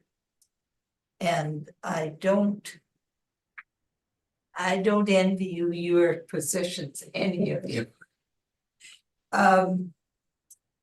I have 3 pieces of paper that I have printed off of the internet before the old assessed values disappeared. Yep. And I can speak to those, and if, when I'm finished here, I still want to make another appeal, I may do so, but I don't know that I will. Okay, so as we did in the last hearing, the other family, we have to decide whether we're going to accept the information that you're bringing forward. Now, is it something that we should really be able to see, in Yes, your opinion? Okay, yes. fair enough. So then we will decide whether we are going to accept it. So we're gonna ask you to step out of the room. They're gonna turn off the live stream for the moment. Thank you very much. So welcome back. We are going to accept your information that you provided, 3 pages worth, I believe. And I believe you've given that to the secretary, and she's had an opportunity to scan the documents. Yeah. So at this point, could you forward those documents to For sure. all the participants, please? I'm putting the document in SharePoint. You can refresh your SharePoint.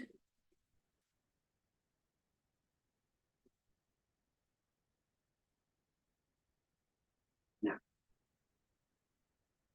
You can refresh your SharePoint, it will be there. And for you, so.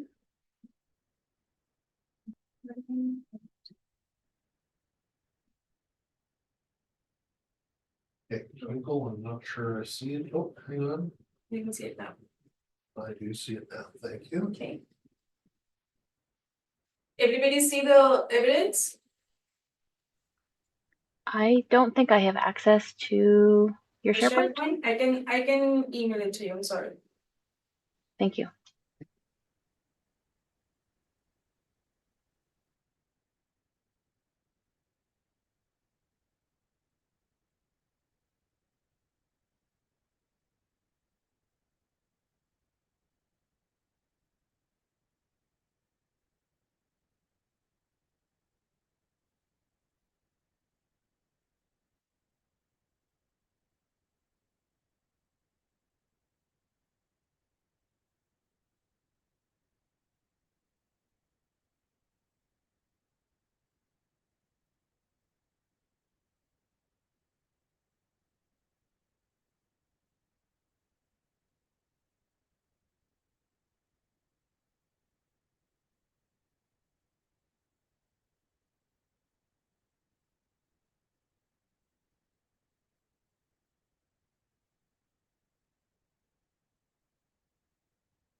I sent it to your email, you'll receive it soon. Thank you. I've just received it. Thank you very much. And applicant, this is assessors. There's a map on the back. All right, I got it. It's all good. All right, Ms. Nichols, can we hear from you with respect to the property at 127 King, please? Yes. So 127 Kings Drive. Roll number is 03043556000. This property is located in Fort Richmond.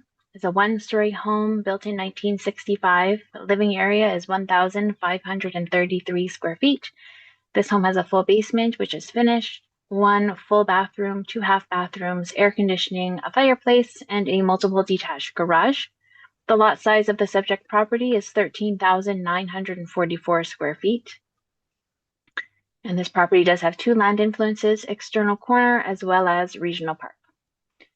The current 2025 assessed value of the subject property is $529,000. The comparables that I brought today are all in Fort Richmond. I did my best to find comparables that are as close as possible to the subject property. Fort Richmond is a large area, and different pockets of Fort Richmond are different, have different influences. So I tried to choose comparables that are also close to the park. So comparable 1, 2, and 4 are all 1 stories. Comparable 3 is actually a 1.5 story. The comparables were built between 1945, that's comparable 3, and 1970, which is comparable number 4. Living area of the comparables range from 1,000 square feet up to 1,476 square feet. So all of the comparables are smaller than the subject property. All of the comparables have a finished basement except for comparable number 3, which does not. All of the comparables have air conditioning, again, except for number 3, which does not. And all of the comparables have some sort of garage, except for number 3, which has no garage, but it does have a sunroom. Comparables 1 and 2 have a single attached garage, and comparable number 4 has a multiple detached garage, similar to the subject property. The assessed lot size for the comparable properties range from 7,560 square feet up to 14,279 square feet. And only comparable number 1 has the regional park influence. The other comparable properties do not. And comparable number 3 does have the negative influences of bus route and medium traffic. So the registered sale date of comparable number 1 was March of 2023, and the time adjusted sale price is $420,000. Comparable number 2 had a registered sale date of February of 2022, and the time adjusted sale price was $511,000 rounded. Comparable number 3 had a registered sale date of April of 2022. The time adjusted sale price was $444,000. And comparable number 4 had a registered sale date of March of 2022. And the time adjusted sale price was $477,000. So looking at the comparable properties, I do feel that the assessed value is supported, even though it's on the high end and just a little bit higher than the comparable properties are showing. And that's because the subject property is larger than all of the comparable properties. And it does have that regional park influence where the others don't, except for comparable number 1, which does, but is also quite a bit smaller than the subject property. So for that reason, I do feel that the assessed value of $529,000 is appropriate for this property. Thank you. Thank you very much. Now, forgive me, Twinkle, did we swear in the applicant? Yes, Sorry, that's okay. just want to make sure. If you have questions at this point, please. I do have a question. Or a comment, I guess, a question. You say that our property has a regional park influence. And I would agree with you that that is true. However, any of the other ones that have regional park influence actually can see the park. There's no way that anybody in the park or we can see the park from where we are. And the person across the street, directly across the street from us, has no regional influence. So I would like to know where, how they make the determination that we do have a regional park influence. Or So that usually, anybody does. yeah. So I'm not the one who puts the influences on for the properties, but usually it's about proximity. Proximity, yeah. So definitely, any of the properties that are bordering the park or directly across from the park should all have that influence. And then any property with a view of the park might also have the influence as well. The neighbors that you mentioned across the street would not have, there's a house in between them and the park. And because they're on the same side as the park, they wouldn't even be able to see it. So that's probably why they don't have it, but I'm not too sure because I didn't make that decision. My comment to that is that everybody in the neighborhood has the regional park influence as far as the usefulness of it. And I would agree that the park has a real influence on me because I love it. But I know the people across the street from us can see the park because it goes, their view in their backyard goes right through the backyard of the other people. So they're almost virtually touching it as well. I don't know what difference that makes in the value. And I don't even know whether you know what difference it makes in the value. But that's something that I did note, that we're the only one that isn't really touching the park or directly across from it that has a regional park influence.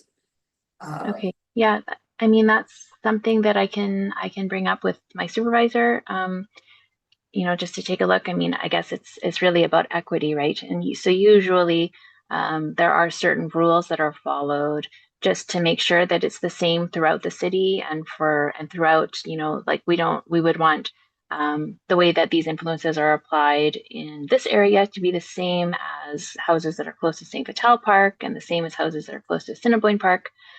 So whatever the guidelines are, they're usually kind of applied like throughout, just to make sure that things are equitable. But I can mention and have somebody review the influences here, if that's a concern. I think that's the only question I had.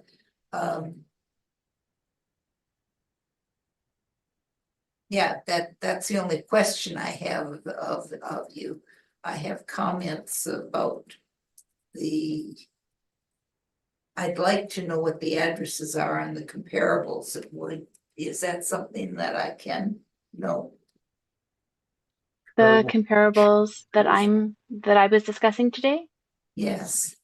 They're all on Yeah, the page, absolutely. So each and every one of them. On this sheet. Yes, right at the very top. Oh, I'm sorry. I thought this was something else. No, I thought it was a review of what I had that sent. is her Okay, presentation. that's fine. So that's what you read. Okay, good. Thank you. All right, those are your questions, ma'am? At this point, yeah. Thank you very much. Ms. Burhan, do you have any questions for the assessor? I do not, thank you. Mr. Perez, do you have questions for the assessor at this point? Just curious which of these comparables you think is the closest or most comparable to the subject property? well, I mean, I think it's none of the comparables are perfect for sure. In terms of size, I think 596 Patricia is the closest.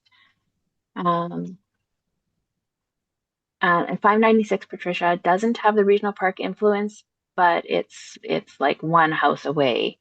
So it's, you know, I think that's still a pretty big influence for that particular property.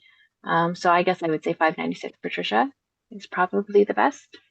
Okay, thanks. That's all my questions. Thank you very much, and you've asked and answered my questions, so thank you. Please, let's have your presentation. Well, first of all, I want to say I'm not here because I don't like to pay taxes. I think that we get service for our taxes that we pay. And I'm the last person that would complain if I'm getting something. However, taxes do need to appear to be fair. And my presentation, if there's anything to it, has to do with the fact that the people in my neighborhood had far less increase, even the ones that seem to be fairly comparable to my property. And I did note it on the pieces of paper that I sent.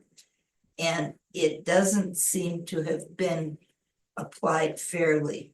I understand now from the presentations previous that I sat through that the main thing that you're comparing is, or that you're looking at is the comparables and not how the increases were applied. But when you look at our increase being 30% and the increase on John and Penny's house, it said 130 Kings Drive being 5.6%. And nothing really, I don't think any, as a matter of fact, we have done nothing in those years to change the value of our property. And I think probably within that time frame, 130 had maybe actually done some extensive renovations. I don't know whether or not it's something that they had to take out property taxes or permits on. But with their house being assessed at 470,000 and the living area being 1,900 and it being a newer house to begin with, it seems that their assessed value only went up by 5.6% and ours was 30%. That does not seem fair. Across the street from us on 600 Villa,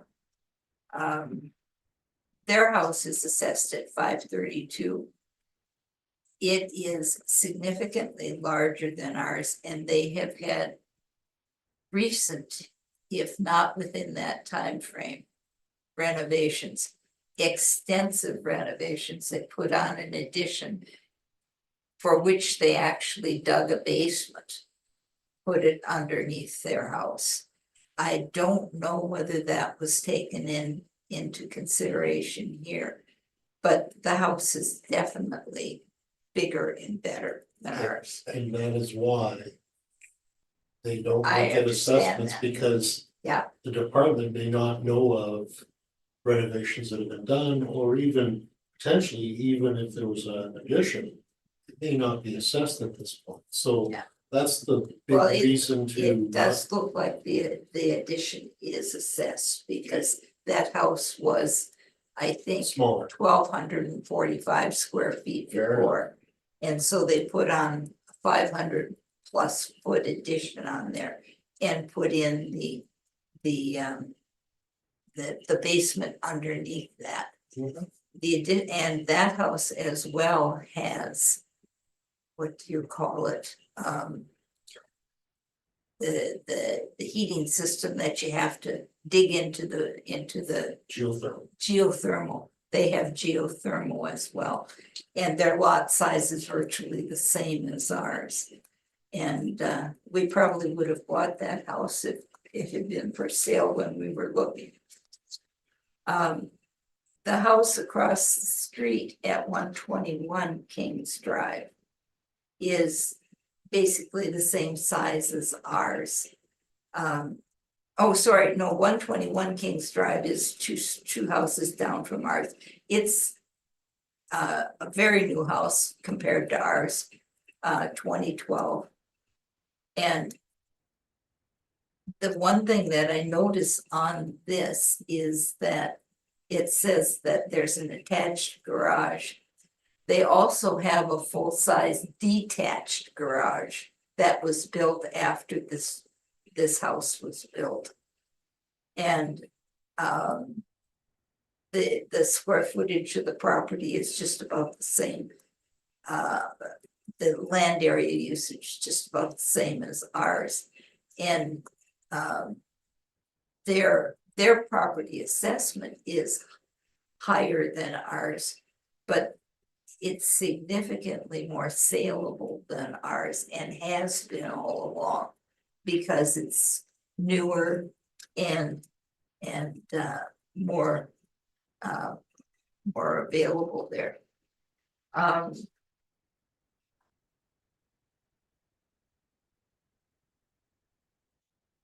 do have.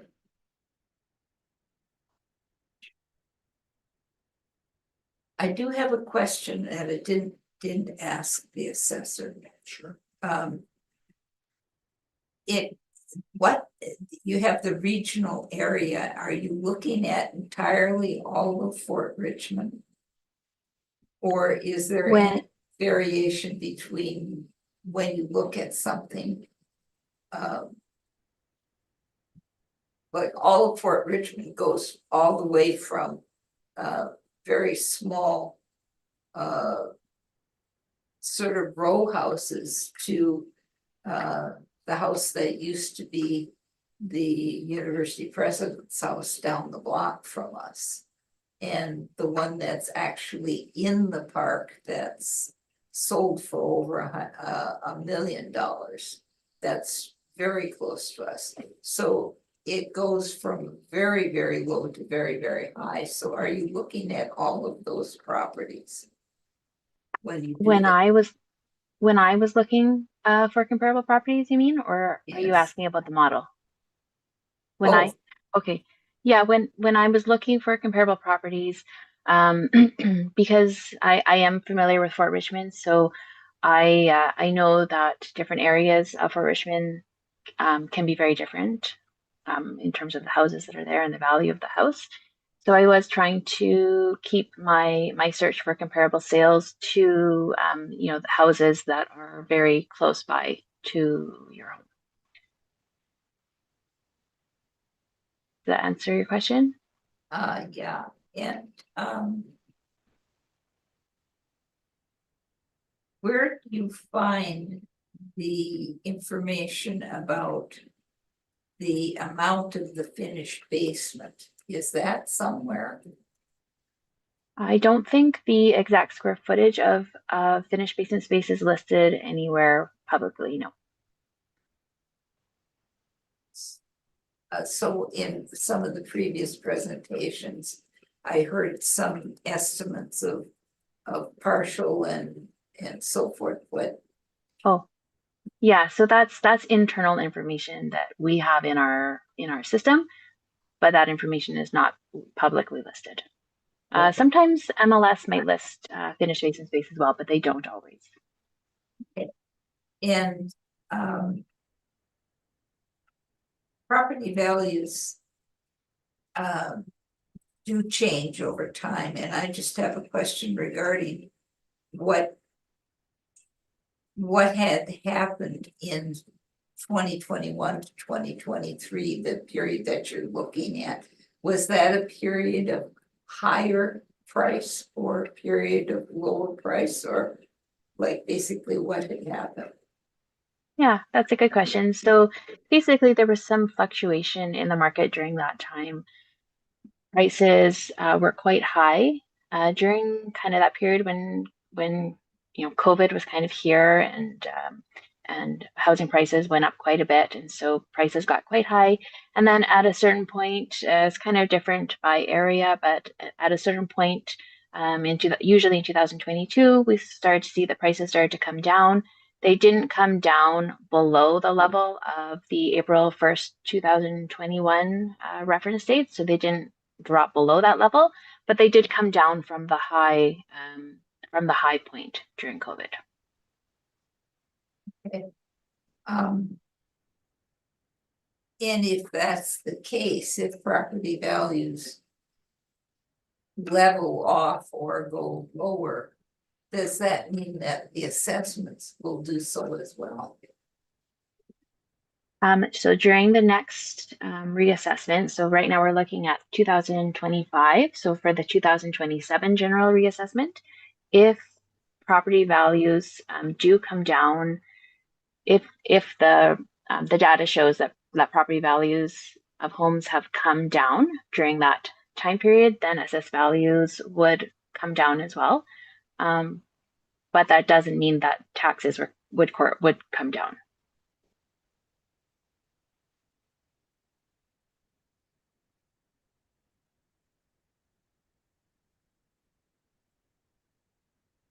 I'm just wondering why there was such a variation between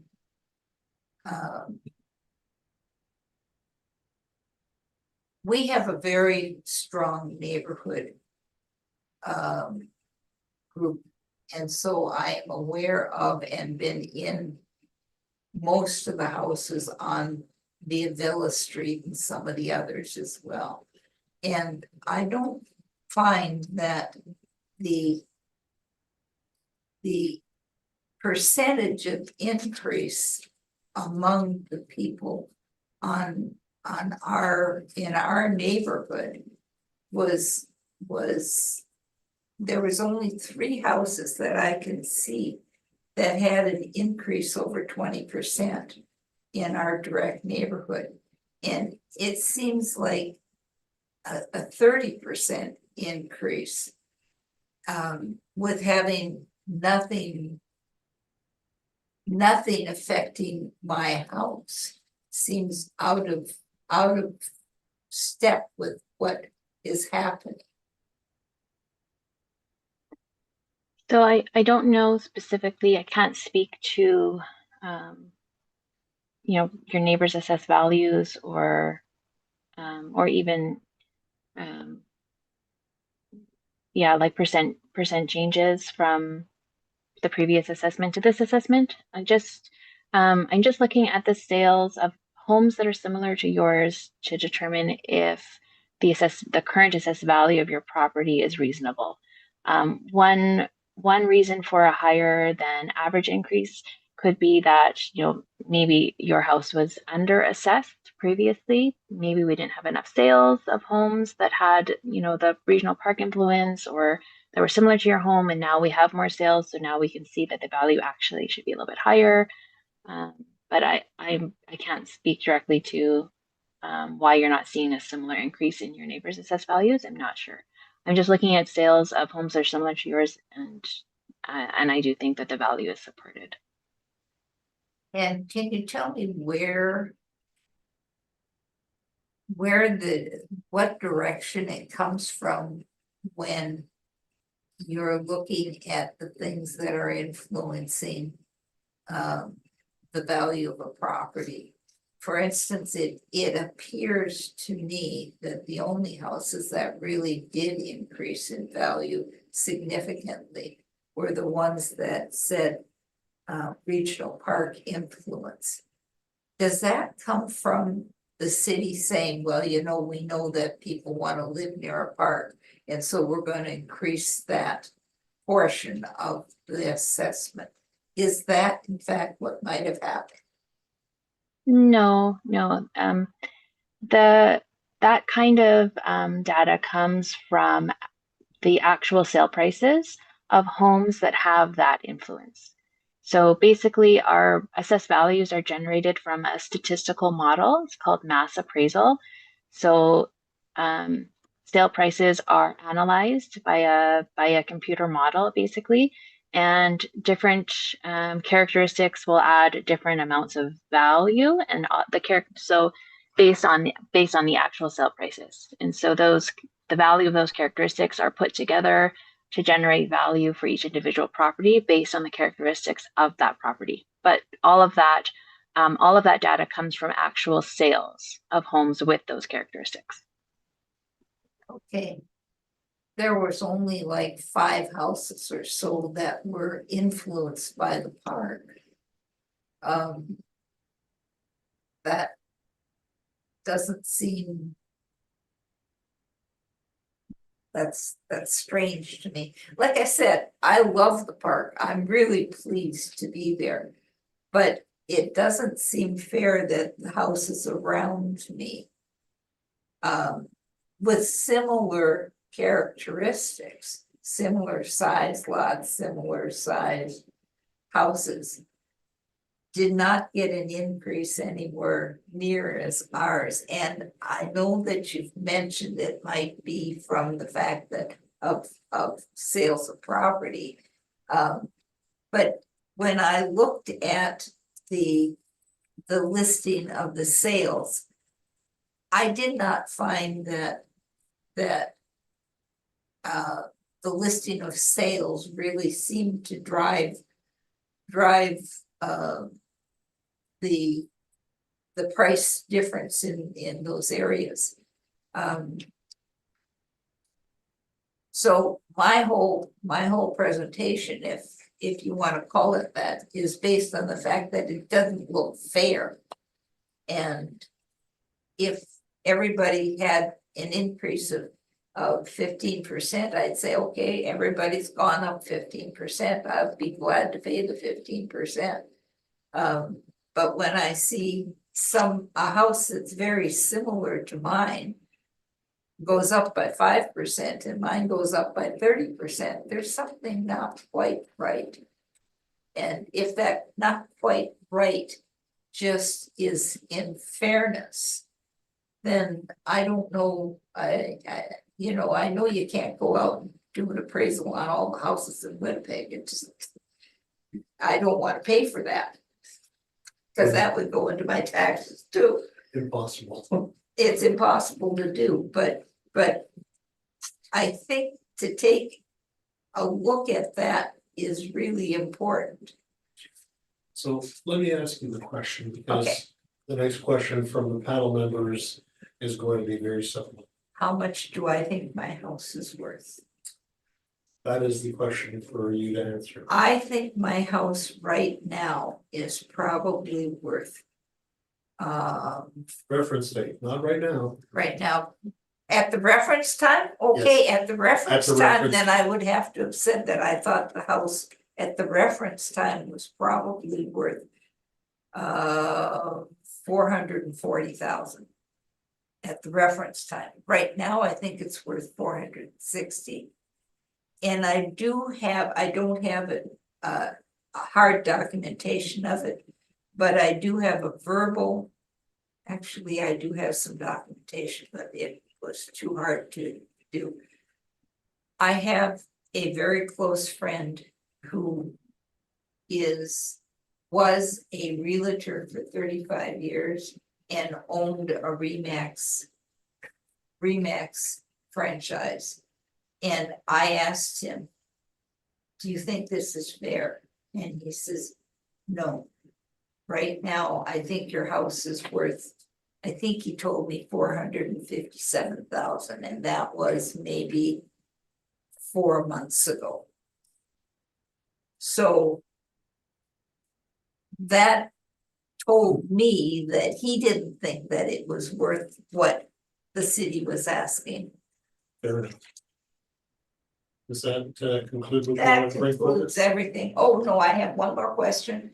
I was able to look at the sales data on the internet. Is there a way of getting that in a format that can be sorted by the general public? Ms. Nichols? I unfortunately they're only posted online as the I think they're PDF documents. Pardon me. The city just posts them as PDF documents, unfortunately. So Okay, it's yeah. Is what she's trying to say. okay. But you could copy whatever you wanted to and put it into a table. If I were wanting to put If in, you were wanting to put that effort in. I started to do that. And I quit. Fair enough. I suspect that there may be a technical way of doing it somehow, but I'm not a technical person. So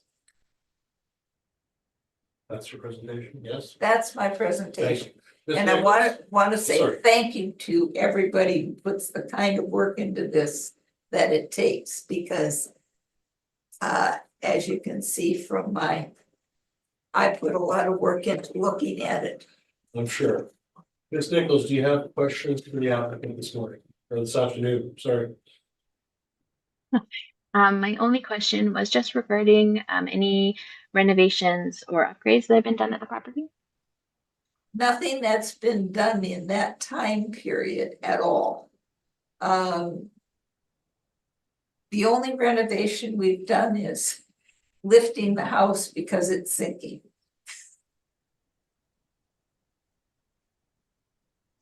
Okay. So the kitchen is original to 1965. Well, if you consider painted cabinets an upgrade, I painted the cabinets. We put in a laminate countertop, but I mean, these things happened 12 years ago. Okay. And same with bathrooms. Have bathrooms been upgraded at all throughout the years? We painted them and we put in new taps and new sinks. The taps were $125 and the sinks were like $85. Okay. And what about the flooring? Has any of the flooring been replaced? Oh, well, when we moved in, which was in 2000, we tore out the carpet and put new carpet in because it was plywood underneath it. And 12 years ago, we took our carpet up and we put in vinyl clip flooring in the living room and dining room.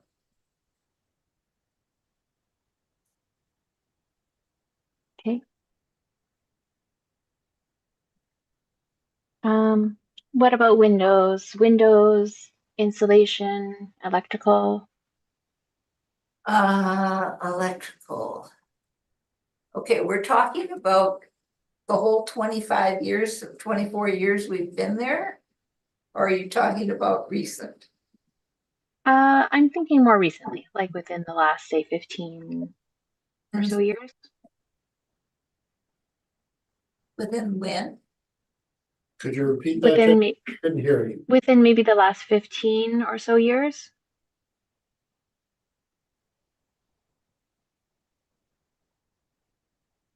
$15 I think within the last 15 years, we did put a new picture window in the front because it was leaking. I think that was in the last 15 years. Okay, thank you so much. That was all my questions. Thank you. Ms. Verhan, do you have questions for the applicant? Yes, you mentioned, ma'am, that your house was sinking and you had to have it lifted. As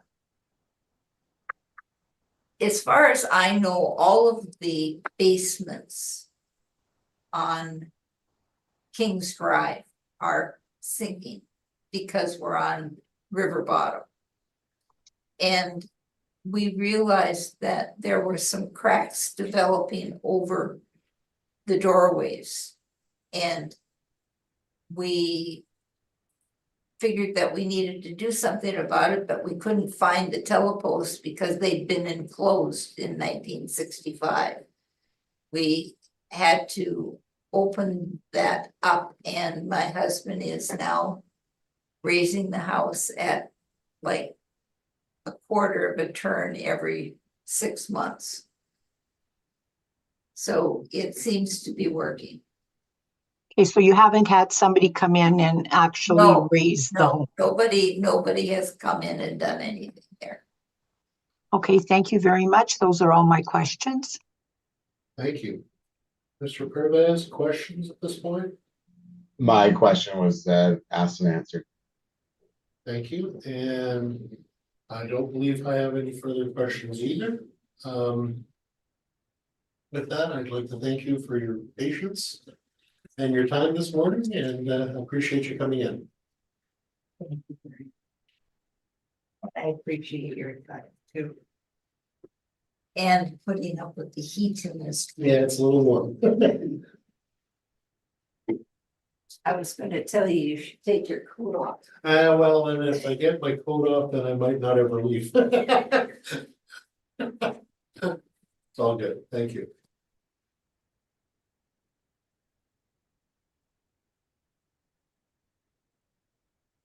So we have some applicant present. One more present, yeah. Yeah. Now, people, you three on the screen, you shouldn't look so, you should smile once in a while. Thank It's you, enough Jen. to scare any applicants. Not the intention. Thank you. Thank you. Have a Good good day. day. Bye. All right, Twinkle, who do we have on in Zoom? Item 15, 152 Craigmore Drive. Okay, I'm admitting the applicant.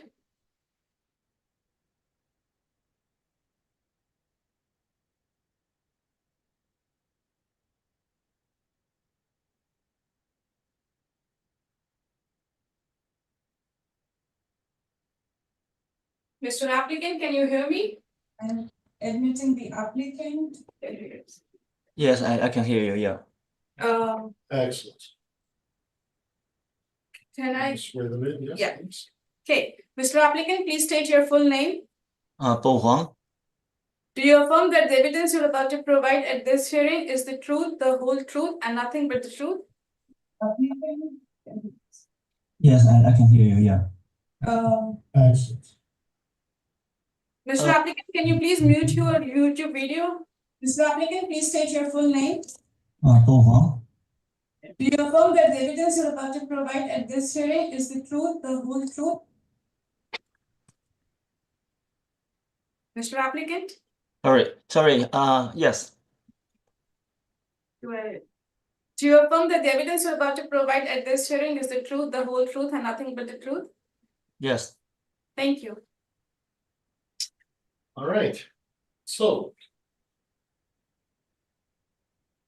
Ms. Nichols, can we have your presentation on 152 Craigmore Drive?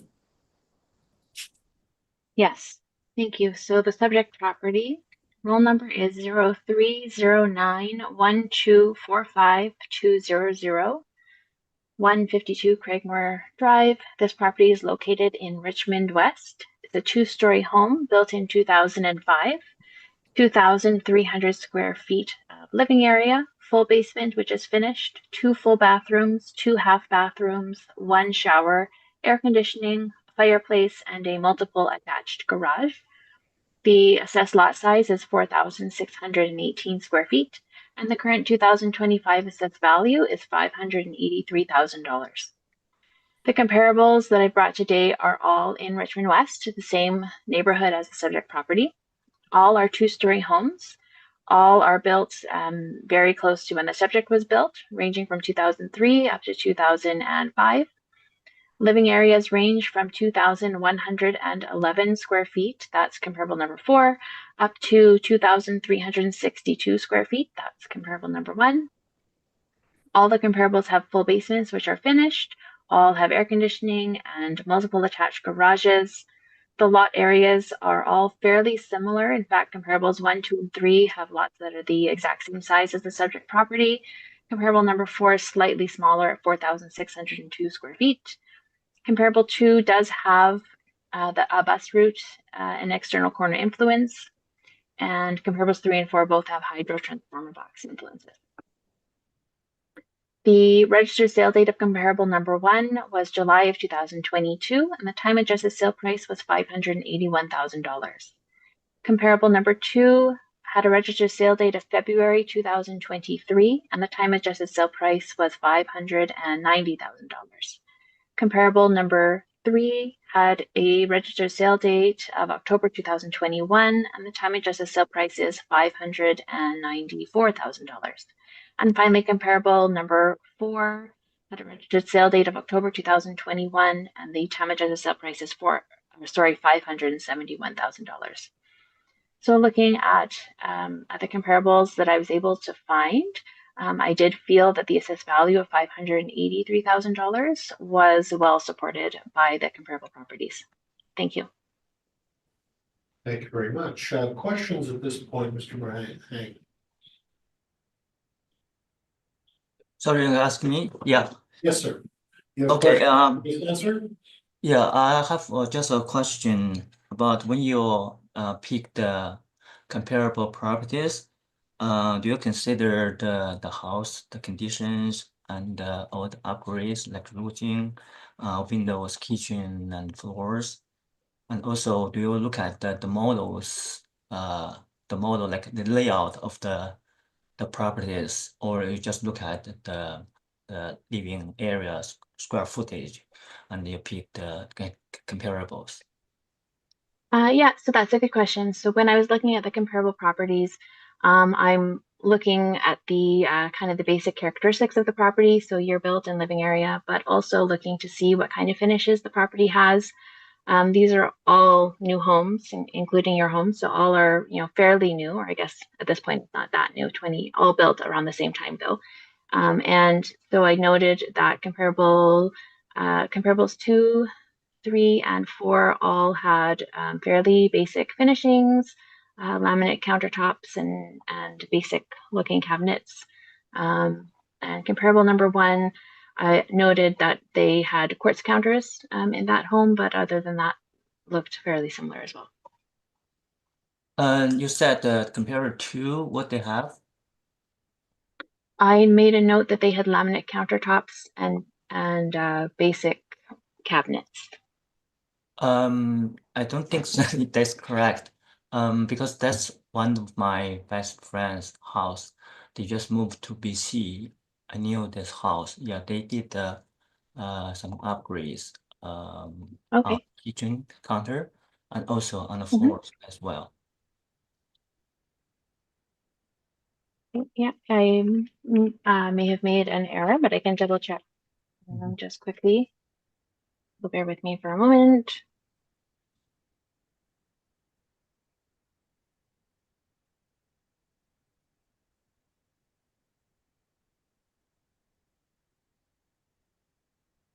Okay, so for this property, the MLS listing says has maple floors, but I'm just looking at the pictures. It doesn't mention what the counters are in the description, but I'm just looking at the pictures and I can see that the sink is installed on top of the counters, which would indicate Yeah, but a probably laminate if you look counter. at picture, it's not laminate, right? Well, it doesn't specifically say, but usually if the counters are stone, then the sink is installed under the countertop. And so for these, the sink is installed on top of the countertop, which usually indicates that it's a laminate countertop. It does look like a laminate as well. No, if you look at the picture, it looks like it actually it is I think probably some stone stuff.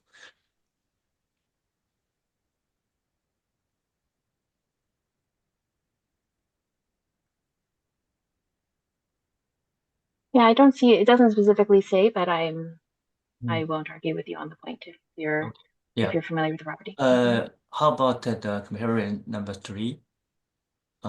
What's that property? I think they did lots of upgrades as well. Okay, I'll just pull that up here as well.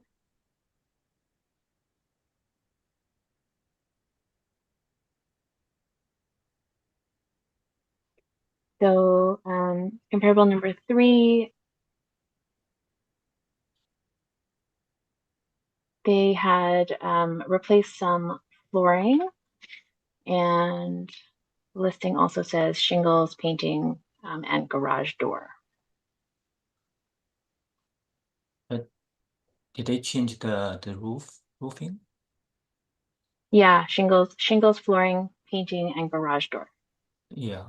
So if you look at these two properties, compare with ours, I'm the original owner for this property. After we purchased this property, actually we put this one as a rental property a few years, probably around 10 years ago. So since then we have never done any upgrade. major upgrades to except probably the painting sometimes we do after the renter move out. We did like some paintings as well. But rather than that, it just mostly it's just basic. It's all original. Everything, the roofing, it's everything is original. Mhm. So some of those items are more, we consider maintenance items. So shingles, replacing a garage door, painting, we consider that more maintenance to the home. Yeah, but if you look at the roofing, like say, because the other last year, some people like this now, the past summer, some people doing the probably because it's 20 years old houses, right? Though in the street, lots of people are changing the roofing. So some guy came to us as well, asking whether we want to do the replacement as well. But if you look at the cost, probably around like 20,000, more than 20 to 30,000. Mm-hmm. Okay, rather than that, I don't have any questions. Thank you very much. Mr. Pervez, any questions at this point? I don't have any questions for the assessor. Thank you. Ms. Rahn, any questions for the assessor? I do not, thank you. And I don't believe I have any questions either. So, Mr. Hand, would you like to go through your presentation, please? Sure, yeah. I list some properties for the comparison as well from the sales book. That's the only source I can get from for this report. I also picked the 100 Creekmore Drive because that one is very similar. Actually, it's the same exactly the same model as our is Santa Rosa is the same model because this house I think probably is on the market for a couple of times. One time when they were in the market, we go in and took a look of the houses. That is exactly the same as our house, except there will be a little bit more in the square footage because they have a bay, like bay window. Probably that's probably add some extra square footage to the living room, living area. Other than that, that probably is exactly the same as our property. That probably maybe I think they are a rental property as well. And also I pick another one from if you look at comparison 4, that one is also exactly the same model, but this one is from Fairfield Park. That is in the same neighborhood. It's just 5 minutes drive from our neighborhood. That one is also exactly the same model, 2380 square foot. The living area is the same. Probably they have a bay window, so that's why they add some extra living area. But they have a pretty big lot. The land is 50 feet wide, so it's a little bit bigger than ours. Other than that, the other one you can see probably the other ones in Richmond West are pretty old. Probably it's not really comparable to ours. But this one, comparison 4, it was built in 2008, and all the features are pretty much the same as ours. So I would think comparison 1 and comparison 4 from my list will be more comparable to my property.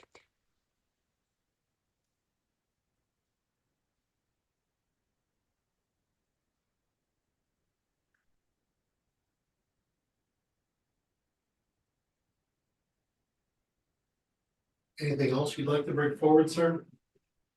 No, that's what I provide. Yeah, so I can see from my evidence, I believe my property value is a little bit less than what the city's assessment.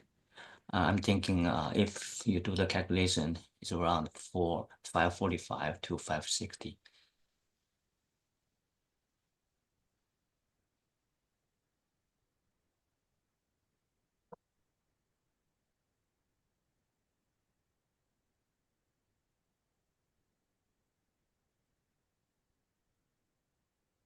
All right, so 545 to 560 is what you feel your assessment should be, sir, is that correct? Yes, if you look at my comparison one, if you do the calculation, is around probably 560, and then if you choose comparison 4, that's the exact model, it will be a little bit less than that, probably 550, probably, yeah.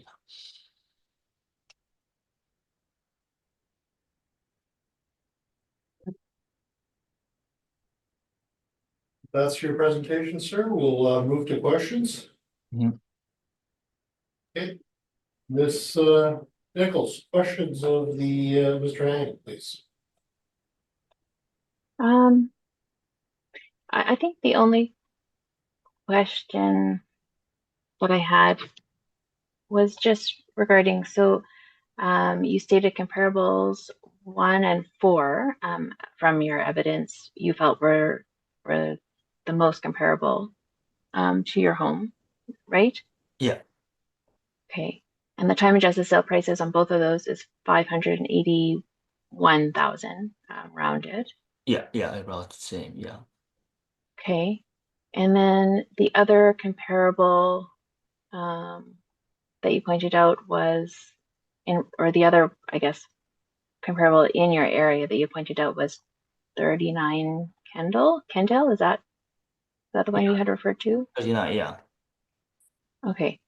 Which sold, the time adjusted sale price was 567,000. And Mhm. so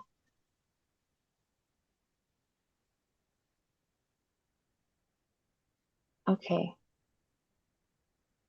Yeah, sorry, just trying to get that all straight in my head. Okay, I think that's, yeah, just wanted to clarify that. Thank you. Thank you very much. Ms. Rahan, do you have questions at this point? Well, No. along the same line as the assessor, I'm just trying to reason this. Your comparables show that. I'd just like to know how, using those comparables, you come to the figure of even 560. When these are all in their 580s, 633, 620. I'm just not sure where you get the 560 from. You asking me? Sorry, I thought you. Yes. Yes, which one? yeah. Okay, like, repeat the question, sorry. Yeah, no, it's okay. It's just based along the same line that the assessor was asking. Out of all your time adjusted sale prices, it's all higher than what you are asking for. So I would just like to know where you get your 560 from for your home. But I did the calculation. If I use the same time adjustment sales price per square feet for the 100 Grigmore, that will be around 560. It's showing 580, 500. Yeah, but if you look at the square footage, there are 62 more than us. So for 62 square feet, you're giving them 20,300 more. Yeah, if you calculate, if it's 245 times 2,300, it's about 560. Okay, that's all I have. Thank you. Mr. Pervez, any questions? Sorry, I have no questions. Thank you. Thank you, and I have no questions. So thank you very much. I appreciate your submission today and your patience for It's a long day for everybody. long day, yes indeed. So thank you very much for coming, and this concludes your hearing at this point. Thank you. Thank you. Thank you very much for your time.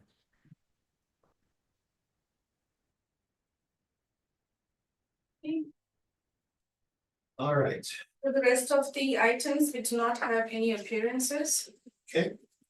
Guys, we're gonna take a quick 5-minute break, please. And we'll we'll come back and address the remaining properties on the docket. There's what, three? Three. Awesome. Thank you very much. Thank you very much. Welcome back. And in camera while we are off, we got three remaining properties that we are going to hear at this point. So Ms. Nichols, if we could get you to go to, I believe, 592 Patricia Avenue. That's Okay. Right? Oh, yeah. Yeah. Good. So if we could get you run through that quickly, Ms. Nichols, that would be greatly appreciated. Okay, And we will sounds do good. the same for the other two that have not shown up or sent any information through. So thank you. Okay. So the subject property is 592 Patricia Avenue. Roll number is 0304362840. This property is located in Fort Richmond. So 1-story, built in 1967, 1,000 square feet of living area, full basement, which is finished, 1 full bathroom, 1 half bathroom, 1 shower, air conditioning, and a single attached garage. This property has a lot size of 9,029 square feet, and it does have a regional park as well as an external corner land influence. The current assessed value of the subject property is $418,000. And there was a registered sale, registered in March of 2023 for the subject property of $420,000. The properties that I brought today are all in the same neighborhood, all in Fort Richmond, all are 1-stories, all are built between 1964 to 1974. Living areas range from 1,062 square feet up to 1,232 square feet. All the comparable properties have full basements, which are finished. All have air conditioning. All have some form of garage. Comparables 1, 2, and 3 have multiple detached garages, and comparable 4 has a single attached garage. Lot areas range from 6,786 square feet up to 7,396 square feet. Comparable 4 does have a few negative influences: bus route, internal corner, medium traffic, and school. Comparable 3 has school influence, and comparable 1 has internal corner, but none have the regional park influence. And the time adjusted sale prices of the comparable properties range from $405,200 up to $482,100. So considering the range in sale prices of the comparable properties, as well as the regional park influence on the subject property, which none of the comparables have, I do feel that the assessed value of $418,000 is reasonable. Thank you very much, Ms. Nichols. Questions, Ms. Verheyen?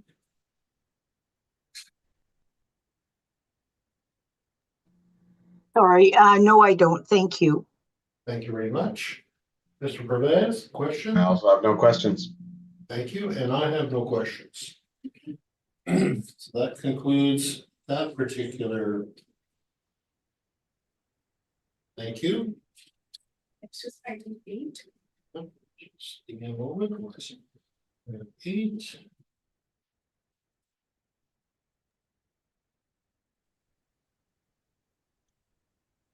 Uh, 6, 7, 8 Lanark. Ms. Nichols, Okay. can we hear from you on that one, please?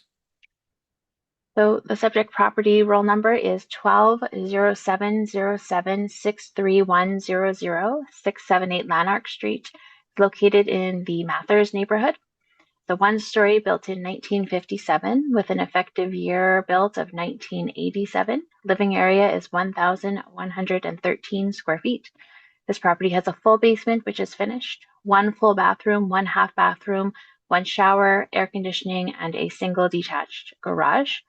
The assessed lot size of the subject property is 6,469 square feet, and it does have a few negative land influences, has bus route, commercial adjacent, external corner, and heavy traffic.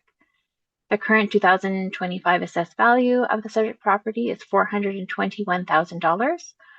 And there was a sale, there was a sale with a registration date of September 2021. The sale was for $440,500. The comparables that I've brought today are all in the same neighborhood as the subject property. All are one-story homes with year built very close to the subject property. 19, sorry, I think this is a.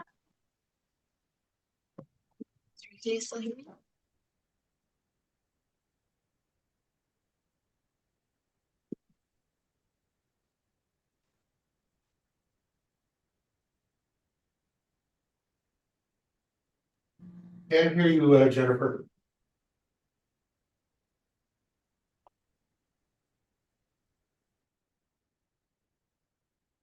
We can see you, but we cannot hear you.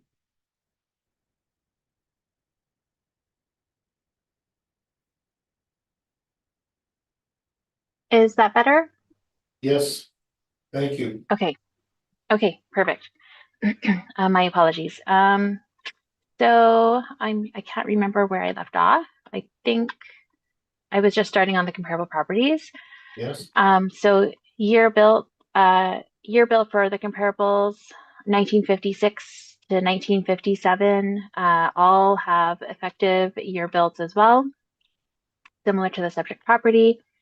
The living areas range from 1,005 square feet up to 1,168 square feet. All have full basements, which are finished, all have air conditioning, and all have detached garages. Comparables 1 and 2 have single detached, and comparables 3 and 4 have multiple detached. Lot sizes range from 5,099 square feet up to 6,468 square feet, and all have commercial adjacent land influences. The time adjusted sale prices of the comparable properties range from 366,100 up to 518,400. And so looking at the comparable property assessed value of 421,000, I do think that the value is supported by the comparable sales as well as the sale price of the subject itself. Thank you. Thank you very much. Mr. Perez, questions? I do actually have one question. I'm just curious why the comp 4 is quite a bit lower with its time adjusted sale price than 421, and it's got fewer of the negative influences. It's not up on Grant, doesn't have the same bus route, heavy traffic issues. Wondering why we end up at 421 instead of closer to that, 366 number. Yeah, fair question. So comparables 1, 2, and 3, as well as the subject property, have all been renovated and fairly extensively. Comparable 4 has had some renovations as well, but not to the same extent as the subject property or the other 3 comparables. Okay, that's the only question I had. Thank you. Ms. Verheyen, any questions at this point for the assessor? No, mine was just answered. Thank you. Thank you very much, as is mine, and thank you very much for your presentation on this, Ms. Nichols. And we will move on to the next property, which is Item 14. item 14.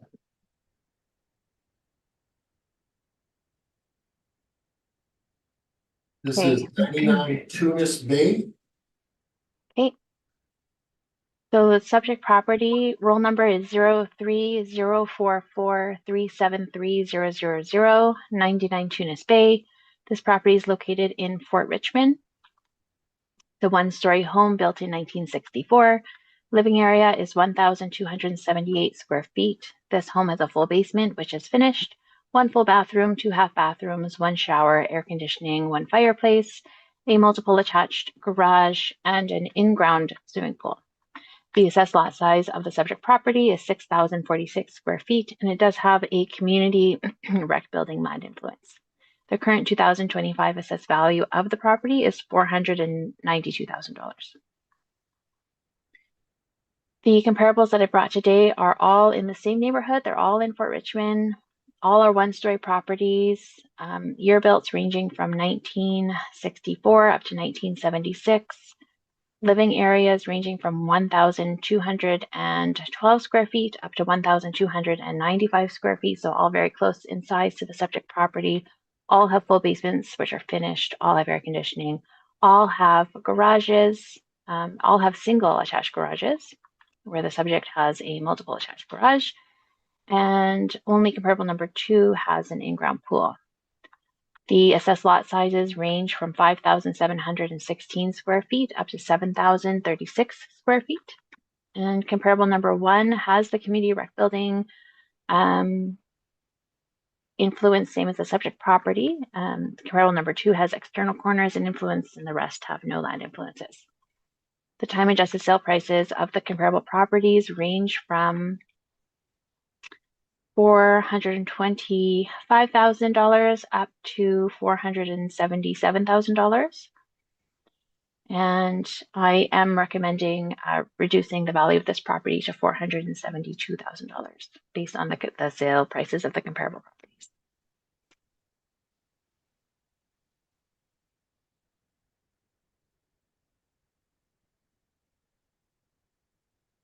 Thank you very much.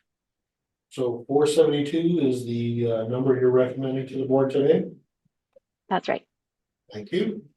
Ms. Farhan, do you have questions for the assessor at this point? None, thank you. Revez, any questions? I have no questions, thank you. Thank you very much.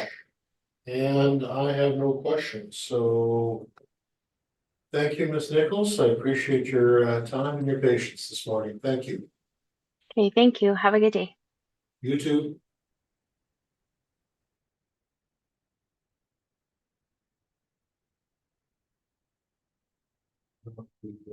Stream? Yes. Okay.